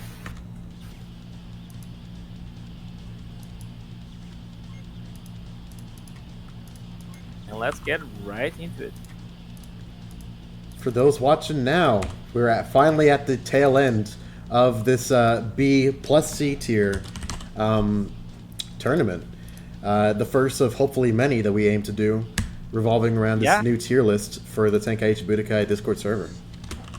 Yeah, I'm really excited, and this has been already a fantastic tournament, very successful so far. To see all these characters played and the level of play that we've seen so far. So Android 18 versus Yamcha. I'm very excited for this. We know that the main show really is Newt's Broly, but his Yamcha is also no slacker. And this gives him a really good opportunity to really measure up his opponent, know what Cruz is all about in his neutral and the way he plays, and to adapt. There's a super drain, and Newt's already in a really tough spot, stamina-wise. I don't know what's worse, being caught in this super drain loop or to be hit by a full charge endless shoot. Yeah, equally terrifying to be in that scenario, and gets his limit burst punished by the rolling bullet, and that's it. Cruz will make quick work of Newt's Yamcha, so we should be seeing Z Broly coming out any second now. Alrighty, this is a pretty insane set. It's great that Cruz is doing so well right now. He's got quite a bit of ways to go if he wants to take the whole thing, as winning this best of 5 set now will only reset the bracket for a second shot, for a second go at it. Yeah, exactly.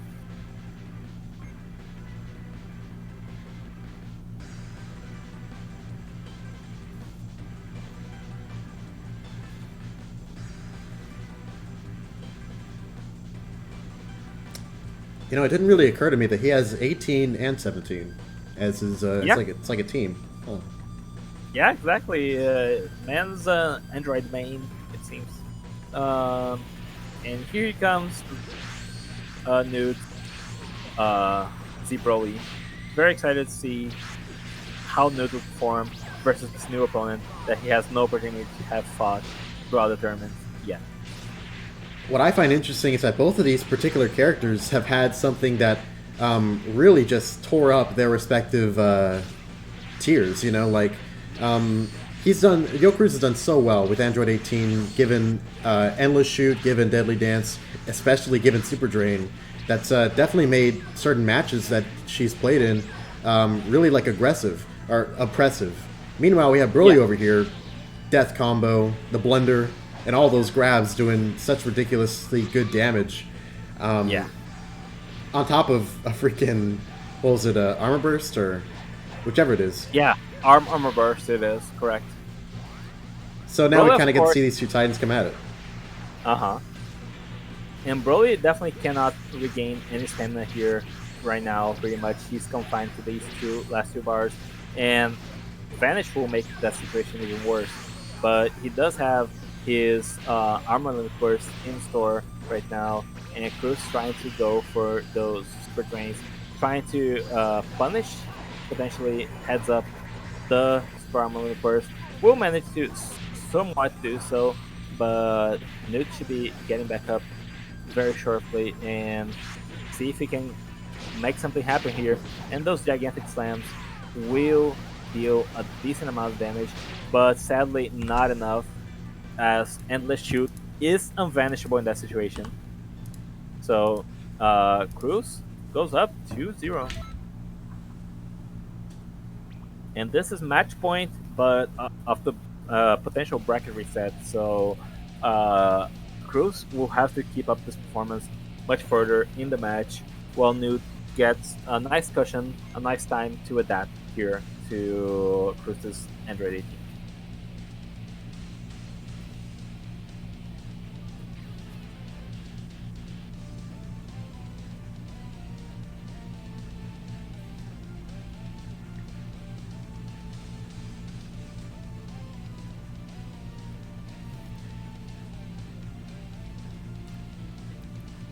It's amazing, like, what set of things Android 18 has here that really work well against Broly. You know, the Endless Shoot wouldn't be such a big deal depending on what evasive you have, but for Broly here with a very slow, you know, like 3-bar one, it's pretty disastrous. And I mean, couple that with Super Drain,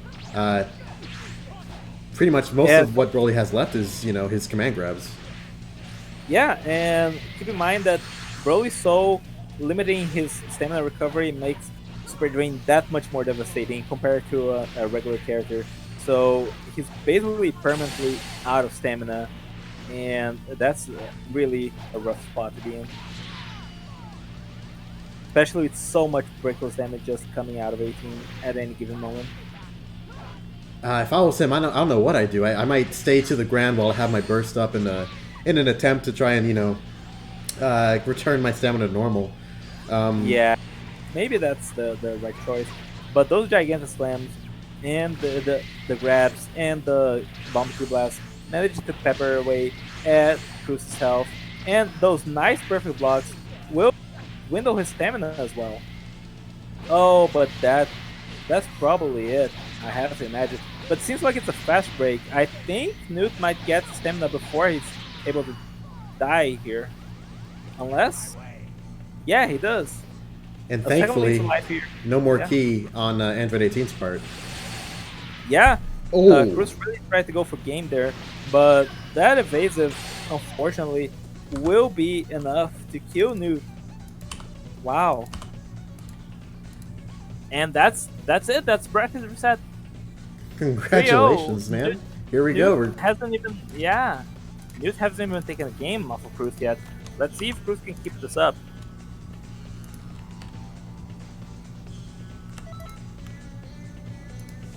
The grandest of grand finals.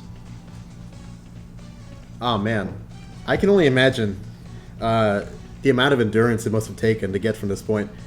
That's how I usually feel about anyone who makes it to losers finals and manages to get up to the grands. It's like, wow, this person had to have come so far and keep up a very constant stream of effort, which is like... yeah, no, definitely a marathon, definitely a gauntlet that he had to go through, and I'm very excited for him. Fantastic play on Android 18 so far, and I'm looking forward to, like, if he wins, is definitely a testament of, like, not only excellent play but also consistency, which is very hard to achieve.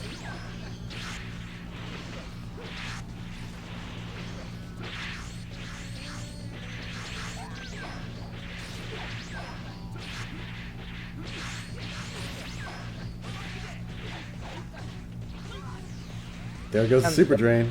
Yeah, right next to the wall too, so it's a combo starter. Ugh, you hate to be in that situation. He doesn't even want to use his key for the Endless Shoot. Yeah.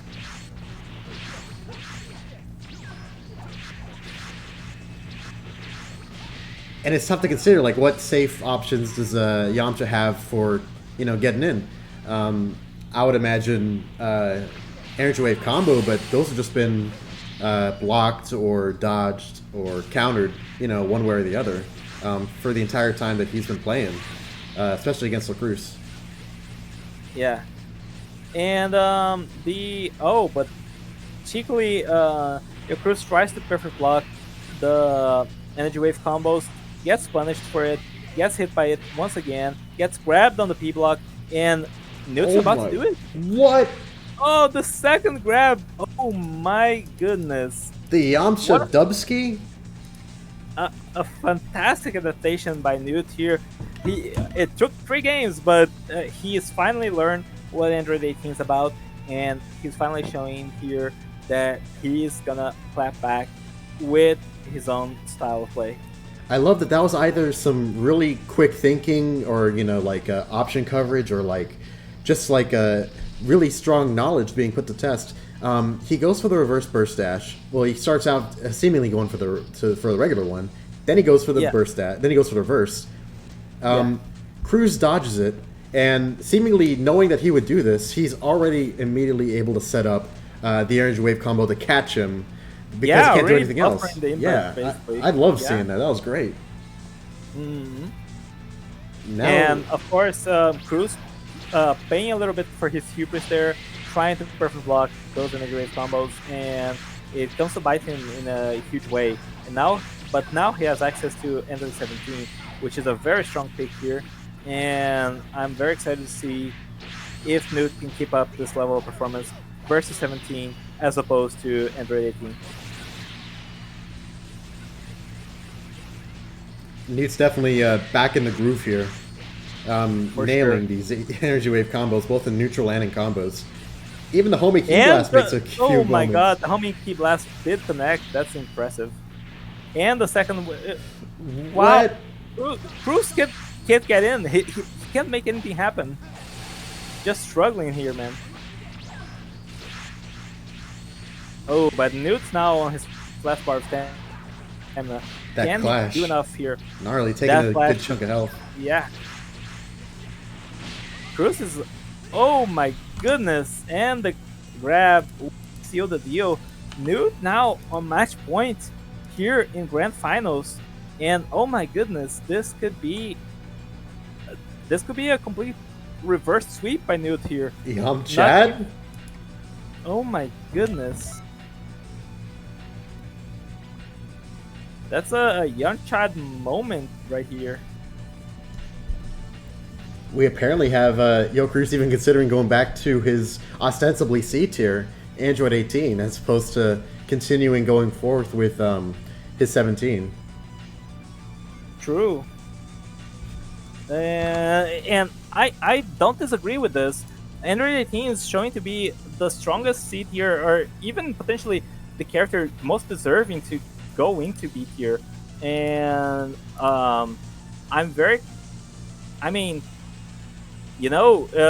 and 18 definitely shuts down Broly, so Newt will have to play Yamcha no matter what, so definitely in his best interest here to bring 18 to this match.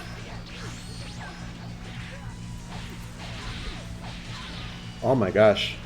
Some amazing damage coming out. Alright damage, but still, this is still really amazing to see. Cruz having to make the difficult decision every time to say, okay, do I want to vanish or evasive, or do I let myself just eat this damage from energy wave combo, which by itself may not be the end of the world, but just constantly keeps adding up. A bit of a taste of his own medicine, to be honest. Truly. Yeah, Cruz went through the entire tournament just peppering his opponents over and over again with small combos like that deal a lot of damage, supers and shit like that. And now he really gets on the receiving end of a very similar strategy. However, that the wall there will benefit his super drain, but the combo into far into the blast volley is not true, and Newt's able to recover out of it. Well done evading that entire ultimate volley there.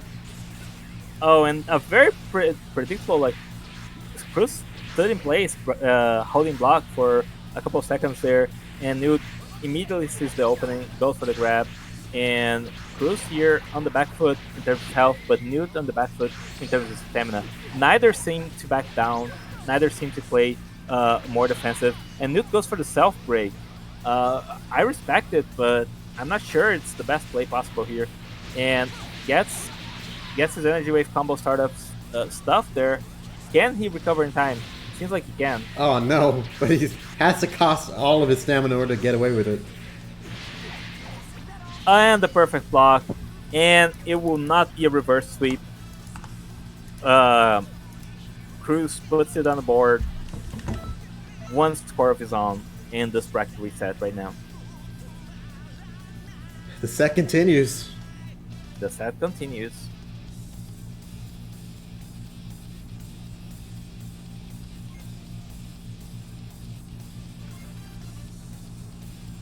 This has been wild. It's like fast-paced, but also such a nerve-wracking experience to see how these guys can either just snap away each other's health or, you know, whittle it down each time.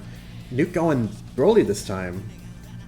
Broly versus Android 18. A bit of a questionable decision, but I imagine he has something in mind here.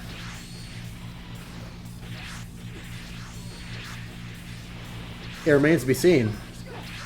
Yeah, Newt already showed a fantastic level of adaptation with his Yamcha play, so perhaps he has more to show with Broly this time around. And indeed already he does.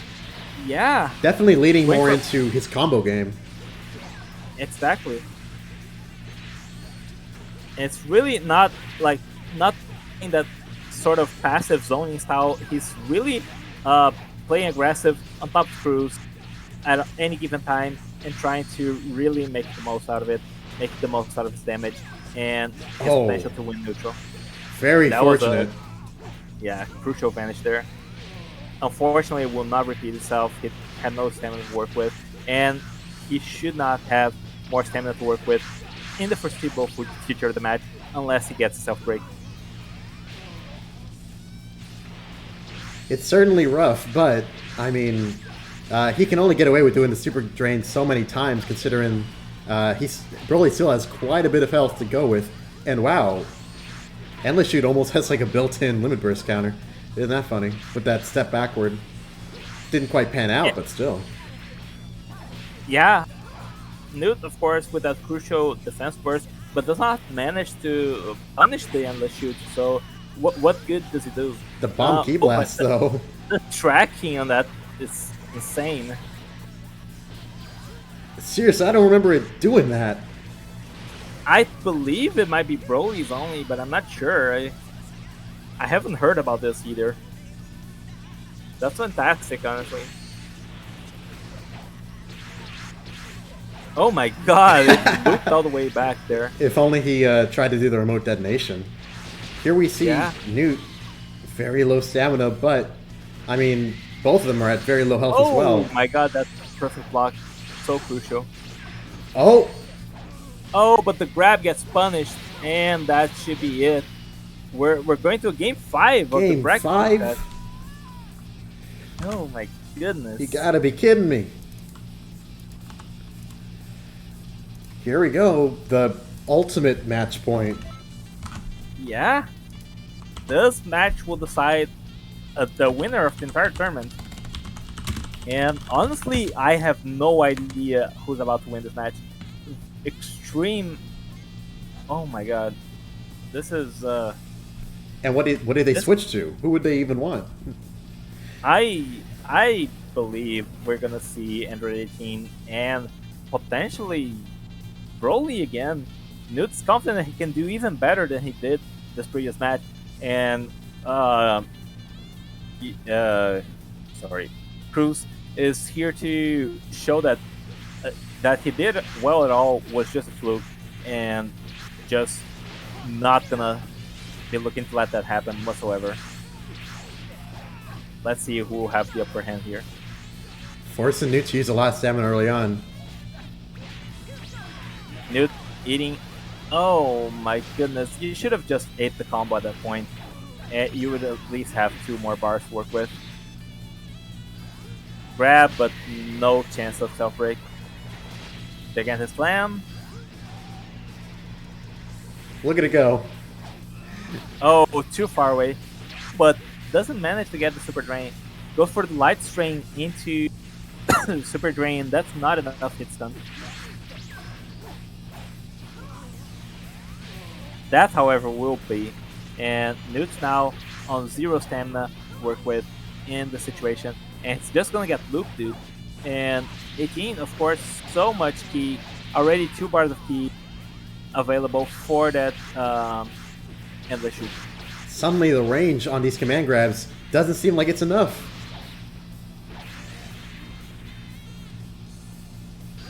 I'm sure Newt will give anything for like an opportunity to really get a sick, very nice combo on him. But these super drains have given Yo Crew so many resources to work with that ultimately And that's it. he can't get it done.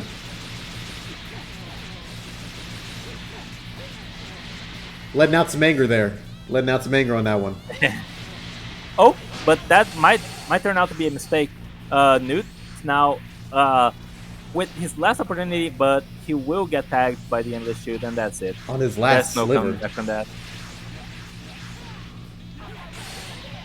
The only health Yeah, bar number yeah. that matters is 0. It's 0. And Newt has that- reached it. Yeah. Yo Cruz is the champion of the B+C Tier Tournament. Fantastic play by him on Android 18. He ain't and- even start out. He had to join losers bracket at round 1 because we wrote him in I know, to dude. replace Fcha.